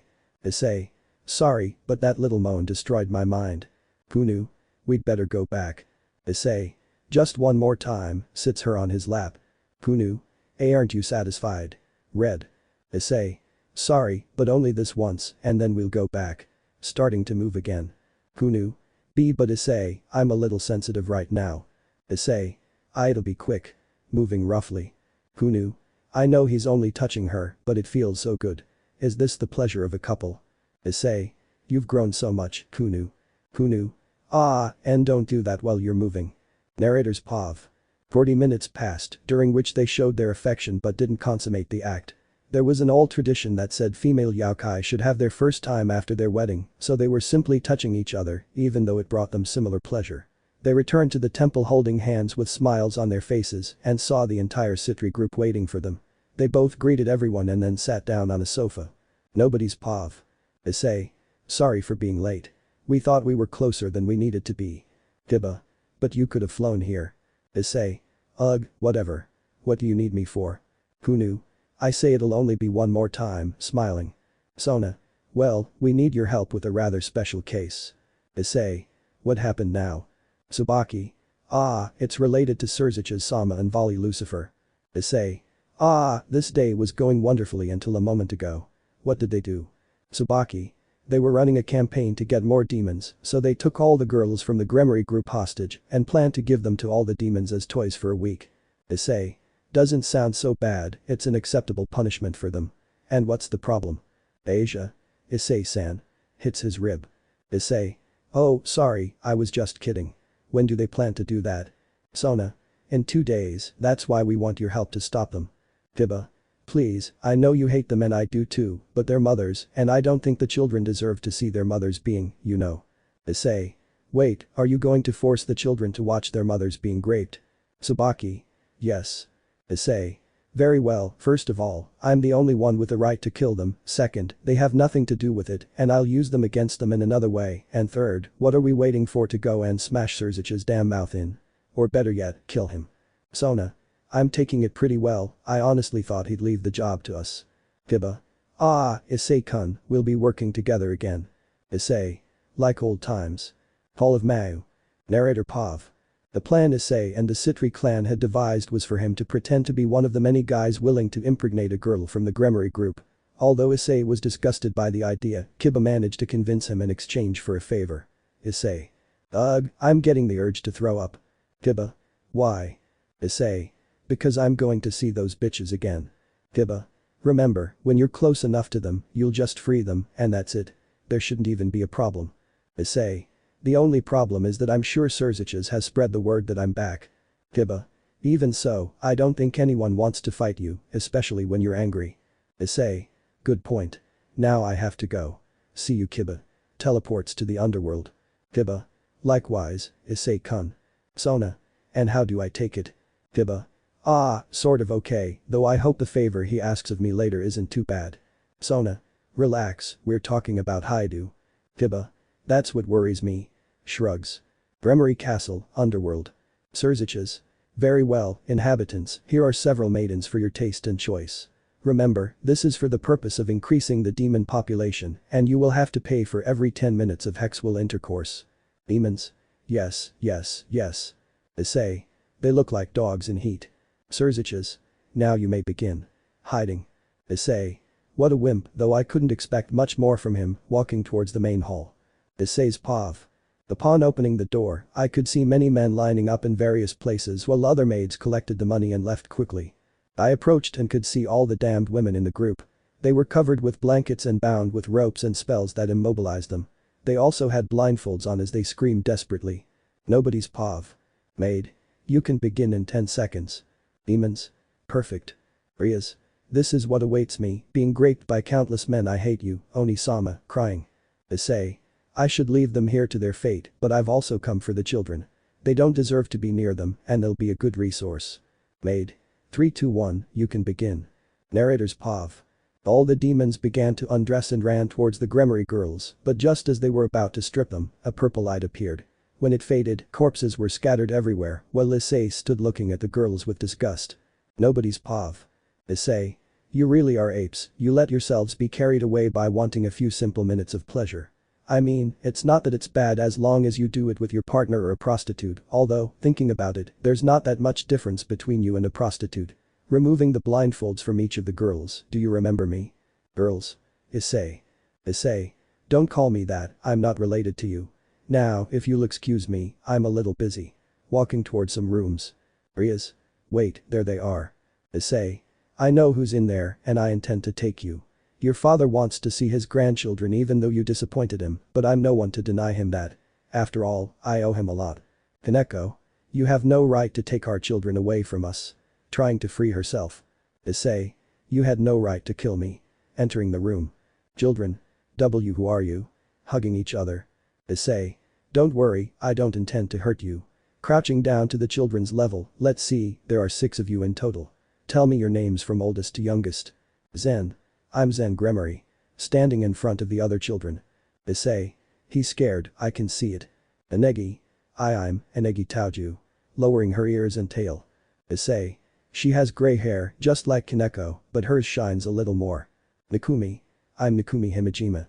Issei. She's like a miniature clone of Akeno, only she doesn't seem as evil. Katsumi. I'm Katsumi Shido. Issei. You look a lot like me. The only difference is your black eyes. Approaching the boy. Katsumi. Eyes there are problem. Trembling. Issei. Relax. He places a hand on the boy's head. It was just an observation. Heigo. I'm Heigo Korda. Issei. She doesn't look much like Zenobia at all. For starters, she has green hair and is a bit paler than Zenobia. Katori. I'm Katori Taoju. Puffing out his cheeks. Issei. Another exact copy. They're practically the same person, but in miniature. Black hair and eyes. Issei. Alright, now I need you to come with me, okay? Kids. Where to? Issei. We're going to Rias Gremory's parents. I assume you know them. Zen. My grandparents. Jumping. Issei. That's right, except he asked me to come get all of you. Kids, except Zen. What about us? Issei. He considers you his grandchildren too, since you're friends with Zen, right? Kids. Yes. Issei. Now everyone, hold hands and don't let go. Close your eyes for a few seconds, and when you open them, you'll be with your grandfather. Understand? Looking at them. Children. Yes. Raising their hands. Issei. Very good. Now do it. Narrator's POV. The children did as Issei instructed, and as he closed his eyes, Issei summoned a teleportation circle. He was about to go with them when he heard a very familiar voice and decided to investigate its source, so he sent only the children. He left the room, and the main hall was empty, so he walked to where they had been tied up. He saw a note and began to read it. It said. Always showing up at the best moments, aren't you, Hyoudou? I'm surprised you knew what we were doing. I had to see who these guys were who were starting to announce our plans, and I think I found them. You know, as long as we can keep creating more demons, it doesn't matter who carries the babies. The Citri are very beautiful, considered by many to be. Issei couldn't bear to read any longer and quickly burned the letter to try to leave the castle, but a burst of red lightning struck his back, causing him to fall to the ground. Nobody's POV. Surziches. I didn't know you'd get carried away so quickly. They're nothing like you, and you go into protective mode. Creating crimson fire. Issei. Surziches, you son of a bitch. Turning to face him. Surziches. Shut up, parasite. Throwing crimson fire at him. Issei. I knew you were weak, but not this weak. In his purple armor. Surziches. Why isn't he writhing in pain? Quickly approaching. Issei. Grabbing him by the neck, I'm 1,000 times better than you in hand-to-hand combat, not just in hand-to-hand combat, but in every way possible I'm better than you. Surziches. Shut up. Narrator's POV. Surziches began launching desperate attacks at Issei's body and face. Issei released him, and Surziches retreated while continuing his relentless assault. Issei walked on, seemingly unaffected. Suddenly, Surziches created a crimson orb from which lightning crackled. Issei recognized it instantly and began to smile, his arms wide. Surziches was practically exhausted from the attack. The energy ball struck Issei, but unfortunately for Surziches, Issei's body absorbed it, turning him red. Issei's POV. This feels incredible. Now I remember Kurishim telling me that when I kill someone, I absorb their power. Surziches. Get away from me. Attempting to fly. Issei. Oh no. Grabs him and begins to rip open his back with both hands, blood organs, broken bones. This is how they treated me. Now it's my turn. Narrator POV. Issei tore off several pieces of flesh and began eating them along with some bones. The spine was practically destroyed, and Issei enjoyed eating every piece of Surzich's body. It felt different, but he loved it, so when he finished, he disintegrated Surzich's body. But the being who had done all this wasn't Issei, but Kurishimi, who needed that blood. When he killed someone, he needed their blood to absorb their powers and abilities. So when he finished, Issei lay unconscious on the ground, but someone arrived. Nobody's POV. Sona. What happened to you, Issei? Why did you do all that? Helping him up, he's unconscious, Tsubaki. Tsubaki. I'm coming by Satan, what happened here? Sona. I don't know, but we won't tell anyone. We'll ask Issei what happened when he wakes up. Tsubaki. I hope he didn't do it on purpose. Holding him up as well. Sona. Knowing him, I don't think he did it. Tsubaki. You're right, he's not capable of such a thing. For now, we'll have to clear his name. Sona. Who forced you to do this, Hyoudou? Problems of the past. Narrator's POV. Issei was lying asleep in a bed. Next to him were Loki, Rainer, and Asia, all asleep and hugging him. In another room, Sona was talking with Tsubaki and her sister Serafal about what they had seen when they found Issei on the floor 3 days ago. Since then, he hadn't woken up. Serafal. Are you telling me that Issei ate Surzich's kun? Sitting. Sona. It's very likely that happened, but when I found Issei, he seemed different. It was like someone was controlling him. Tsubaki. That's true.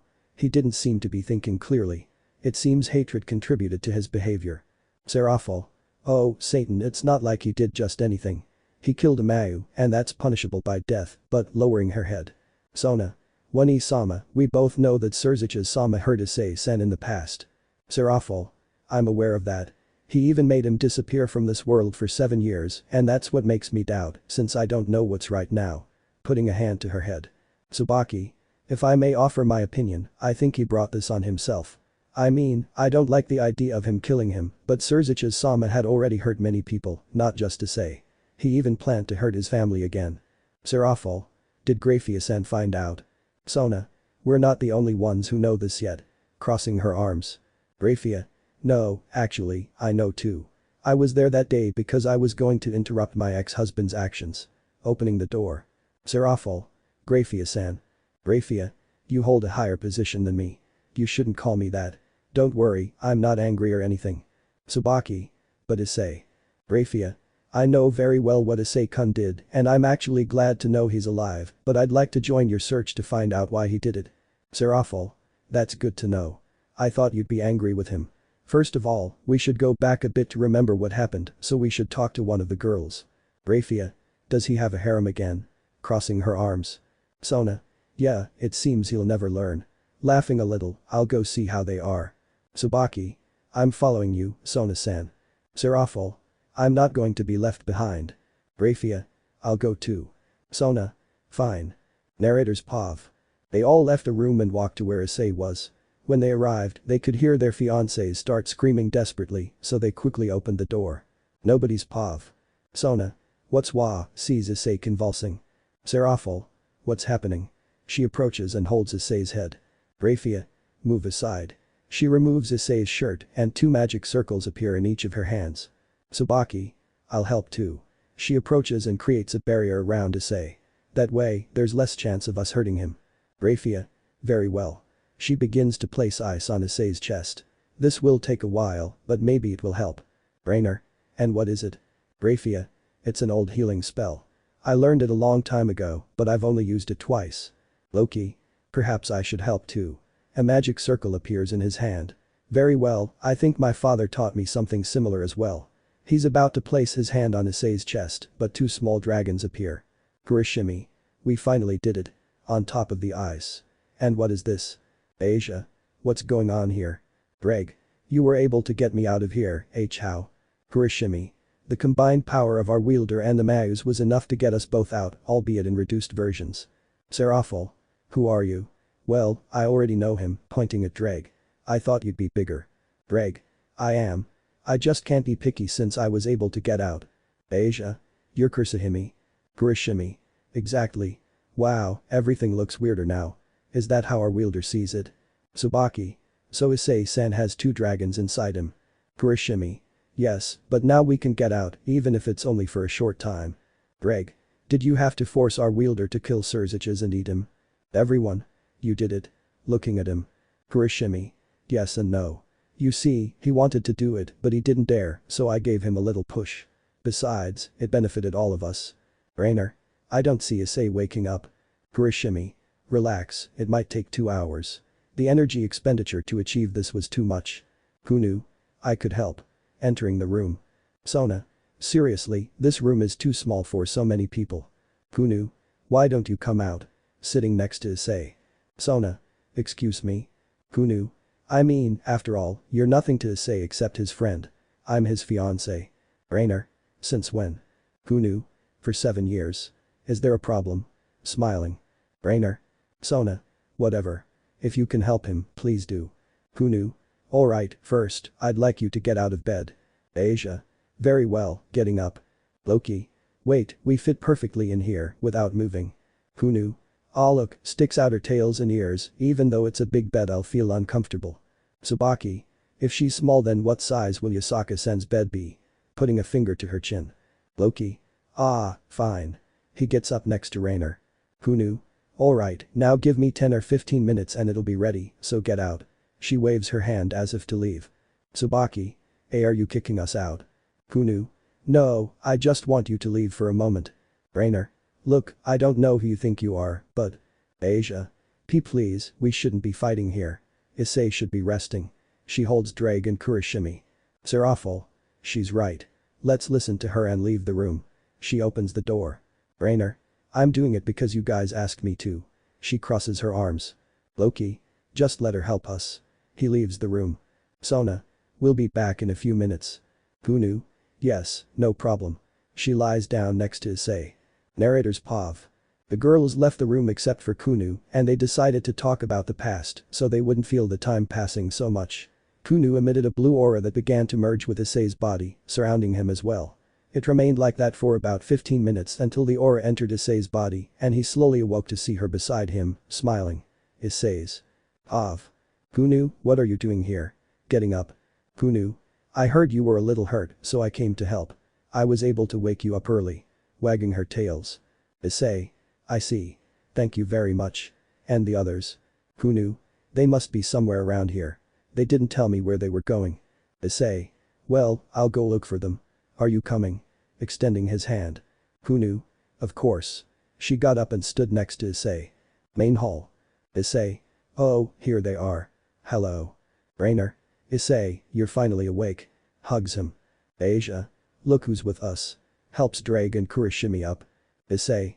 Ah, yes, I knew they wanted to get out of my body, even just once. They used up a lot of my energy, but I see they succeeded. Loki. And you couldn't warn us. Issei. I was talking to them mentally. Sona. The good thing is that you're awake now and you're no longer worrying them. Tsubaki. Oh, by the way, Kiba-san, I'm sending you a message. Pulling out a letter. Issei. Let's see what it says here. Hello Issei-kun, I know you're still asleep, but I'm sure Tsubaki-san can give you this letter from me. I have a small problem related to a trip we took a while ago to vampire territory and you have to be involved. Well, actually, all of us who were in the occult research club have to be involved, but you know it disbanded, so I need you to come as a member of the Citri clan. The girls already know, and you're the only one missing. By the way, it's a week after I'm writing this letter. See you, Issei-kun, and get well soon. Hugs, Kiba. Sona. So, what do you say? Issei. Why did she write a letter if they could have just told me? When did she write this letter? Tsubaki. 6 days ago. Issei. Ah, Kiba, well, we'll leave tomorrow then. Loki. Where to? Rests his head on Issei's shoulder. Issei. We're all going to the vampire territory, no exceptions. I've been away from you all for too long and I don't intend to neglect you any longer. Looking at the girls. Serafal. How romantic. Graphia. And he's supposed to have eaten my ex-husband. Gets a little chill. Issei. Well, I'll get some things ready. We'll be here at your house at the first sign of light tomorrow, Sona-san. Sona. Alright, we have everything ready. But do you have any idea what the problem is? Issei. Well, I don't remember doing anything wrong, but I'll find out tomorrow. Vampires vanished. Narrator Pav. Issei had arrived at Sona's house with his partners as they had agreed the day before. Upon arriving, he saw Kiba and began chatting with him about unimportant things until it was time to leave for the vampire territory, so they used a teleportation circle. Once there, they were greeted by two people they knew quite well. Valerie Teeps and Gasper Vladi. Everyone greeted them except Issei, who noticed something strange about Gasper. Obviously, with the time he had been dead, he must have changed physically and mentally, but Issei felt something was off. He let it go and approached. Issei. Espav. It's good to see you both again. I see you've stopped cross-dressing. Gasper. I had to stop someday, senpai. It's good to have you back. Issei. Thank you, and well, Valerie, you still look just as young. Am I the only one who's getting old? Valerie. Don't say things like that. You look young too. Anyway, please come with us. Walking alongside Gasper. Issei. Approaches Kiba. What has Gasper been doing all this time? Kiba. I don't know. After finding out about our former Butchu's betrayal, he practically disappeared. I haven't heard anything from him until now. Issei. I'll have to stop worrying so much. Narrator's Pav. Everyone entered a rather large castle. The people were amazed and looked at Issei with astonishment and respect. It seemed that all the factions had learned of Issei's return. They entered a somewhat spacious room with several sofas to sit on and a table in the center. Nobody's pav. Hibba. So why did Valerie-san call us? Valerie. Well, I hope you remember that you helped us a while back since there were some vampires who were traitors and aiding the cause of the now defunct Cows Brigade. Issei. My memories are blurry, but I think I know the essentials. Rainer. Didn't Kronos tell you about any side effects? Issei. No, but I suppose it's because of the time I've been out of this world. Sorry for interrupting. Valerie. No problem, Issei Hyoudou. Well, the thing is, things have been happening against us and we believe there are one or more traitors within the clan again. Sona. I see. Then we'll have to look for clues to find out what happened. What exactly has happened? Asper. All sorts of things, from murders to the sudden disappearances of important people within the vampire community. One of the most serious disappearances is that of Ilmenhold-san. Sadly. Issei. Whoever did something like that must be strong and they must also know your weaknesses very well. Asper. Yes, that's why we're coming to you for help. Tsubaki. We can't refuse this request. You've supported us so much these past few years. Issei. And I can't deny my cowhide anything. He places a hand on Gasper's head. Asper. Your attitude hasn't changed much, Issei-san. Valerie. We're very grateful. We've obviously been investigating this and we'll give you our full support. Loki. Issei, I need to talk to you in private. He holds Issei's shirt. Issei. Now. Loki. Let's do it later. We'll be staying here for a while, won't we? Issei. Until we find the traitor. Valerie. We've prepared a cabin not far from here so you can be comfortable. We'll guide you there. Sona. Thank you very much. Narrator's pav. Everyone followed Valerie and Gasper, continuing their conversation. Asia felt she wasn't helping much since she hadn't fought in so long, so she decided to have Issei train her, even if just a little. She still had her sacred gear, but she wasn't using it for fear of being tracked. When they arrived at the cabin, it was quite large and could easily accommodate everyone. It was nighttime, so they set up several things, and Valerie and Gasper went back to the castle. No one's pav. Issei. Are you sure about this, Asia? Asia. Yes, I don't want to be a burden anymore. Issei. Good, then the first thing we'll do is warm up. We'll climb this small hill about 10 times to start off easy. 2 hours later, 12 p.m. Issei. Are you sleepy, Asia? Asia. Just a little, with dark circles under her eyes. Issei. Come on, it's best if we go to sleep. You trained quite a bit for your first time after 7 years. He picks her up and goes into the cabin. Loki. Now I'd like to talk. Issei. Just let me take Asia to the room. He goes upstairs and comes back down a minute later. What do you want to talk about? Loki. It's about your junior. Issei. Gasper. Loki. Yes, first sit down. She puts a hand next to her. Issei. Okay. He sits next to her. What's going on with Gasper? Loki. Look, you know very well that I'm the goddess of deception, so it's easy for me to know when someone is lying in front of me, and that boy was lying completely. Issei. So there's no traitor. Loki. No, I mean, he's the traitor. Issei. Hey, wait a moment, Loki. I'd like you to explain it to me a little better because I understand the concept, but I'd like to know more than just a simple assumption. Loki. I'll try to explain it in a way you'll easily understand. When I hear someone speak and tell a lie, my brain automatically repeats the false words and discards them, which is why it's easy to tell when someone is lying. For example, when you told me I love you, that didn't happen, and that means it's true. Issei. So you have the ability to tell when someone is lying. Loki. Exactly, but if you still don't believe me, we could take a closer look. Issei. I'm not really sure what to believe. On one hand, I'd feel bad for doubting you, and on the other hand, I'd be judging Gasper without even agreeing with myself. He lowers his head. Loki. You don't have to worry. I understand it's difficult, but I'm sure you'll understand. I just ask that you don't give him any important information. Issei. Okay, and thank you for telling me this, Loki. You're a great help in these kinds of situations. Loki. You don't have to say it, I already know. Turning around. Issei. Are you going to sleep now? Loki. Yes, I'm a little tired. Are you coming? Issei. Of course. Goes upstairs with Loki. Sona. Aren't you two asleep yet? Issei. We're getting to that. And why are you still awake? Sona. I'm running an errand for Zyatoshi-sama. I don't think I'll be long. Issei. Well, see you later. Sona. Yes. Goes downstairs. Next day, vampire territory. Issei. Ah, I couldn't sleep well. Rainer. Why? Issei.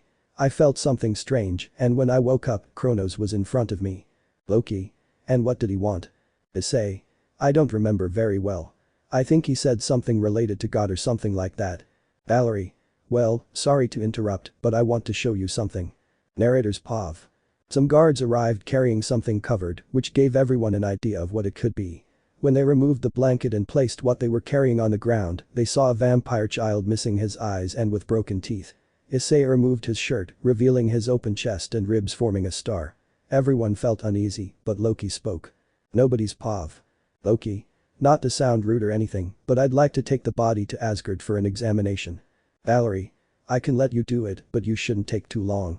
The parents want to give him a proper send-off. Loki. The most I'll be gone is 2 days. Issei. Be careful. Loki. Don't worry, it's not like I'm going to war. Well, see you later. He picks up the body and disappears. Asia. I can't believe this kind of thing still happens. Issei. Don't worry, everything will be alright, he strokes her head, let's trust her. Valerie. We'll keep investigating. Issei. Me too. I want to go see Loki to talk about Gasper. If I remember correctly, for blood to smell like that, at least 6 hours have to pass. Valerie. Are you okay, Issei? Issei. Ah, yes. Could you tell me when they found the body? Valerie. This morning. Issei. That means if I subtract 6 hours, it would be early morning. Maybe it doesn't make much sense, but I feel like this isn't right. I have to go see Loki. Now that I think about it, Loki might need help, so I'll go with her for those 2 days. Asia. In that case, I'll pack you a small bag. I won't be long. 30 minutes later, Asgard Castle. Issei. Loki, we need to talk. Loki. I'm coming. Wearing a white coat. Issei. I want to talk about Gasper and the deceased child. I think they're connected. Loki. Maybe too connected. Follow me. Asgard moats. Loki. I'll sum it up for you. These men you see here are sorcerers who specialize in the anatomy of the human and non-human body. They found this, holding up a tooth. Issei. And what does the tooth have to do with anything? Loki. This has tiny traces of your blood on it. That means someone has a way of consuming your blood. Issei. And this is where Gasper comes in, but the last time he did that was 7 years ago. Loki. And here's the tricky part. Even though we discovered this quickly, it will take us at least a day to verify it, putting on some glasses. Issei. Well, I'll stay and help in any way I can. Loki. Then let's get to work. We don't have much time. Unparalleled traitor. Narrator POV. In Asgard, several people could be seen, exhausted from lack of sleep. They were all very tired and somewhat dirty from having done nothing but investigate the deceased body of the young vampire. They finally concluded that despite Issei's absence of 7 long years, someone had a sample of his blood and the last person to ingest it was Gasper, making him the prime suspect. It was the last day they had the body, as they would deliver it to Valerie Teeps the next day. Everyone left and locked the place with a padlock and several protective spells to prevent anyone from entering until tomorrow. Issei and Loki were quite dirty, so when they went up to Loki's room, she went into the bathroom first. Issei. Espov. While she showers, I'll sleep a little. He lies down on the bed and falls asleep. 5 minutes later. Loki. Hey, you need to take a bath. Already dressed. Issei. Huh. Oh, yeah, I'm coming. Turns around. Loki. Hey, you can't sleep like that. You need to take a bath. Starts shaking him with both hands. Issei. I'm coming. Gets up and goes to the bathroom. Loki. Sometimes he can seem like a kid, but it's kind of fun to watch. Smiling. 1 day later, vampire territory. Issei. I barely managed to get any sleep. Loki. Me too, but at least we got some evidence. The only thing we need is to get a blood sample from Gasper. Issei. That's the hard part. It's not like we can just show up and ask for his blood. Loki. We'll have to discuss that with the others. For now, let's go inside. Narrator's POV. Issei and Loki kept what they had discovered so far a secret, although every time they tried to warn Valerie about what was happening, Gasper appeared, which only increased their suspicions. That night, at bath time, Issei was in the hot springs with Gasper and other half-vampires and castle servants. He and Loki had come up with the idea that when it was bath time, Loki would step aside to talk to Valerie and Issei would watch Gasper. And so it was, until Gasper got up and headed for the exit, but Issei grabbed his arm. Issei. Are you going somewhere? Gasper. I'm done bathing, Issei-senpai. Issei. But we just got here 5 minutes ago. Are you sure? Squeezes a little. Asper. Why yes, I have something to do. Tries to break free. Issei. It can wait. Serious. Asper. Grabs a metal basket that was there and hits Issei on the head, then runs away with a towel covering his member. Issei. Wait, you bastard. Comes out after him with a towel in the same area. Women's bathroom. Loki. Did you understand? Valerie. Yes, although I find it hard to believe he's the traitor. Loki. I hope we're wrong in our prediction, but if he turns out to be. Valerie. If he turns out to be, I'll take matters into my own hands and he'll have to die in prison. He's murdered many of our people. Serious. Loki. Understood. They return to the others and explain. Rainer. I knew you were up to something. Asia. Then we'll help if necessary. Issei. I want it there, you bastard. He bursts through the door along with Gasper, leaving him on the floor. You're fast. Gasper. We have to get out of here. We're in the women's restroom. Issei. And why did you want to come here specifically? Gasper. What does it matter now? Narrator's POV. The black robe appeared on Gasper's body, covering him. He rolled away, removing Issei from him, and stood up, revealing red eyes. Gasper raised his arms and vanished. Issei struck the ground and activated his balance breaker in the form of the red Sekiryuutei, flying to the top of the castle. The girls quickly left and changed before leaving the castle, finding a large crater in front of it. Inside, Issei was holding Gasper by the neck. Gasper punched Issei in the face, but it had no effect until he stopped time for a moment to break free from the attack. Issei's power was greater, so he broke free a few seconds later and flew towards Gasper again, but Gasper summoned the sword Ascalon and plunged it into Issei's back. He was still weak to that type of attack since he was a dragon. He was about to plunge the sword in many more times, like a sadist, but Loki launched a beam of ice that froze his leg and Rainer launched a spear of light that pierced his left shoulder. Gaspers. You idiots.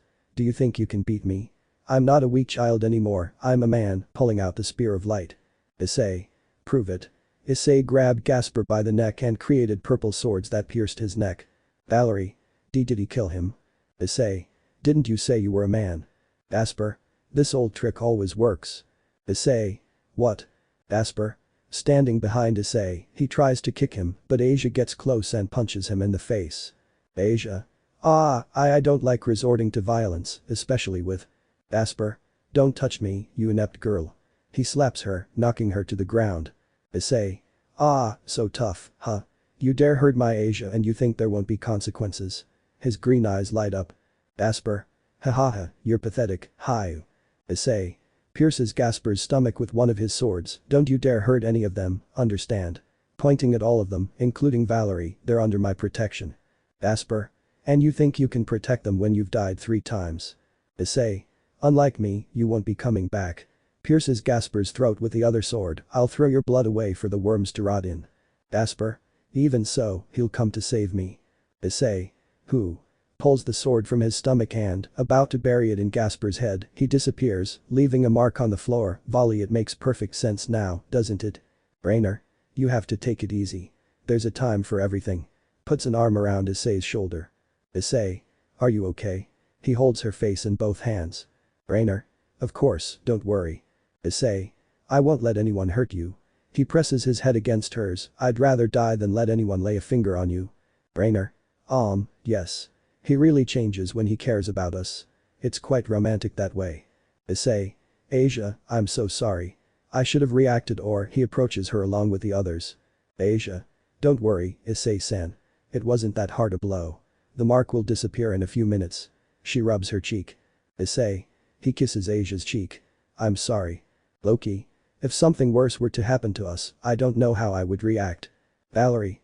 Thank you so much for your help. You're all really great people. Issei. From now on, whenever vampires have a problem, they can come to me to solve it. I don't intend to let a loved one suffer again. Valerie. Beloved. Issei. Yes, you haven't changed since we met, that's why I consider you beloved, and as for Elmenhold, I'll find her soon, I promise. Valerie. Please. Asia. By the way, what about Sona-sama? Issei. She went back to the underworld again. It seems her sister is having a lot of trouble since they want to force her into marriage, and she's helping her as much as she can. Rainer. Serafol-sama. Valerie. Demons have changed a lot since you left, Issei. Issei. No, what's happening is that they're desperate and also blinded by Surzich's stupid ideas. Valerie. And do you plan to do anything about it? Issei. There are good demons who are suffering because of it, one of the clearest examples is Seraph-Sama. Asia. So it'll be a while before we get home, right? Issei. Unfortunately. Rainer. Okay, next stop the underworld again. Loki. I thought things would be calm once Issei returned. I mean, I thought everything would be normal outside the underworld, but I see that's not the case. Issei. Sorry for causing trouble. Loki. I didn't mean that. Laughing. Valerie. We vampires are very grateful to you. If you need anything, we'll be here. This is your home. Issei. Likewise. If you want anything, don't hesitate to ask. Extending his hand. Valerie. Yes, thank you, Issei-kun. Shaking his hand while smiling. 2 hours later, Vampire Castle. Valerie. Ah, they've already left. Although I feel we'll have them back here soon. Servant. And have you thought about talking to him about marriage yet? Valerie. Huh? I mean, he's handsome and all, but it's too soon. Blushing. Servant. Time flies and he's already grown up, just like you. He's a good person.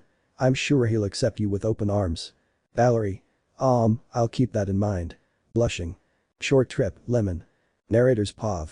Some time after Issei learned that Gasper was a traitor and had murdered a large number of vampires, he left the territory, but not alone, obviously. First, he went home where he rested for 2 weeks after everything that had happened, before leaving again, this time alone. He wanted to clear his mind of everything that was happening in relation to him. The girls were worried about him, but they knew he needed time for himself, just like them. Issei was in the dragon territory, on a cold mountain, drinking several bottles of alcohol that had no effect on him, along with his friend Master Tannen at some hot springs. Tannen. So the cross-dressing vampire turned out to be the traitor. Issei. Ah, yes, of all the ones who could have been, it had to be him. Tannen. Who would have thought? After all, he's got guts. Issei. That can be misinterpreted, laughing, but you know, I don't like it when alcohol has no effect on us, he grabs the bottle. Tannen. Do you want to level up? Issei. Of course. Narrator's POV. Tannen had developed an ability that allowed him to maintain his same appearance, but with the height of an average human. He used this ability because most meetings had to be held outdoors if he attended. Tannen left the hot springs for a moment and returned with what appeared to be another bottle of alcohol, but the contents were orange. He sat next to Issei and gave him a small glass. Narrator's POV. Tannen. Take it easy. It has what we call dragon apple. It's quite sweet and has a good flavor, but it gets us drunk rather easily. Well, it depends on the person. Issei. My father told me that when I grew up we'd have our first drink together at the hot springs, would you do me the honor? Raises his glass. Tannen. Of course. They make a small toast. Narrator's POV. Just as they were about to drink, Office appeared out of nowhere. She was dressed as usual and was floating in front of the 2 dragons, who were somewhat surprised by her presence. Issei quickly invited her to join them, but Tannen hit him on the head. He took the drink and left the hot springs laughing, leaving the 2 of them alone. Nobody's POV. Issei. The hit wasn't necessary. Office. Tell me, how are you? With a towel covering her small body. Issei. That was quick. You mean about Gasper? Office. Yes, I was planning to visit you, but when I got to your house you weren't there. Issei. Oh, sorry, I needed to clear my head a bit. Besides, I've been thinking about it and I need a team to find Volley more easily and defeat him. I'm sure he has many more allies. Office. You're not alone either.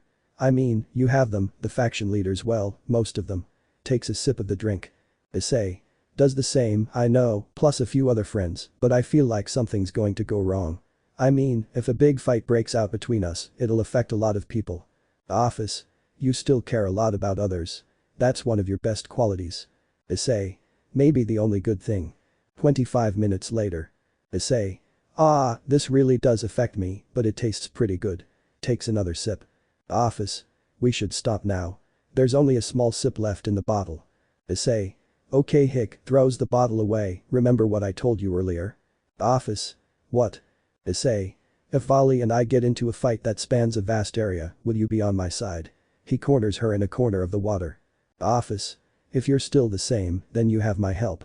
Issei. And you have mine, hick. Office. Ah, you're very red. She touches his forehead.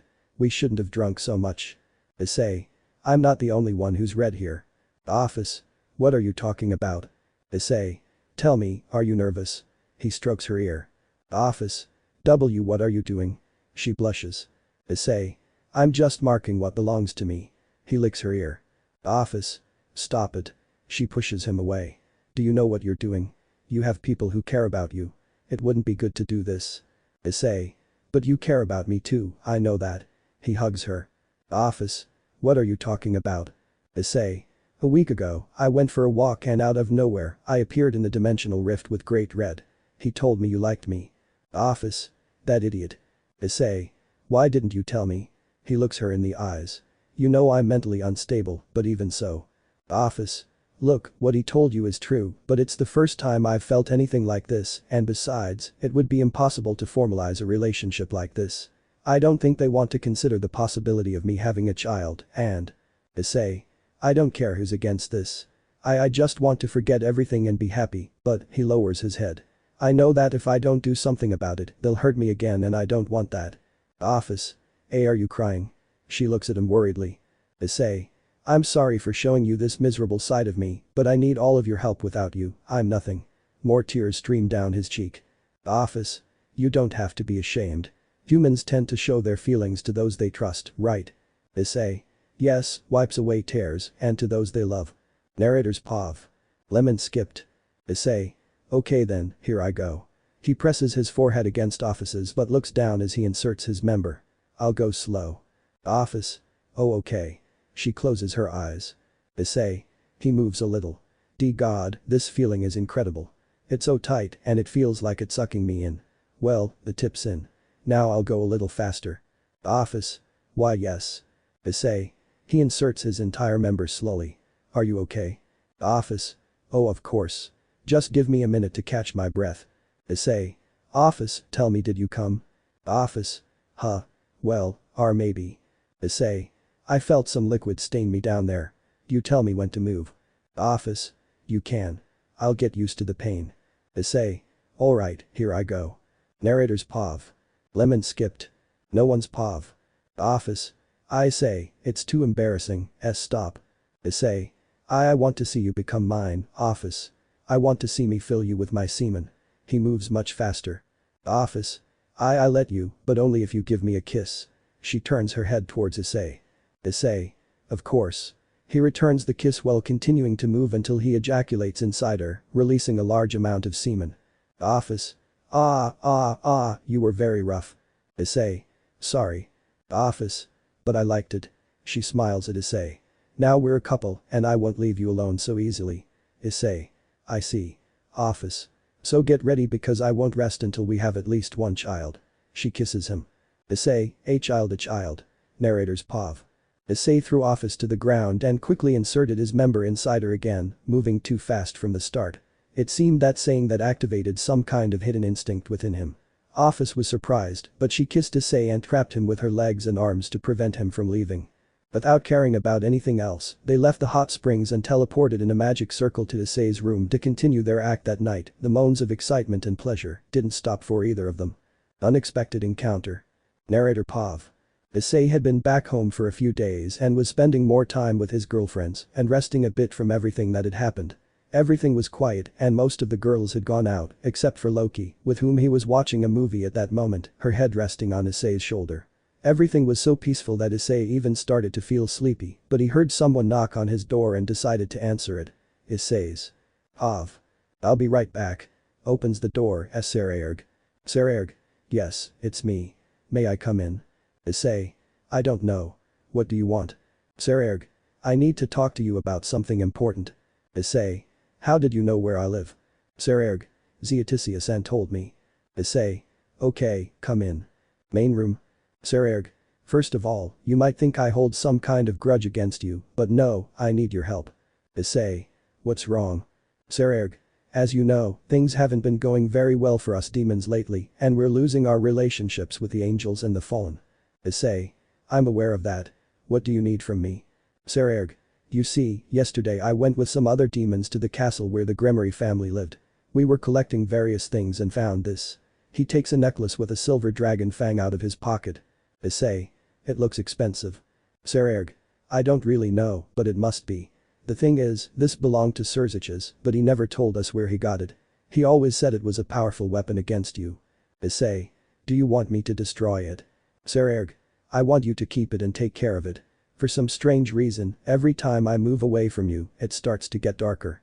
I suppose it's silver because I'm close to you. Issei. I don't even know if I want to keep it. I mean, it belongs to the man who caused me so much suffering. Sekiryuutei. I know, but I really need you to keep it. The underworld is going through a civil war and I don't want this to get involved. It seems to have a lot of power. Issei. Civil war? How long has it been going on? Sekiryuutei. About a month. The inhabitants are starting to distrust the mass and are using their powers to attack us. Even though we can defend ourselves, we don't want any lives lost. Issei. And who has been most affected? Sekiryuutei. The Citri, then the Phoenix, and in third place, we Bail. Issei. You wanted to ask me for help with that too. Sekiryuutei. Actually, yes, I just couldn't find the words. Issei. I know I've had my share of trouble with demons and that Surziches was a son of a bitch, but that doesn't mean I want to see you suffer. I already told Kaichu that you could ask me for a favor anytime. Sekiryuutei. You mean Sona Citri? Issei. Yes. Sekiryuutei. Maybe I thought it would be a bother to tell you. Issei. Fine, I'll help you, but on one condition. You'll have to change a lot of the underworld's rules. Sekiryuutei. I can't decide that, but I'll gladly help you do it. Issei. Okay, I'll accompany you to the underworld starting today. Sekiryuutei. Thank you very much. Bose. Issei. Don't worry, just give me a second. I'll let my partner know. 2 minutes later. Issei. Ready, we can go now. Sekiryuutei. Good. So, where do you want to go first? Issei. To the Citri. Citri Castle, Underworld. Narrator Pav. Upon arriving at the castle with Sekiryuutei, Issei saw a large number of heavily armed guards at the gates, along with some beasts. As they approached, they were quickly recognized and granted access. Once inside, the servant summoned Sona's group to greet them. Sona. What are you doing here, especially you, Issei-kun? Issei. Well, Kaichu, thanks to Sekiryuutei, I found out you're in a civil war. Why didn't he say so before? Sona. First of all, you can call me Sona, and second, we didn't want to cause any trouble. We heard you were resting with your partners and we didn't want to interfere. Issei. Okay, Sona-san. That sounds strange but you don't have to worry. Kiba. Ah, it was Issei-kun. Of course, I'd come to help. Issei, it's good to see you Kiba. Kiba. Likewise. He approaches to greet him. Sona. Perhaps you shouldn't get involved in this, Issei-kun. We demons have already caused you too much trouble and… Issei. SHH. He appears in front of her and puts a finger to his nose. Surziches doesn't represent all demons and as I said once before, no matter who you are, your actions define you. Sona. Thank you so much for being like this. Issei. Well, now we'll have to do a lot of things to regain their trust. Kiba. They're mostly fighting with the Citri clan because Serafal-sama is a Mau. Issei. Then maybe we should talk to her. Do you know where she is? Sona. She's in her office, but I think she's a little tired. Issei. I'll go. Tell me where it is. Sona. Go straight ahead and when you see our clan symbol on the ground, concentrate a little power, a door will appear on your right side, and that's it. Issei. Okay, I'll see you in a bit, thank you very much. He follows Sona's instructions. Kiba. Poor Issei-kun, every time he tries to rest something comes up. Sona. I feel bad about that, I feel like I forced him. Sekiryuutei. He does it willingly well, I have to go now, please take care of Hyoudou. He disappears in a magic circle. Kiba. Sure, what will we do now, Kaichu? Sona. Let's go talk to the Phoenix. Serafal's office. Serafal. Ah, there's so much paperwork. She holds her head and leans back on the desk. I wanted to rest for a while, but oh well, I have to do this so I can see Issei-kun someday. She holds a photo of Issei while smiling. Issei. He knocks on the door. Serafal-sama, it's me, Issei. May I come in? Serafal. Issei-kun. Give me a minute. She puts the photo away and tidies her hair up a bit. You can come in now. Issei. Opens the door. Hello, Serafal-sama.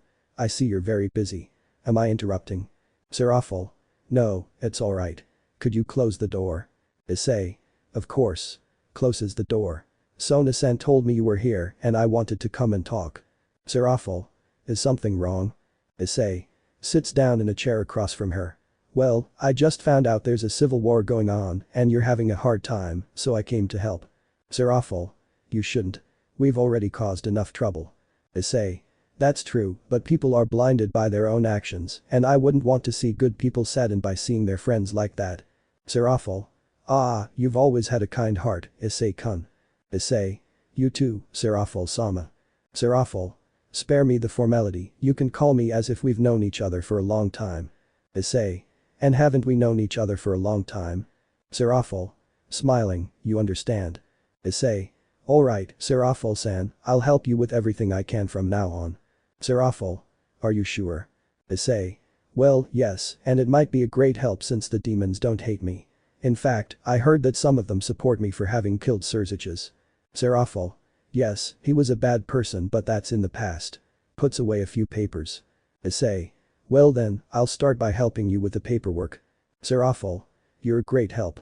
Phoenix Castle. Razor. So Hyoudou came back to help us. It's been a long time since he visited us. Taking a sip of wine, and to think my sister ended up being one. Hyoudou didn't deserve my sister, and I'm glad he doesn't live here anymore. Sona. But that happened a long time ago. Razor. It still makes me angry, but where is Hyoudou? Kiba. Talking with Seraphil-sama. Razor. Then tell him to come tomorrow. I want to talk to him and apologize personally. Sona. Okay, see you later. Disappears in a magic circle. Razor. Ah, Hyoudou, I feel bad for you coming tomorrow and having to face you. To think that a member of my family did that to you after being so noble before. You made me change for the better and I appreciate that. Therefore, you will have the support not only of me but of all the Phoenix. Looking at the moon. Visit the Phoenix. Narrator Pav. Issei was asleep on the roof of the Citri castle. It had been dawn for a while, but he was so tired that he was still asleep, without a care in the world, listening to the relaxing sounds of nature. But then someone started shaking him until he woke up. Nobody's Pav. Kiba. What are you doing asleep out here, Issei-kun? Issei. Oh, well, I don't have a room, and I didn't want to go too far to find a place to sleep, so I just stayed up here. Kiba. I'll ask the others if there's a room available. It'll be bad for you to sleep up here. Issei. I appreciate the thought, but what time is it? Kiba. 10 a.m. Let's go down. Everyone's waiting for us for breakfast. He jumps toward the castle gate. Issei. That's what a peaceful day feels like. He follows Kiba. Inside the castle, dining room. Kiba. I found Issei-kun. He was asleep on the roof. Seraphil. What were you doing there? Issei. Just resting, but that's for another day. Nothing's happened, right? Sits down in a chair. Sona. I forgot, Razor Phoenix asked me to have you visit him today. He said he wanted to talk to you personally about something. Issei. Then maybe I should go now. Seraphil. Aren't you going to have breakfast, Issei-kun? Issei. Maybe I'll have breakfast with the Phoenix family, but I don't know. I'm going now. Enjoy your meal. Leaves the dining room. Everyone? Yes, you too. Seraphil.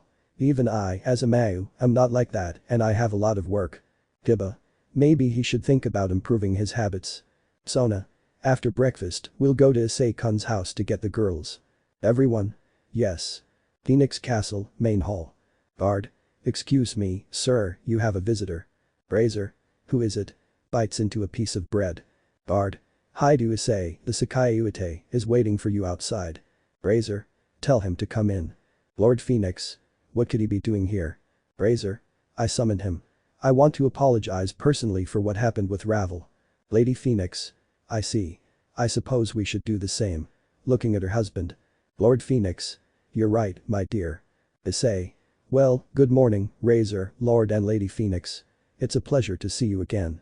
Smiling. Lord Phoenix. Likewise, but please sit down. Issei. Okay. Sits next to Razor. Razor, I heard you sent for me. Is something wrong? Razor. Yes, you see, I want to apologize for what happened with Ravel. I didn't think she was like that or that she would have hurt you like that. Lady Phoenix. We are also very ashamed and offer our sincerest apologies. Lord Phoenix. If you need anything, the Phoenix residence will be like a home to you. Issei. Thank you very much, but you don't have to feel ashamed. That's all in the past. Waving his hands. Razor. I heard you're seeking revenge. Is that true? Issei. Yes, except the girls are stopping me. They say I'll be corrupted and become like them, so I'm having second thoughts. But I do want to punch Volley really hard in his stupid face and… Lord P. You know, what you're saying reminds me of my son here. He acted very immaturely about some things and wanted revenge when you defeated him, but you made him change. I'm not saying it's easy to get over what they did to you, but think of your loved ones. Issei. The only reason I haven't killed any of the girls I used to date or killed many people is because of them. They're the ones who keep me sane. I don't know what I'd do without them. Lady P. But you can't put all that weight on them. You also have to do your part and change yourself. Issei. I know, but it's a difficult process and it will take me a while, but I'll try. Razor. That's good to hear. How about you stay after breakfast and we do a little training? Issei. Perfect, although I'm a bit rusty when it comes to raiding games. Razor. Issei. Then it's fine. Phoenix Castle Courtyard. Razor. Well, Hyoudou, let's see how much you've improved. Issei. Did you hear that, guys? Greg. Finally, after a while, we have some action. Kurishimi. I was tired of sleeping for so long. Issei. It's not all about fighting, understand that sometimes I want to rest. Razor. Alright, Hyoudou, go ahead. Narrator's POV. Issei closed his eyes and a purple armor that Razor didn't recognize appeared. Razor smiled slightly and created a small fireball in his hand, then snapped his fingers, making it disappear. Issei didn't recognize it, but when he approached Razor, he began to feel intense heat and the urge to faint. It felt like he was approaching a star, so he moved away from him a little. Razor. I understand you can withstand high temperatures, Hyoudou. Issei. What the hell did you do?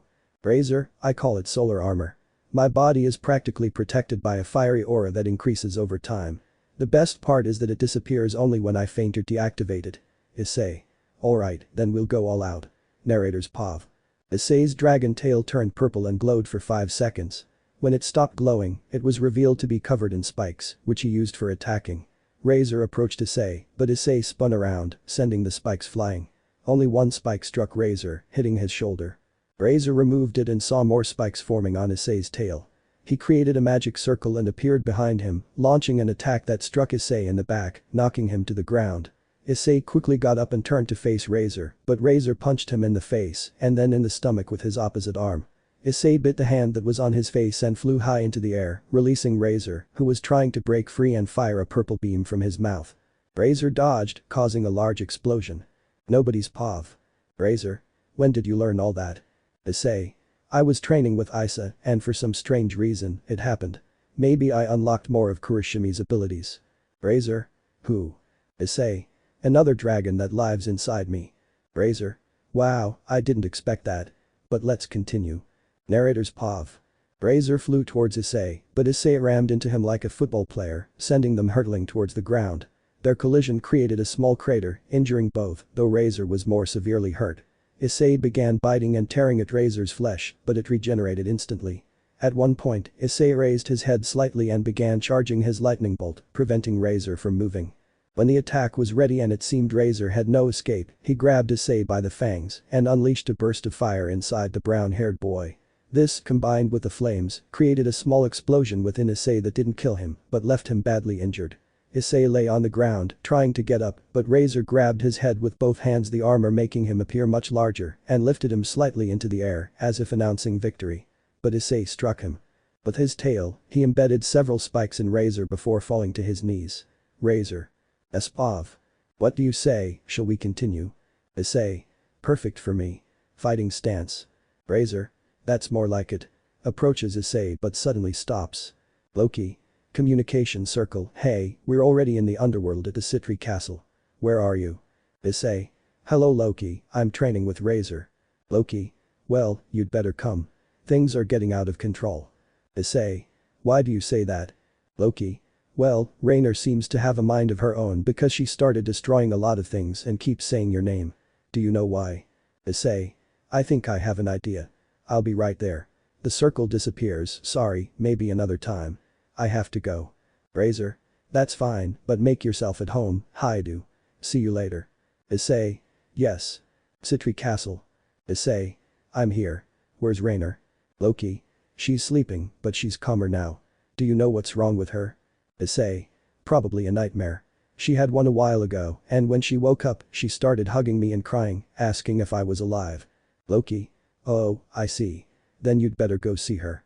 They go to the room. Rainer, wake up. Rainer. What's wrong? He pulls off a blanket. Loki. Look who's here. He steps aside. Issei. Hi Rainer, I'm fine. Rainer. Issei. She jumps towards him, hugs him, and kisses him. I'm so glad you're okay. Issei. Yeah, nothing happened, don't worry. Are you sleepy? Rainer. Just a little. Issei. Well, I'll sleep with you. He lies down on the bed next to Rainer. Rest well. Rainer? Yes, she falls asleep. Loki? She's a heavy sleeper. Issei? Yeah, but I'm going to rest for a bit. Can you close the door? Loki? No problem. He leaves the room and closes the door. Carnivorous instinct. Narrator Pav. A month had passed since Issei began helping the Citri clan and other clans like the Bale with the ongoing civil war. Issei had started giving talks outdoors, where large crowds gathered, as they saw him as the hero who had saved them from the worst Mao. Sursages. Although he had managed to make some people reconsider their actions, others became enraged and believed he had been mind-controlled, leading to widespread destruction throughout the underworld. Currently, Issei was detaining some demons who, unfortunately, would have to be judged for their actions. Issei felt that stopping more people causing destruction wouldn't help, so he came up with an idea to at least significantly reduce their actions. He had planned a sort of meeting that a large portion, or if possible, most of the demons would have to attend. There, they would see the side of the mass they didn't know, the way they were treated, and the repercussions that could come. The day arrived, and the brown-haired boy was preparing to go out before an audience that was divided into many factions, but the vast majority were angry. As he stepped out, he received applause from some and a great deal of booing. He didn't care and began to give a speech he had practiced for a long time, but at one point in the speech, he saw a strange purple beam. He stopped speaking and fixed his gaze on the beam, which suddenly shattered a window and struck the brown-haired boy in the shoulder. The people stood up abruptly, and he did too, but he removed what looked like an arrow. The people were about to leave when the arrow exploded in Izuku's hand, causing him to destroy a wall and fall to the ground in great pain. Nobody's Pav. Issei. Og, this wasn't planned, gets up, who could it have been? Asper. Flies to him and grabs him by the shoulders before throwing him onto the stage. Have you already forgotten about me? Sits in a chair. Issei. My days here were turning out to be somewhat pleasant. Gasper. Did you come here so I could break up with you? Gasper. Contrary to what you think, we have a proposition for you. Issei. I don't have time to listen to it. Activates his Blance breaker. It's been a long time since he activated it. Greg. It's about time. Asper. Relax, I'm sure you'll be interested. Didn't you plan to get revenge on the other girls? Issei. Yes, but I can get revenge on you guys at the same time, it's not a problem. Flies towards Gasper. Asper. Perfect, draws a sword very similar to Ascalon, which makes Issei stop dead in his tracks. Issei. I knew something wasn't right. Where did you get that copy? Asper. Some friends were kind enough to give it to us. I want to check that it's sharp. Will you help me? Issei. Does he think he can beat me? Let's just say I won't be responsible for anything that happens to you. Narrator's Pav. Asper flew towards Issei, who quickly ducked, dodging an attack from the Ascalon copy that was headed straight for his face. Gasper stopped abruptly, but Issei didn't give him time to react and struck him powerfully in the spine with his right fist, sending him sprawling to the ground. He then grabbed Issei by the hair and roughly lifted him up, slamming him to the ground and unleashing a barrage of blows. Asper blocked one with his right fist and attempted to stab the brunette in the ribs with his sword, but Issei moved aside. Gasper kicked Issei in the stomach, knocking him off his ledge, and then began firing several arrows identical to the previous one. Issei couldn't deflect any of them, and they all exploded, causing him excruciating pain and sending him crashing into a pile of chairs. Asper leaped towards him, and when he tried to pierce the chestnut-haired man's armor with his sword, Issei grabbed the blade with both hands and began applying pressure to try and destroy it. The sword's aura was causing problems with his strength, so Gasper broke a bit of the armor around the neck and tried to suck some of Issei's blood to increase his power, but he received a dragon shot to his stomach that launched him too high and through the roof of the building. Issei got up and two large red cannons appeared on his shoulders, which he began to charge with power. Seeing that Gasper was about to escape again, he quickly went to him and with one bite tore off his arm, then bit his shoulder and threw him to the ground. Gasper tried to flee, but Issei fell on top of him and fired the two cannons, completely immobilizing him. Suddenly, Issei felt the need to eat what remained of the unconscious Gasper, for some strange reason. He wanted and seemed to need to eat the flesh of humans or beings similar to them. Issei couldn't resist and with his claws began to tear away pieces of the skin and flesh from Gasper's back, eating it as if it were a primitive creature. In his desperation to eat more, Issei began to bite Gasper's body and tear off large chunks of flesh. Gasper's body cooled rapidly, and his fangs, as well as the mouth area of his armor, were filled with blood. In the end, only Gasper's head remained, and Issei crushed it with his foot, roaring into the air before flying off aimlessly. 1 month later. The girls with the brown hair were searching everywhere in the underworld, but they had no trace of him. So they expanded their search to the human world and even to the heavens. Loki went to Asgard to look for him there, but after a month they found nothing. Meanwhile, the brown-haired boy was in an unknown place, still wearing his armor, devouring a poor man like a primitive creature. This man lived in some mountains far hidden from everyone else. Issei saw a light in front of him and could see some very familiar beings. They were the ones who had brought him before Chronos 7 years ago. No one's Pav. Spirit of time. Calm down, young Hyoudou. We know why you're like this, and we've come to help you in the name of Chronos. Spirit of time too. That's right.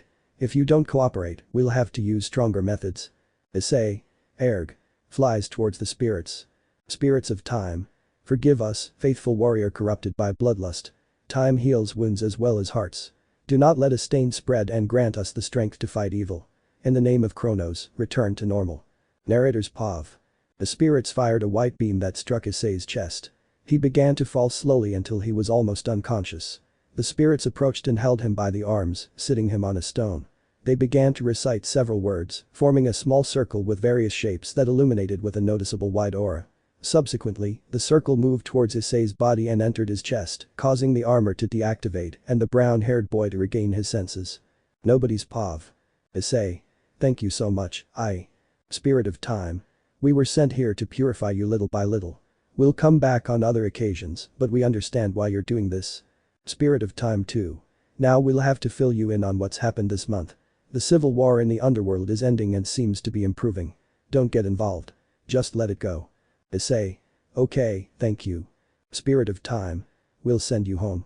Now rest. Issei's house, main room. Spirit of time. It seems no one's here. We'll be going. Take a break. Issei, yes sir. Lies down on the couch and watches them disappear. I need to control myself. 4 hours later. Loki. Another unsuccessful day. Opens the front door. The office. We'll continue tomorrow. Hears gnawing sounds. Asia. Who could have come in? Rainer. Issei. Runs and hugs him. Issei. I'll play a prank on you guys. Did something happen? Rainer. Of course something happened. Where were you? Loki. You were gone for a month. Hugs him from behind. Issei. What are you talking about? I've been here the whole time. The office. What? Stands in front of him. Asia. I say, are you sure? With tears. Issei. Okay, I think I overreacted a bit. I'm going to end up hurting them. No, it's fine, I admit it. It was just a little joke. I was kind of busy and some friends brought me here. Gets hit by all of them, it was bound to happen. Holds his head. All. Idiot. Go upstairs. Issei. Oh, come on, girls. It was just a little joke. Don't be mad, girls. He follows them. Girls. Each one locks herself in her room. Issei. Now I'll have to apologize to each of you, but it was kind of fun. Smiling. Facing the problem. Narrator's Pav. Issei was in a rather unpleasant situation. Before him stood Rias, along with the other girls who had betrayed him. He simply glared at them angrily and let them pass, since it wasn't his house but the Citries. Upon reaching the dining room, he sat beside his girls and carried on as if nothing had happened. Everyone fell silent when they saw them enter, and the girls were surprised to see so many people gathered at the table. Among them were Sererg, Razor, Azazel, Michael, and Zeotisius. Seraphol. Espav. What's going on? We're running out of time. Rias. Why are there so many people? Issei. Answer the damn question, looks at her. Rias. Anyway, we heard that you're going to attack a resistance group of old demons because they could start an internal war and you don't want that. Sona. True, but what's it to you? Rias. I'm a demon and I have every right to go defend my world. Issei. You'd better stay put. You'll just get in the way. Rias. You'd better stay put, you psychopath. Issei. What did you call me? Walks towards Rias. Akeno. Stay away from her. Creates a beam in her hand. Rias. Fine, don't think we didn't find out, Hyoudou. You ate Gasper. Asia. What? Issei. How did you find out? Rias. He worked with us and we found it strange that his evil pieces arrived completely covered in blood. Issei. That doesn't prove I ate him. Kaneko. But this does. Takes out a white sphere and begins to recreate the scene. Zenobia. And you said you change. What a coward. Issei. I don't want to hear that coming out of your mouths. You have no right. Clenches his fist. Asia. Issei. Issei. Wait, I can explain. Turns to look at her. Iron. How would you explain eating Gasper? He begged you to let him live and you ate him like a wild animal. Issei. Shut up, stupid. I don't want to hear it. He provoked me. Rias. So if we do it again, you'll kill someone else. Issei. Get out of here before something bad happens. Rias. Slaps him, oops, my hand slipped. Smiling. Issei. I see, sees everyone getting up, relax, nothing will happen. We'll handle this like adults. Tries to hit Rias, but Zenobia stops him, Zenobia. Don't you dare lay a finger on her. Draws a sword that Issei doesn't recognize. Issei. If you know how dangerous I am, then you should let me go. Zenobia. I'm not afraid of you, you're just a sicko wh. Issei. Bites her arm. Zenobia. Ah. Issei. Ah, arg. Narrator's POV. Everyone rushed over to stop the fight. The men tried to pull Issei away and the women tried to pull Zenobia away, but if it continued, she would lose her arm. So Razor grabbed Issei by the jaw and started setting him on fire to make him let go, which worked. But Issei's eyes were red and he cleaned the blood from his teeth with his tongue. The Gremory girls left and Issei sat down again, receiving a hug from all his girls, which calmed him down. Issei. Espov. Sorry, Asia. Issei, we need to talk seriously now. Issei. Surprised, yes, we'll be right back. They leave the castle. Zeoticius. This isn't going to end well. Outside the castle. Asia. Issei, is what they said true? Issei. Yes, head bowed. Asia. I thought you already understood that. You know I wouldn't like to see you transformed into a sadistic demon and all that, but I see it's your nature. Issei. I really try to change, but I can't. He throws himself to the ground and punches her. I've tried so many times to suppress that hatred, but I can't, I'm weak. Asia. This is affecting both of us, so maybe it's best to take some time and clear our minds to figure out what we want. Issei. No, I won't accept. He looks up. I know I love you and the rest of the girls. Please don't do this. Asia. Issei, when you came back, I felt immense joy, but seeing you like this only brings me pain, and I don't know what I want anymore. Maybe you should go on without me. She takes his hand. Issei. No, because the only reason I wanted to come back was you. It wasn't that I wanted to return to this world and get revenge. It was that I wanted to see you, hug you, kiss you, protect you, cheer you up, and so much more. He hugs her. Please don't go. Asia. Then we won't get involved in these matters anymore. We'll just help the demons with this and retire from fighting for a normal life. It's best for everyone. You can't control yourself. Issei. With a little help, maybe I can. Asia. I know it's difficult, Issei, but now you have to decide where you want to go. Stay here fighting and become a remorseless killer, or come back in a future better than ever. Issei. Neither of those. Stands up. I know I can get up and control myself. I know I can be much better than this, I just need you here with me. Takes both of Asia's hands. I promise I won't kill anyone else in my entire life if you promise to always be with me. Asia. Only if you promise you'll be happy by my side. I couldn't leave him after all, since he's the person I love and I want to be with him forever. Smiling. Issei. It's a done deal. With tears, thank you, Asia, for being so good to me. Narrator's POV. They kissed, then gazed into each other's eyes. They kissed again, this time more roughly on Issei's part. They were exploring each other's bodies once more and Issei lifted Asia's skirt, pinning her against the castle wall. She was startled, but Issei pushed aside her underwear and began thrusting roughly into her, eliciting several moans from her. No one's POV. Asia. Issei, we can't, they'll see us. Being thrust into. Issei. I'll be quick, I promise. 1 hour later, Citri Castle, main hall. Loki. Do you think they went somewhere? Issei. Sorry for being late. Asia. We had something to take care of. Loki. They're lying. Seraphol. Well, now we have to resolve the problem with the old demons. Issei. I'd like to handle that personally. Smiling. Sona. Why do you say that? Issei. I want to prove I can change, so I'll bring those old guys here alive. Hiba. With their whole bodies, please. Issei. Obviously. Just tell me where I should go. Zeoticius. Then you should go to the place where you met Kurashimi. Is that what you call it? Issei. Yes, but why there? Zeoticius. We heard that those old guys wanted your power, and that's why they're threatening to start a war where many demons will die. Kurashimi. Oh, I remember someone once challenged me, and after that, several guys came too, but none of them beat me. Issei. And why didn't you say so before? Kurashimi. I didn't think you'd declare war over my power. Issei. Well, while I sort this out, you guys try to get along with everyone. Office. I'll go with you. Issei. It would be better if I went alone. Office. There's a strange source of dragon power where you're going, and I want to see it with my own eyes. Issei. Alright then, take my hand. Let's teleport. Office. I'm faster. She takes Issei's hand and they disappear. Serafal. I was right, but oh well. We'll keep campaigning to fix this. Issei gave us a big advantage. Gibba. And who's going to wake those two up? He points to Azazel and Michael. Serafal. We'll teleport them back to their home. They look tired. But Issei and Office. Office. Don't think I didn't find out you did it with the girl. Issei. Ah, well, I just got a little carried away. Smiling. Office. I'm not jealous or anything. I'm just asking you to be a little worried. What if someone saw you? Issei. Well then, he'd see me make one of the girls I love mine, hugging her. Office. You're so shameless, serious. Issei. Now let's go, we have to go find some old people. Office. Don't kill them. Issei. I promise. He walks, Office holding his arm. Elsewhere. The power of hatred is near. So is the power of infinity. That's strange, they've never been this close.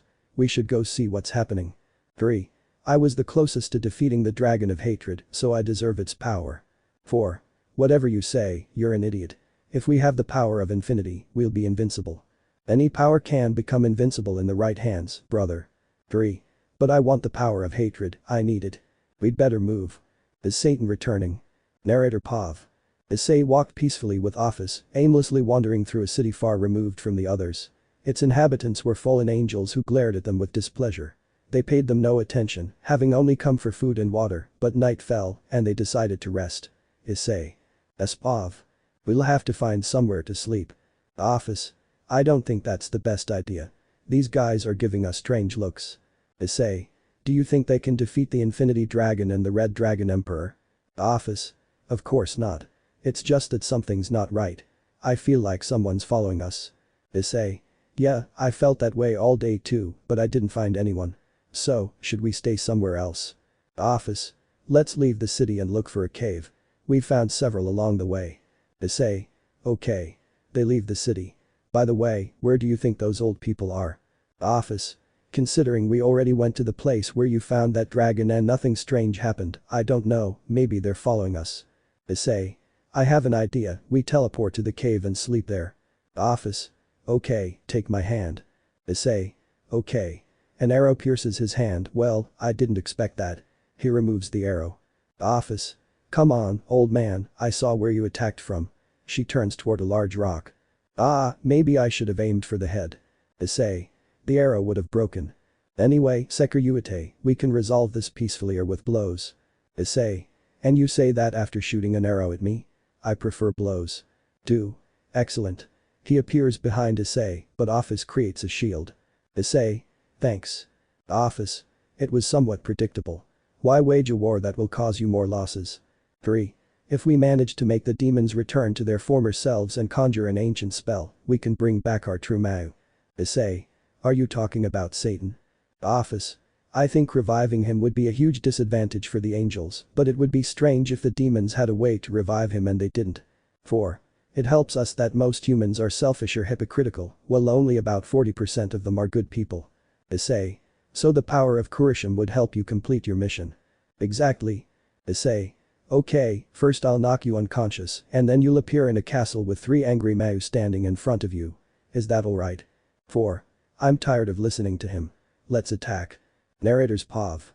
Issei assumed a fighting stance, as did Office. Each elder wielded a different weapon. One carried a staff, another an old rusty sword, a third had a completely blackened arm, a worrying sign, and the last had no weapon at all. They began attacking the shield until Office deactivated it.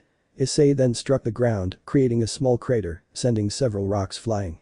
The 4 elders leaped back and Issei simply glared at them. One of them, specifically the one with the sword, attempted to attack him from behind, but Issei blocked the attack with his hand.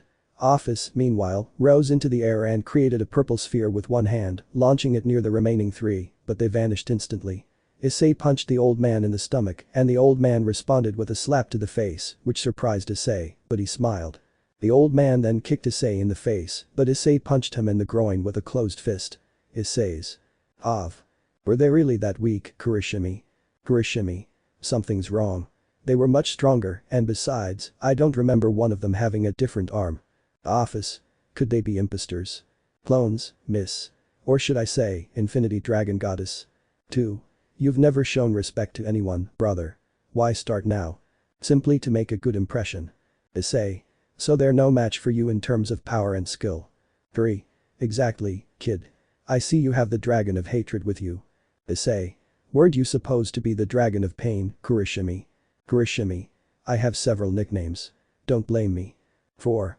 But now get ready, I don't want this to end quickly. Narrator Pav. The 4 elders leaped and landed in front of Issei and Office. They analyzed them for a moment and the eldest brother placed his hand on Issei's chest. Issei was about to remove it when a gust of wind pierced him, causing him to cough up blood and be sent flying several meters. Office was surprised, but with a purple beam, she attacked the elder. However, her younger brother created a shield that absorbed the power and attacked again, this time with twice the force, though Office dodged. The elders began to laugh, but Issei appeared behind them, wearing his red Sekiryuutei armor. A green beam shot from his mouth, striking the 3 elders and creating a cloud of smoke. When the smoke cleared, the elders were gone, but Issei saw an arm swiftly pierce his chest. It hurt a little, but he grabbed the arm and broke it. The elder kicked him, freeing himself from the grip and holding onto his arm. Office was dodging several wide attacks from the 2 younger brothers, who were fast but not very powerful. One of them got close, but received a strong blow to the stomach that knocked the wind out of him, and then he was swallowed by a rift, disappearing. Issei. Espav. A dimensional rift. Office. If Red takes care of him, he owes me a favor. 2. Concentrate. Narrator's Pav. Issei received a powerful blow to the face and returned one to the old man. A flurry of blows began between the 2 and the other brother joined in, but Issei was much faster and left them both bruised. He was about to knock one of them out, but a spear grazed his shoulder. He turned and saw that the younger brother had Office restrained, covering her mouth. Issei's Pav. 4. The game is over, kid. Issei. You're an idiot. Office. Bites his arm and then strikes him in the groin, freeing herself disappear. 4. It won't be that easy. Narrator's Pav. The old man grabbed Office by the wrist and threw her into the air. She floated with a serious expression as several beams of light struck the ground, along with some very powerful flames, but the old man dodged them by leaping across rocks. Issei watched the scene for a moment and felt his armor regenerate where he had been pierced. He turned to the 2 older men and one of them grabbed him around the waist while the other fired a red beam with both hands at Issei's face.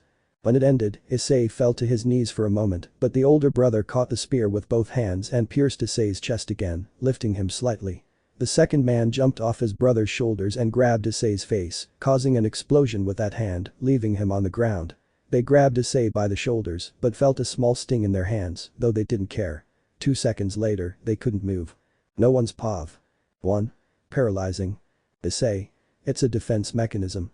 I haven't used it before. He gets up. Office, could you do me a favor? Office. Do you want me to take you to the rift? Issei. No, bring the other one. I need to do a little interrogation. Office. Okay. She opens a rift and one of the brothers comes out. There, the other one is on the ground over there. She points behind her. Issei. Perfect. 1 minute later. Issei. Okay, now tell me, why did you want to cause a civil war to kill more demons? They were tied together and Office had a rift ready in case they escaped. Satan. Issei. Satan. 2. He'll be back soon. That's what he commanded and he said we should get rid of those demons since they aren't pure. They're just hybrids of other species. Office. The Mayu died in the Great War but he's not supposed to be revived. 4. Idiots. He's a superior being. We're just a bridge for him to come. Issei. So if we get rid of you, he won't return. 3. Even if you did, he'll come. He's an entity beyond your power. He just needed to regain all his strength. Issei. What are you saying? Office. That's false. Stupid. Office. Neither of them can be revived because if one does, the other could too, since they had the same power. That's why they both died. They're beings that need to be together. Issei. Is it like trying to separate the oxygen from a human? Office. Something like that, since neither of them can live without the other. They complement each other even though they hate each other. Issei. But is there a way for them both to come back? Office. No, since God gave a commandment stating that they should not be revived, regardless of the circumstances. It's complicated, but no matter what happens, neither of them will return. Issei. That clears up my doubts, thanks. He strokes her head. Office. I'm not a child. Issei. But you like it, don't you? Office. Yes. How disgusting. Office. What do we do with them? Looking him in the eyes. Issei. Leave them to Red. He'll decide. Office. Very well.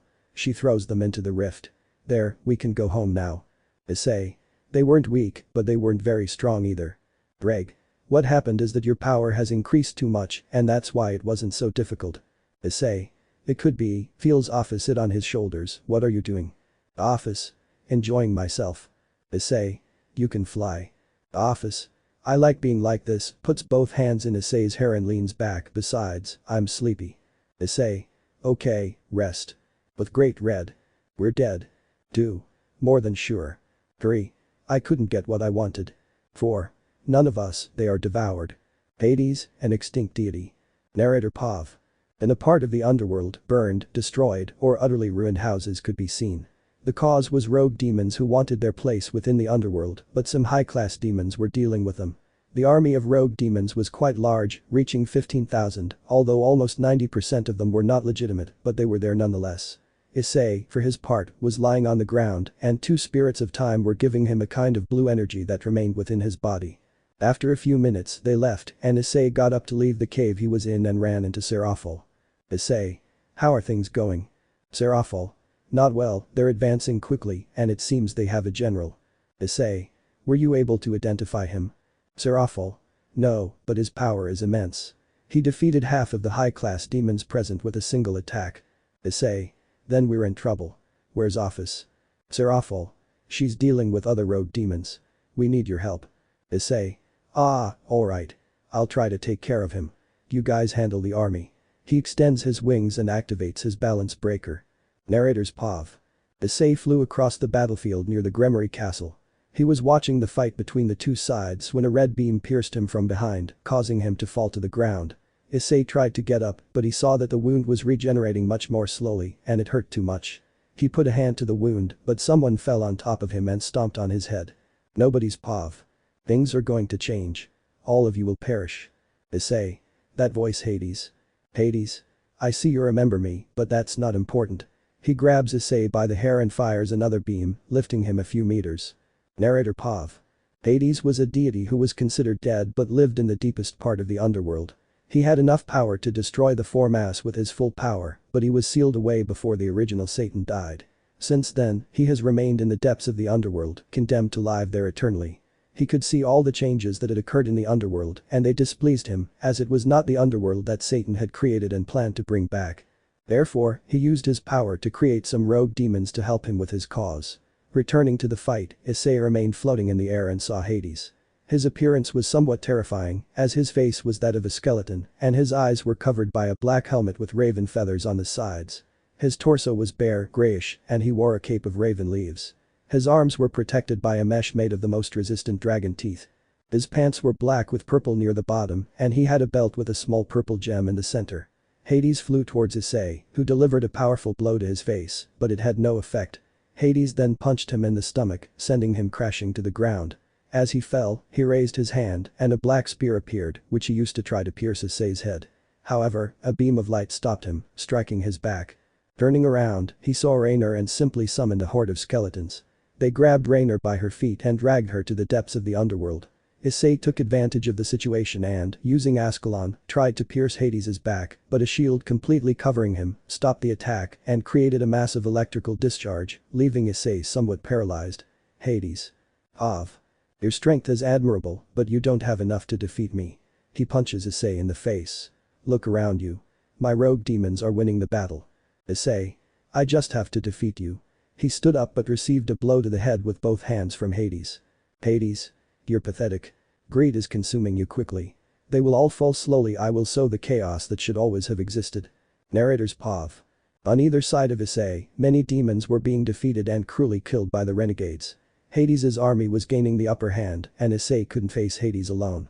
He closed his fist for 5 seconds and when he opened it, a small baby crow flew out. Hades grabbed Issei by the chin and forced him to stare at the little crow. It had a mesmerizing gaze and seemed to be speaking. Issei was about to succumb to the effect, but he fired a dragon shot at Hades' stomach. It left a small wound and Issei got up to grab Hades by the stomach and fly away quickly. While this was happening, Hades waited calmly and when he sensed them plummeting, he disappeared, leaving a small wave of crows in front of Issei, who couldn't stop and crashed to the ground hard. His face was bleeding and his helmet was completely shattered. With one eye, he witnessed the tragic scene of several demons dying, so he flew toward them to try and help. But Hades appeared before him and with one blow, he slammed him back. Issei's strength was gone, but he still stood. Out of the corner of his eye, he saw all his loved ones fighting and helping the demons, and anger welled up inside him at feeling so useless. Nobody's pav. Hades. I expected more from the Red Demon Slayer. Issei. I also expected more from myself, but I can't defeat you alone. Hades. At least admit it. Issei. That's why I'm turning to those I love most for help. Smiling. Narrator's pav. Rainer emerged from the ground and pierced Hades with a spear of light, surprising him to see her alive. Meanwhile, Issei leaped toward Hades and, with his purple armor, struck him in the stomach with his tail, causing even more pain. Rainer unearthed the spear of light and stood beside Issei, both in fighting stances. Hades rose, his wounds rapidly healing. He observed the men flew toward Issei, but Rainer intervened, enveloping him with a magical shield.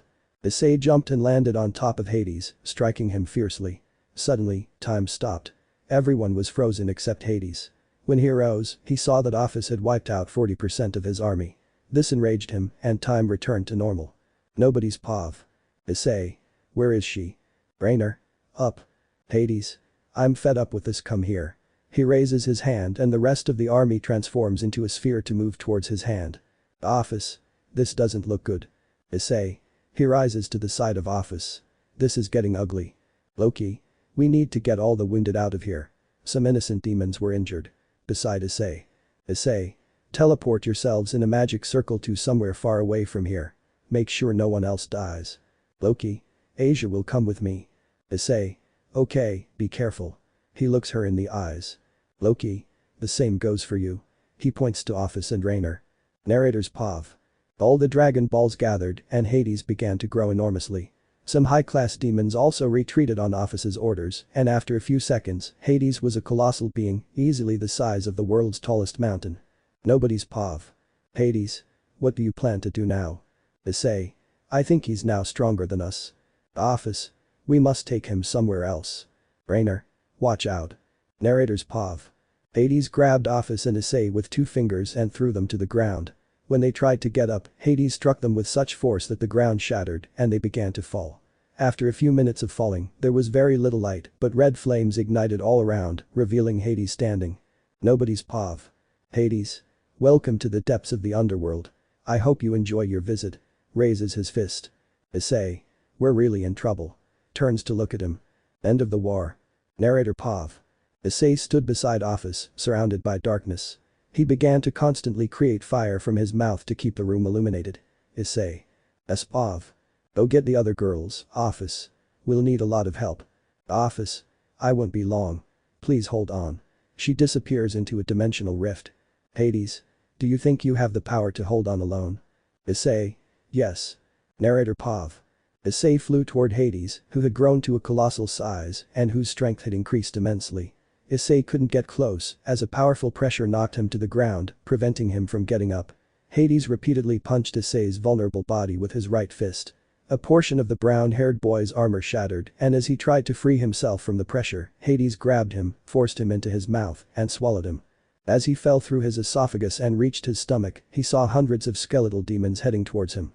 He rose slightly and began spinning incredibly fast, spitting fire. He then went straight for a part of his stomach and managed to break through, freeing himself, but this also freed the demons. Nobody's pav. Hades. It seems he did manage to get out. Issei. I'm not so easy to kill, Hades. Hades. If you let yourself be defeated by your primal instincts, there's a chance you could survive, although that would be betraying their trust. He tries to crush Issei with his hand, but Issei stops him. Issei. And you really think I'll let them down again? I'm not weak for one reason. It wasn't as because I intend to protect them from you or any other idiot. Hades. For that, you need all your power. Narrator's pav. Hades, with his other fist, struck the hand Issei was blocking, crushing it.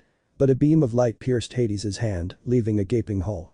Demons approached, but Issei activated his balance breaker and, with both hands, created a powerful blaze that reduced most of them to ash. However, some demons managed to climb onto his back and began destroying his armor piece by piece, even though it constantly regenerated. Issei shook them off and managed to defeat them without killing them, even though they didn't seem to be truly alive. Hades watched the scene with a smile, and a black beam appeared in his hand. The area was magically illuminated and the demons vanished, leaving only Issei. He watched as the beam hurtled toward him with incredible speed, piercing him and burying him in the ground. A large part of the beam protruded from Issei's chest and his regeneration was ineffective. Much of his blood flowed from the blast. It was spilling out and his eyes felt very heavy. Moreover, blood was trickling from his mouth without him noticing. No one's pav. Hades. Do you see the effort it took me to leave you in this state? With this strength, you want to protect your loved ones. Issei. It's not working and Office still hasn't returned. What do I do? I can't die again, especially not now. Think, Issei, get stronger, do something, don't just stand there. He begins to rise, the lightning still piercing his chest. Hades. Finally, this is what I wanted. He transforms into a being of 2.10 meters, I will let go. Issei. I don't want to see them sad again or cause them pain. He begins to walk slowly towards Hades, but I also don't want to fall back into my most primitive instincts. Even if I have to, I just need to control myself. He places both hands on the lightning bolt and, despite feeling great pain, begins to draw it out. Hades. Come on, it won't be long. Full already. He stands in front of Issei. It's something that's going to happen, and we both know it. Issei. You want to see how capable I am? Well, watch closely, you stupid miserable demon. He manages to draw the lightning bolt and buries it in Hades' face. Hades. Ah, I expected too much from someone like you. He disappears. Issei. What? The affected area begins to regenerate. Hades. He appears behind him and pierces his chest, taking out a lung in the process. I gave you the opportunity to defeat me, and you didn't take advantage of it. How far do you think you'll go for those stupid things? Issei. Whatever it takes. Disappears. Hades. The same trick. Issei. If you use it, why can't I? On top of a rock charging a dragon shot. Hades. Try it, it won't work. Issei. We'll see about that. Narrator's pav. Issei fired a dragon shot and Hades put up a hand to block it, but the blast looped around and struck Issei's back, forcing him to take a step forward. Issei took advantage of this and, with Ascalon, made a deep cut across Hades' throat. Hades grabbed the sword by its less sharp edge and quickly pulled it from his throat, then punched Issei in the chest, making him stumble back and leaving a toxin in his chest. This began to weaken Issei, and Hades quickly flew toward him, grabbing him by the neck and dragging him around, slamming him against rocks. Finally, he threw him through a large one. Issei's helmet disappeared and he pulled out a small bag he had kept for a while. Hades approached and grabbed him by the hair, but Issei struck him with his elbow in the lower abdomen and then, with his right hand, smashed a bottle of holy water into Hades' face, causing him to feel a great shock. Burning. Nobody's pav. Hades. What a cheap trick. Holding his face. Issei. It still works. Flies towards Hades. Hades. Get away. Fires a black beam that hits Issei's shoulder and makes him fall. Stupid, you don't know what you did. Issei. I gave them time, what about him? Narrator's pav. Behind Hades were all of Issei's and Odin's girls. Odin was smiling and went to help Issei while the girls fought Hades, some up close and others supporting with magical attacks. Being a little weakened by the holy water, he couldn't defend himself much. Odin tried to give him a phoenix tear, but Hades instantly destroyed it with a beam, and Odin launched an attack that froze his leg, which Asia took advantage of and punched him hard in the face before backing away. Nobody's pav. Odin. Sorry kid, I can't heal you. Issei. It doesn't matter, we have to fight. Odin. Alright, just, he's struck by lightning in his back and falls to the ground, again. He gets up and shoots an ice spell at his face. Issei. Thanks. He approaches Hades, but Hades grabs him and slams him to the ground. Loki. Ah. He plunges a spear into Hades' head, shattering the ice. Office. She fires a beam from infinity that strikes Hades in the chest, knocking him down. Issei. Perfect. He plunges Ascalon into Hades' chest, immobilizing him. Come on, attack. Narrator's pav. Odin summoned several magic circles from which ice beams erupted, freezing Hades. Meanwhile, Office fired beams of infinity. Loki, like his father, summoned magic circles, but several poison fangs emerged from them. Kunu used his fox dragon mode to enhance and make his attacks even stronger. All of this combined caused a massive explosion, leaving a large trail of smoke. When it cleared, they saw Issei push Hades' body aside to his feet. Issei. Espav. He absorbed most of the impacts. He's really strong. He takes a step, but a chain grabs his neck and drags him across the ground. Hades. Stop. A black scythe appears in his hand and he places it against Issei's neck. I worked for years to free myself from this prison. I won't let a bunch of idiots destroy everything I've built. He tries to cut Issei's throat, but Issei grabs the scythe and snatches it from his hands. Asia. She approaches and kicks Hades in the face, knocking him to the ground. Issei. Are you going to continue? He puts the scythe to Hades' face. 3 days later, Asgard. Issei. Are you sure they'll take care of him? Odin. Come on, it's obvious. That old man doesn't stand a chance. He's chained with the power of infinity, and besides, Fenrir will be the personal guard of that gate along with his children. He'll also be in the deepest pits of Asgard. Issei. Thanks for taking this weight off our shoulders. Odin. You're welcome. Anything for the future father of my grandchildren. Issei. But I haven't done it with Loki. Odin. But you will. You owe me one. Issei. You're a grumpy old man. Leaves. Odin. My grandchildren had better be strong. Well, it seems things are going to calm down for a while. I should get some rest. Leaves with a helmet in his hand. A new weapon and a quiet day. Narrator Pav. Issei was lying on his bed next to his other partners, resting after everything that had happened. Finally, after so long, they could rest from the fights they'd been having recently. Issei got up and went to get something to drink when he received a call on his phone and went to answer it. Issei's. Pav. Hello. Sovereign. Mr. Hyoudou, I'm sorry to bother you at this hour of the night. Issei. Ah, Sovereign-san, it's been a long time since I've heard from you. Since you went to live with Zeoticius and Venelana-san, I've been too busy. How have you been? Sovereign. Quite well, thanks to your help in my masters, but I need you to come here, please. Issei. Did something happen? Sovereign. It would be best if I explained it and you saw it for yourself. Issei. Okay, I'm on my way. I won't be long. Hangs up, they're still asleep, I'll leave them a note. Gremory Castle, 4 a.m. Sovereign. Welcome, Hyoudou-san. Issei. You don't have to use any honorifics. It's good to see you, Sovereign-san. Sovereign. The pleasure is all mine. Now, please come with me. Walks towards the main hall. Issei. I hadn't thought about it, but she looks quite cute in that maid outfit. Smiling. Sovereign. Zeoticius-sama is waiting for you inside. I'm going to rest. Issei. Okay. Opens the door, what's wrong now, Zeoticius-san? Zeoticius. What isn't wrong, you see, we have a little problem in the sky. Issei. What is it? Zeoticius. Look, I don't know if you remember, but the day all that happened with the betrayal and blah blah blah, you killed an angel. Issei.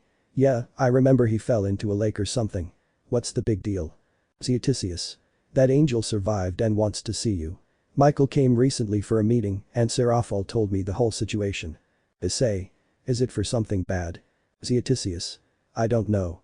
He just asked us to have you come. He's a pretty strong angel, from what we've heard. It seems he's improved a lot lately.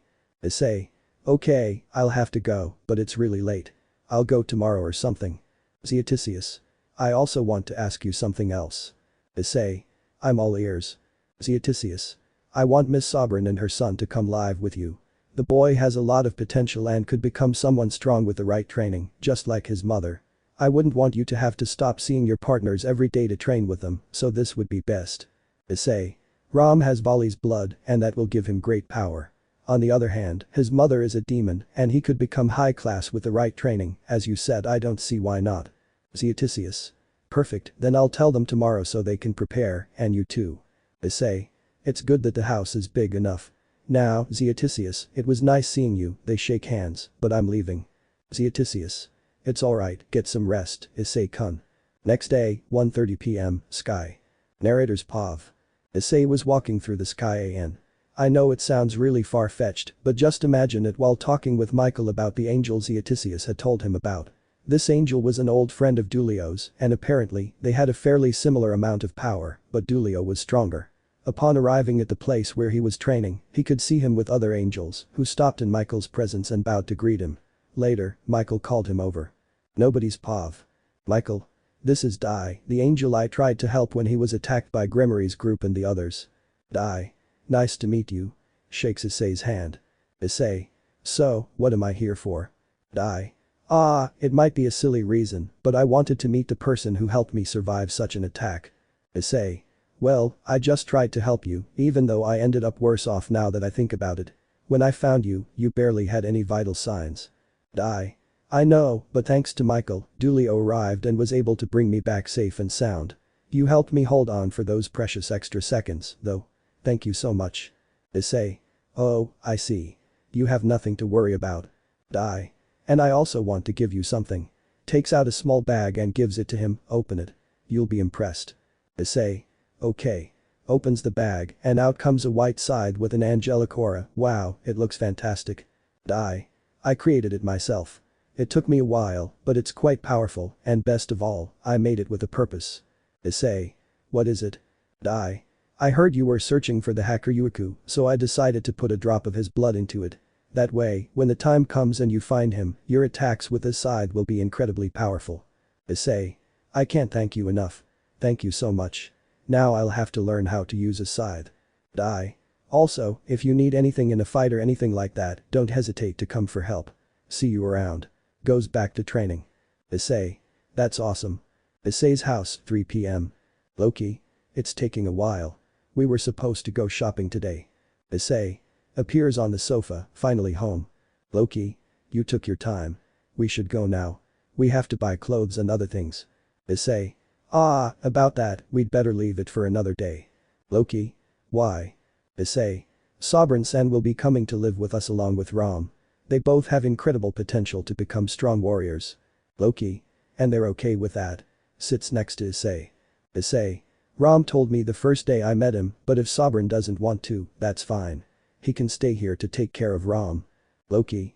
And why didn't you say they were arriving today? Issei. Well, Zeoticius just gave me the idea yesterday and I forgot to tell them. Loki. That's alright, it'll have to wait for another day. I wanted to use the jewels father gave me to impress Issei. Issei. I think I'll prepare a room for when they arrive. Narrator's Pav.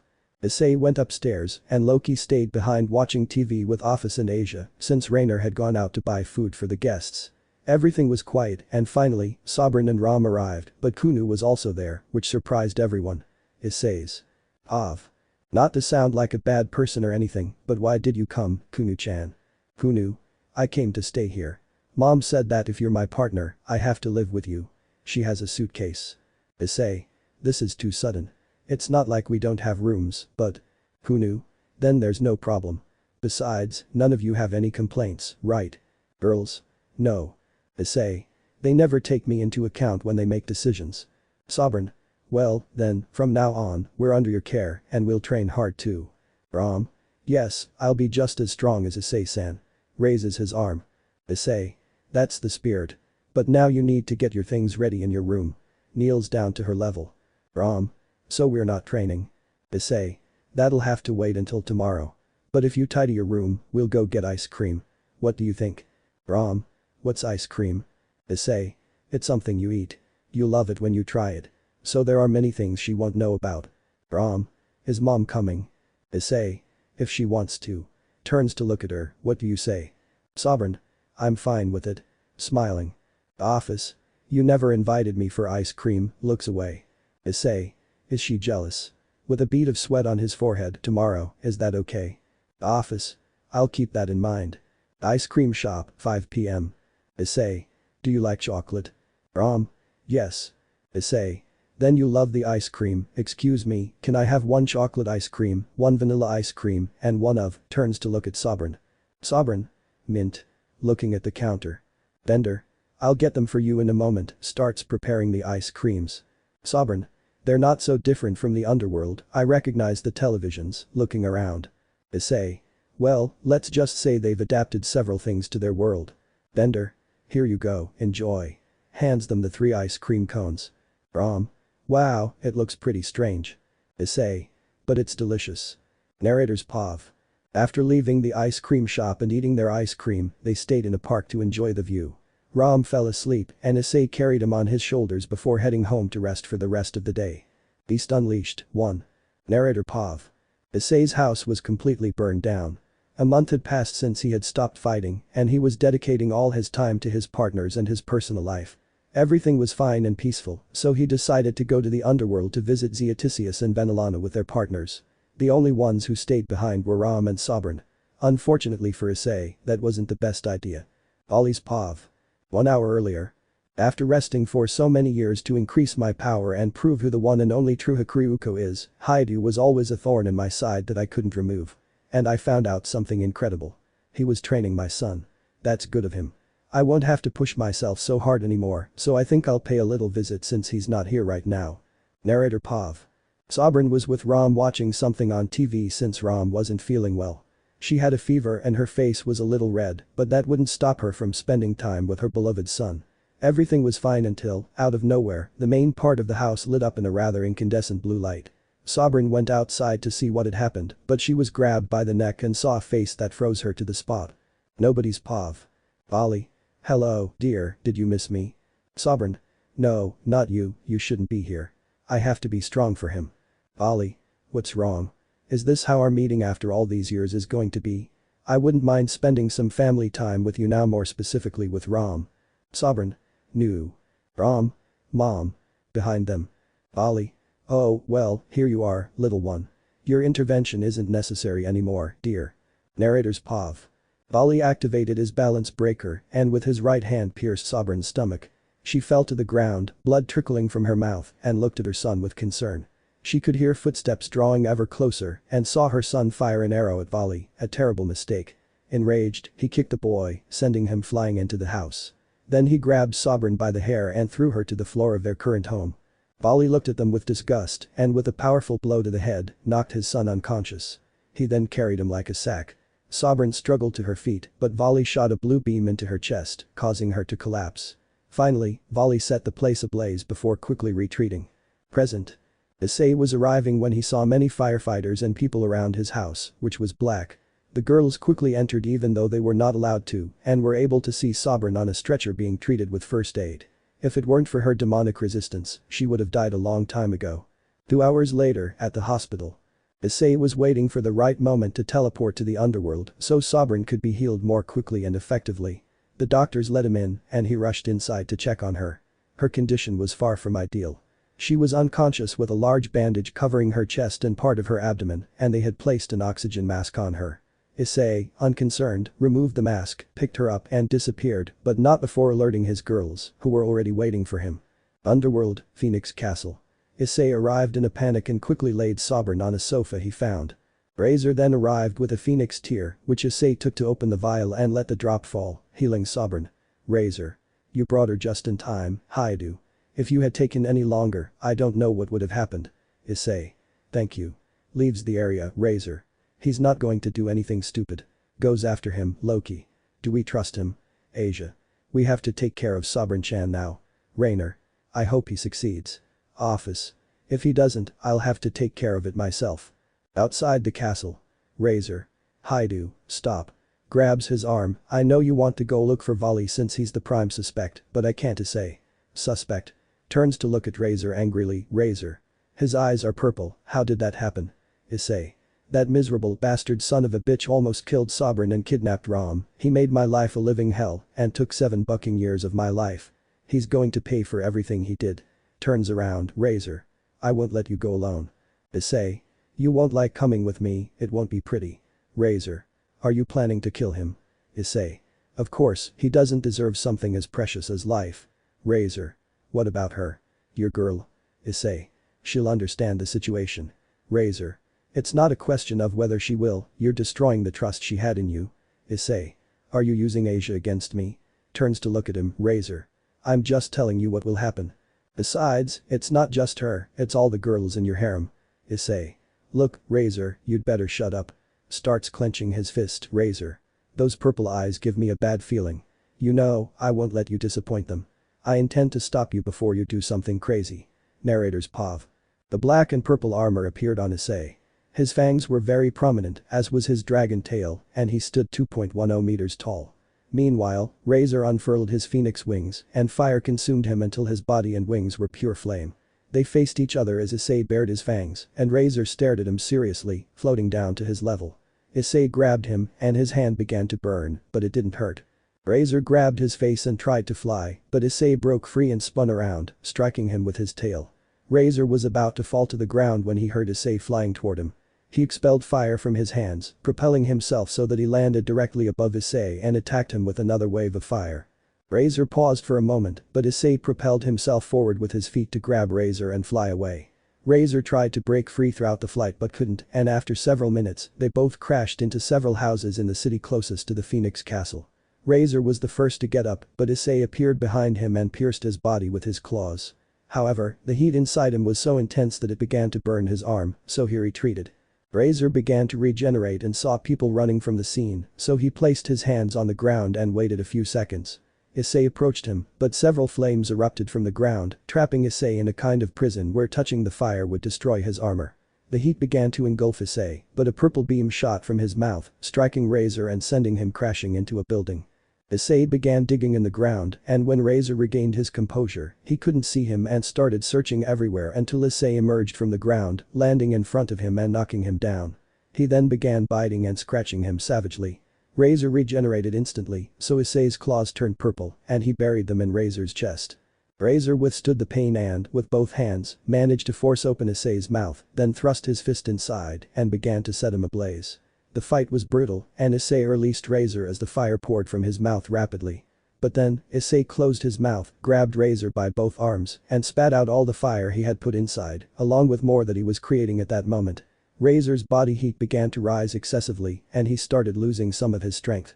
If he overheated too much, he would explode, burning at least 5 cities around him. Razor reverted to his previous form, and Issei threw him against a house, destroying the wall. But before Issei could reach him, a powerful whistling sound was heard. Issei began searching in every possible direction until he was sent flying. Nobody's pav. Razor. Damn it, Hyoudou, you're out of control.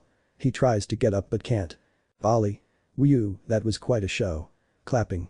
Razor. You. Volley. I don't think you can get up. I'll just tell you and show you something. You're not the only phoenix I've eliminated, but you are important because I need a little more of your blood to regenerate you. Razor. What are you talking about? I'm not the only one. Volley. See it with your own eyes, pulls out a picture of Ravel decapitated alongside the other girls from Issei's former harem, all killed in the same way, each with her head in her lap. Not even the phoenix's blood could stop my power, but combined I'll be unstoppable. Razor. You son of a bitch. Volley. Shut up. I don't have time. That idiot Hyoudou will be here soon. That was just a distraction. A sphere appears in his hand and transforms into a sword. Goodbye Razor. Narrator's pav.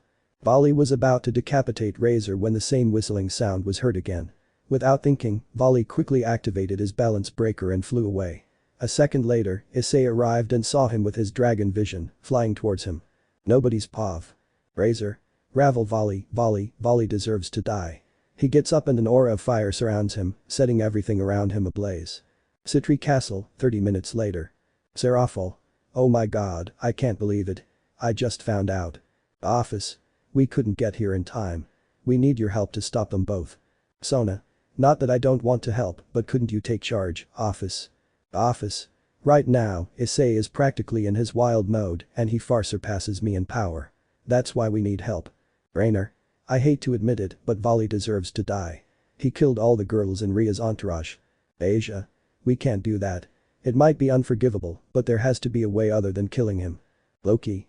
Death is the appropriate punishment for someone who has stolen innocent lives. Sona. They weren't exactly innocent. Serafal. But Issei was. He had a pure heart that was corrupted and it killed him. Sona. In theory, he didn't kill him. Asia. Maybe just this once, I'll agree. Rainer. I know you don't want me to, but it's necessary. Office. I agree. I don't want Issei to stay like this forever just because he didn't kill him. Serafal. Can Issei stay in that form forever? Office. If she doesn't unleash all her hatred, yes. Sona. Things are going to get ugly. Where are Kunu and Sovereign? Asia. They stayed at the Phoenix Castle. Sona. They may be younger, but if we want Issei back, we need all of them. Beast Unleashed, 2. Narrator Pav. In the sky above the underworld, 3 figures could be seen flying rapidly. 2 of them were celestial dragons, and the other was Razor, engulfed in flames, intent on ending Volley's life. Razor was smiling inwardly, but Issei intercepted him, tackling him and dragging him to a well-known castle in the underworld. Upon impact, they both shattered the ceiling and crashed into the main hall, destroying most of it. Issei got up, but Volley grabbed him with his tail and threw him against the door, destroying it and injuring all the guards who were about to enter. Sona Citri, along with her entourage mother, father, and sister, rushed to assess the situation and were shocked to see the Sekiryuutei attempting to slit the throats of most of the guards. Issei saved them and they began fighting as if they were 2 true dragons, not human wielders. They used their claws, teeth, tail, fire, and anything else to kill each other. Razor arrived shortly after but was struck by a powerful beam of energy from Volley, which left a hole in his chest, though it regenerated instantly. Razor got up and pointed one hand at Volley, then began firing a large burst of fire. However, Volley used Issei's body, which was lying on the ground, weakened. Although the fire passed through him and hurt him, it was better to have some protection. Issei fell to the ground and Volley bit him, then threw him toward the clan members present. They moved aside when he landed near them and went to protect him. Nobody's pav. Serafal. Get him out of here. I'll try to stop you. Lady S. Be careful, daughter. Sirius. Dining room. Sona. We have to take him down here. They place him on the table. Lord S. Thank you for your help, but we must go help our daughter. Sona, please make sure she recovers and contact the Patriarch Zeoticius and Venelana-san, so that. Zeoticius. I was already aware of that. Opening the back dining room door, where are they fighting? Lord S. In the main hall. Zeoticius. My wife will stay to help heal Hyoudou. I will accompany you to fight. Issei's thoughts. Issei. Why don't I have the power to stop him? Greg. You do, but you are desperate, just like him. You must calm down. Kurishimi. Look, Wielder, you need to channel that anger so we can help you. That was the reason you were so powerful. Greg. But now you are out of control. Issei. How can I not be out of control? The useless bastard who made me lose everything I ever loved is here with the purpose of starting over what he finished. He'll hurt the people I love. Greg. Enough. Kurishimi. Drag, what are you? Greg. This isn't my Wielder. I saw you suffer, adapt to this world, and endure so much hardship, and you're telling me that idiot is the worst thing that's ever happened to you? Remember where you came from and why you're here. He spits fire at Issei. Narrator's POV. Thousands of memories, both happy and sad, flooded Issei's mind. Each time one ended, Drake's fire intensified, and Issei's skin disappeared. When it was over, Issei himself could be seen, but with a serious expression. Main hall. Everyone present was badly injured, and the fight had barely begun. Lord Citri was trying to protect his daughter, who lay nearly unconscious on the ground, far more wounded than her father. But he didn't possess the same power as his daughter, and Volley grabbed him with one claw, then pierced him with the other, leaving him on the ground. Serafal was in shock but wanted to get up and hug her father, but she couldn't. All she saw was a hand approaching her forehead, and a light appeared, but it never impacted anything. She was being embraced by Issei, who was wearing his red armor. Serafal fell unconscious from exhaustion, and Issei grabbed Volley's fist, crushing it with a powerful squeeze. Zeoticius, injured, quickly got to his feet and thrust his hand into Volley's back, having managed to destroy that part of his armor. He created a massive sphere of destructive power, which exploded, destroying the mansion and surrounding areas. Before that, Issei managed to create a shield for everyone except Volley, protecting them from the attack. Everything around them was ablaze, and Volley was the first to rise. His torso was completely exposed, and his heart could be seen pounding rapidly as a green liquid flowed through his veins, giving him a horrifying appearance. Afterward, everyone else in the castle began to rise. Issei's. Av. What the hell did you do to yourself? Volley. Spits blood, you must die. I need you to. Falls to the ground and crawls, my life depends on it. I don't have much time. Issei. Is that why you killed me? Volley. You wouldn't understand, you wouldn't comprehend me. He lay down on some rubble. Issei. You'll talk whether you like it or not. He draws a sword and plunges it into Volley's shoulder, then drags him to where the others were. Talk. He sets him down on the ground. Volley. I'll die for this. You know the god, right? Issei. Which one? Volley. That god who controls time and all that he's corrupted. He was always doing everything to free himself from his boredom. Issei. Kronos. Volley. I died too, and that's why I disappeared for a while. But to keep me from dying from a disease he gave me, he told me I had to kill you, specifically you. Issei. I don't understand. Volley. Did some spirits already come to help you? Issei. Yes, but they couldn't because I lost control and left. They tried to do something. Volley. Good. That's what kills you. It consumes us from the inside. To him, we're just a game. Issei. And why should I believe you? Volley. Don't you see around you? There's no one here but you and me. Issei. What? He looks around and sees only a cloud and some smoke. Volley. He'll come for you and kill you. Who knows what he'll do after that, but my time is up. I always hated you, but honestly, I'm not that much of a bastard. Issei. And what about Ria's entourage? Volley. Ah, they're worthless, that's why I killed them. Issei. If you're going to die, I'll be the one to kill you. Volley. Go ahead, but just remember these words. You'll be facing someone you can't defeat. Make the most of the little time you have left. Issei, goodbye Volley. Narrator's POV. Volley's body began to look increasingly worse, so Issei buried the scythe he had been given. He then watched as Volley's body began to decompose rapidly and everything returned to normal, except that he was on the ground and many people were around him, including his partners who had just arrived and his friends. Narrator's POV. Issei. Where's Volley? The office. Something strange happened to him. Out of nowhere, he began to look very old and disintegrated and he wanted us to tell you something. Issei. What is it? Asia. This is all a dream, you're not on Earth no matter what happens, ignore us after the sun sets please run. Issei. What nonsense are you talking about? Seraphol. Please listen to him, if it means you can come back then it doesn't matter because we love you, blushing. Issei. What Seraphol saw. Sona. You have to come back Hyoudou I'll be waiting for you with open arms, blushing. Issei. What now that I think about it you're right now I know it's you, but I see a strange shadow they look like rogue demons. Loki. Run Issei and stop him no matter what you have to do, I'm speaking to you from the bottom of my heart in case this is the last time we see each other, he approaches and gives him a long kiss. Issei. Pulls away, I don't have time left, I'll come back I promise, leaves. Narrator's POV. Issei was flying and everything around him began to crumble, giving way to a kind of time-traveling citadel. All the buildings, streets and people were covered in numbers and in the center, Kronos could be seen as a giant. Kronos. It's incredible. In all these years, nothing like this has ever happened. Issei. What the hell did you do, Kronos? Kronos. This is a real illusion. I'm creating all of this. Issei. I won't let you hurt the people I love. Kronos. You know, it's the same thing I heard from you last time and the time before that and the time before that and well, I won't go on because I'd never finish. Issei. What are you talking about? Kronos. The most boring part is explaining, but I have to do it, smiling. Beast Unleashed, 3/3. Narrator POV. Issei watched as the god Kronos circled the area, searching for something. Kronos stared at him intently, but Issei was sucked under the ground, experiencing a kind of lag where he couldn't breathe. He tried to extend his wings, but couldn't. He tried to use balance breaker, but that didn't work either. He faded more and more until he blinked and reappeared in another place, surrounded by many people, all men. No one's POV. He's finally awake. Well, one more for the list. We have 12 hours to prepare. I'll get ready, as will the others. Issei. Who are you? He gets up quickly. Look, calm down. First of all, we're not an illusion and you're in a safe place for now. Issei. Answer me, who are you? We are you. Removes a mask, revealing Issei's face, but with a scar. Issei. What? Me too. We are all Hyoudou Issei here. We'll have to explain it to you thoroughly we have 1 hour for that. Issei. I don't understand any of this. You will understand. It's just a matter of time.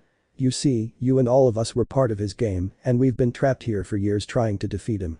He has to come at least once a year, which is when another Issei arrives. Then, within a 12-hour period, he appears and we try to stop him. But we've always failed. We can't defeat him, but he can't defeat us either. We always come so close to being free, but time runs out and he disappears. Issei. How long have you been here? I've been here the longest, 10,784 years. Issei. You look just as young as I do. Look, time doesn't pass for us here and it stops in each of our universes until we return, so everything goes back to normal. Issei. And how the hell do you know that? I'm the oldest right now, but there was someone else in the past. He was the only one who managed to escape, but he fell back into their clutches he sacrificed himself for us. Issei. And what happens if you go back to your time? Everything will be the same. It would practically be as if you had stopped time. Issei. Why is he doing this? He's corrupted, cleaning a sword. He wants to see an eternal bloodbath and he's using us as his show. So you're me from other universes who want to escape. Were you betrayed too? Not me. I'm living happily with all my partners right now. My only partner is Rias. Mine is Akeno. Mine is Ravel. Narrator POV. So many Isseis began to tell their stories and their respective partners with whom they lived in their worlds until it was one specific person's turn. No one's POV. They died. I wasn't strong enough to protect them all, only Zenobia survived. Issei. I'm sorry. But I don't intend to die here. I'll return to be with her for the rest of my days. I owe it to her. I don't want to imagine how she'd feel if I didn't come back. Issei. But what if one of us dies here? His universe erases all evidence of him and continues. That's why it's so important that no one falls in battle. Issei. Even though we all have the same first and last name, some of us look quite different. Sorry for not being a brunette. An. His hair color is black. Issei. I don't mean that as an insult, but now we have to think about how to kill him. We've come up with a plan, but he always manages to escape. We need someone to stop that. Issei. Tell me the plan and I'll gladly help. Narrator's POV. All the Isseis walked behind the oldest one and arrived at a kind of headquarters. Inside, there was a dark version of the balance breaker, but it was destroyed. Some went to prepare for the fight, others were simply resting, but Issei was with his other self. Nobody's POV. Issei. What's the plan? This is my armor, but I haven't been able to use it since the day they died because it consumes my life energy and I don't want to die. That's why I only plan to use it to deliver the final blow. Issei. Are you going to wait around until that happens? Of course not. I'll fight too, but in a moment, I'll leave you all alone to come get the armor and defeat him. Listen, the only way to hurt him is with this, gives him a sword. You said you were afraid of a scythe, right? Issei. Yes. Combine them. Issei. How? Thus put both weapons together, it should work. Narrator's POV. Issei did as his other self said and put both weapons together. They rose up and began to glow, fusing together. When they came down and fell into Issei's hands was a black scythe with a sword-like edge on the back. Nobody's POV. He'll be here soon, get ready, I'll do it. Issei. Where will we meet? Here. When you see a white light, come as fast as you can. Issei. Understood. One more thing. Issei. What? You said that in your world some are still alive, right? Issei. Only Asia, I'm talking about Ria's entourage. I see, could you apologize to her for me? Turning around. Issei. Why? For not protecting our children, clenching his fist and lowering his head. Issei. I understand, I will. Thank you, now go and prepare. Narrator's POV. Issei left the place and could see how his other versions were preparing for the upcoming fight. Some were hitting large rocks and others were practicing spells, while still others were healing their wounds or cleaning their weapons. The point is that no one was wasting any time and everyone was preparing. 12 hours later. A bright light began to illuminate everything. Issei quickly ran and could see all his other versions gathered. Nobody's POV. Listen, today, like every year, we fight again to see our loved ones. There will not be a single casualty today or ever, so we will fight with everything we have. Why? Everyone. Because we are Hyoudou Issei. Why? Everyone. Because we are Hyoudou Issei, the Sekiryuutei, wielders of the dragon who made the most powerful beings bow at his feet. Who do we fight for? Everyone. For our loved ones. That's the spirit. Now go and fight for a happy future with your respective partners, because we Hyoudou don't abandon anyone. Issei. Now that's a motivational speech. Nobody's POV. Chronos emerged from the portal, but smaller than the other Isseis. Everyone activated their balance breaker, and some were different colors or had certain gadgets that distinguished them from the rest. Our Issei also activated his balance breaker and flew towards Chronos. They were all about to attack when a shockwave knocked most of them down. The remaining ones were fighting hand to hand with Chronos. Some had swords, others their claws, and some fought from a distance. Chronos was fighting on par with everyone, and copies of himself emerged from his body, though numbers were visible all over his body, and they began fighting each Issei. Meanwhile, our protagonist flew towards Chronos and managed to ram him hard, then struck him with both fists. But a beam shot from Chronos' hands, sending Issei flying into the air. Before he hit the ground, he was grabbed by the foot and thrown to the ground, landing face first and damaging part of his armor. Issei got up and aimed at Chronos, who was flying towards him, and fired a dragon shot that struck him in the chest. Chronos was about to fall to the ground when he was attacked by a female version of Issei, who made a large gash across his back. Above him appeared another Issei, who threw a spear that pierced him. Chronos fell to the ground and got up without removing the spear. He was about to attack the female version, but he felt a sword pierce his body as well. It was Ascalon. More and more blood was coming out of his body, and the clones were getting weaker, so the other Issei approached and began throwing their weapons at him, piercing his chest, legs, arms, neck, etc. A light appeared behind everyone, and it was the older Issei, who had donned his destroyed armor and flown toward Chronos. With Durandal, a weapon supposedly belonging to Zenobia, he slashed Chronos' neck and then fired several incredibly powerful dragon shots. Chronos' body was a lifeless pool of blood, but he rose and let out a scream. His body grew enormous, and all the weapons were ejected. This time, Chronos was a giant, and a massive beam shot from his mouth, striking everyone and causing a huge explosion. Minutes passed, and our Issei got up, but he was crushed by Chronos' giant hand, destroying half of his helmet. The armor was already damaged from the explosion, but Issei was held down like an ant by the god. Kronos. Of. You are all just a spectacle, a form of entertainment for me. Issei. You will fall like all those who face us. Kronos. You don't understand, I am a god. You are no different from the others. They too ended up losing to me. You know, I have a great idea. Shut up. He shoots, but the attack has no effect. Kronos. First, defeat your loved ones and then try to come after me. Smiling. Narrator's POV. Many of the Hyoudou clan's partners appeared. Rias, Akeno, Asia and others appeared, but they had red eyes and their bodies seemed like stone. Then their skin color returned to its original state. Kronos disappeared and Issei fell to the ground along with his companions. Everyone ready for the fight. Nobody's POV. They are not our partners and we will not allow Kronos to tarnish their names. Issei. Exactly. Wait, old man, you can't withstand the power of the armor for long. You must take it off. I will resist, now we must fight. The fall of an evil god. Narrator POV. Most of the Isseis were resting on the ground. Our protagonist, along with a few others, was fighting what appeared to be identical clones of their respective partners, but these were far more ruthless. Their eyes were red and their hands were stained with blood. Issei, using his balance breaker, launched an attack, grabbing two of Asia's clones and beginning to choke them. But many more arrived, scratching and hitting him. They tried to break his armor but couldn't, though they did manage to injure Issei. He was falling because, despite grabbing some and ripping off their heads or firing a powerful dragon shot, more and more kept coming. But it didn't last long, as the others arrived to help. A pitched battle erupted, filling everything around with blood, whether from the clones or the various Isseis present. The battle raged on for a long time, and the clones grew to resemble their real mates more and more. This caused them remorse for striking and killing the people they loved, but they also remembered that they weren't their mates, and if they wanted to see them again, they had to do it.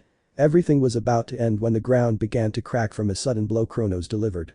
Everyone was thrown into the air, and the clones vanished without a trace. But from the ground emerged a gigantic dragon, easily surpassing the size of Trihexa and Great Red combined, yet bearing the appearance of drag.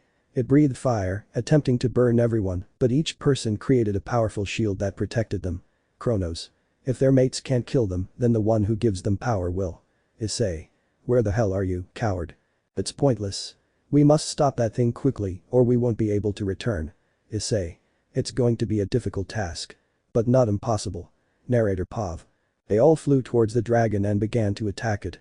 It breathed fire and struck them with its enormous claws, crushing several but not killing them, as they were all very resilient. Each attack the dragon launched was incredibly powerful, and it was difficult to match its sheer force. Old Issei positioned himself over its face and began to tear away parts of its skin, ripping it off as if it were an animal. Meanwhile, others attacked and immobilized its legs, while still others tried to cut through its skin, which seemed indestructible in the abdomen and chest area, as well as its legs and back, not forgetting its tail. The only soft part was its head. Several Isseis went to help the old man, but they were burned by the dragon.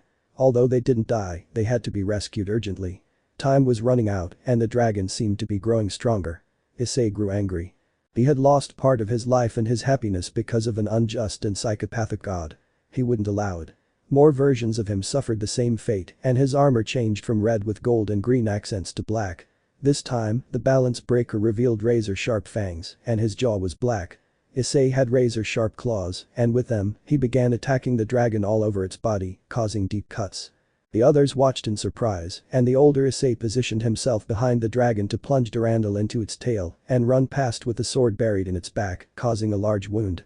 The other Isseis approached to attack with everything they had, but it continued to defend itself until our protagonist stood in front of it and placed both hands on its snout. It was exhaling rapidly, and an empty look could be seen, so Issei clung to him, and the dragon didn't move. It simply began to let itself be carried away by the embrace the brown-haired boy was giving it. And everyone else did the same. The dragon ended up surrounded and decided to lie down on the ground to rest. Kronos saw this, and his fists unleashed a white light. He appeared enraged in that place and fired a kind of white beam at everyone, but the dragon covered them with his tail without taking any damage. The dragon got up and the others stood beside him and began to walk slowly toward him. Kronos fired more of his beams, but the dragon spat fire and destroyed them. Nobody's POV. It's now or never. We've been close to victory, but never this close. Issei. Let's go. Narrator's POV. Some Isseis remained on the ground firing, while Kronos created shields around himself. Others approached and began spitting fire from their mouths, while still others attacked with weapons or their fists. One of the many Isseis charged a black beam in his chest and fired at Kronos. The beam pierced the shields and struck his leg, causing him to fall. Kronos got up but was met with attacks from all the Isseis. First, those firing spells flew in to ensure their attacks didn't miss, but despite receiving the blows, Kronos didn't back down. Next came the melee attacks, and finally, the weapons that left Kronos covered in blood. In the end, he aimed at our protagonist, but the giant dragon began chewing him and spitting fire, then spitting him out, leaving him badly wounded on the ground as he crawled. Isseis. Av. Where do you think you're going? He grabs him by the leg and drags him along with the others. Kronos. Get away.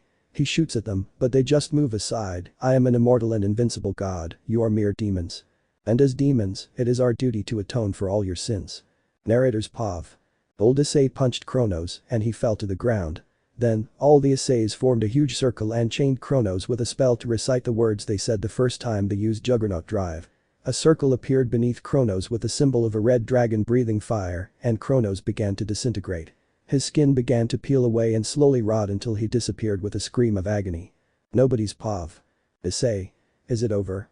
Yes, finally, but there's a problem, someone must stay here forever and maintain order. Everyone. Issei. There must be another way. If there isn't a god to regulate time, there's no way we can return to our timelines. What do we do? Narrator's POV. The dragon approached the Isseis, and a white infinity symbol appeared on its chest, making it almost that color. Subsequently, the spirits of time appeared in the form of dragons, and a huge white temple with touches of red was created. Behind each Issei, a portal appeared. The dragon went to the center of the temple and roared before falling asleep surrounded by the other spirits. Nobody's POV. Issei. Problem solved, smiling. It's been so long since I've seen the sky, looking at the portal. I'm coming, Zenobia. Issei. I'm coming, girls. I won't be long, but before I go, he approaches his other self and hugs him, goodbye, and thank you for everything. Thanks too, I don't know what would have happened if you hadn't arrived. Issei. Me neither. He crosses the portal and appears in his house. I wasn't here last time. Asia. You're finally awake, Issei. Issei. What happened, Asia? Asia. When Volley disintegrated, you fell asleep and we appeared here, but everything is alright now. She hugs him. Issei. No more wars, no more fights, no more pain. Asia. That's right, just a peaceful life. Smiling. Issei. Let's go to the others. Smiling.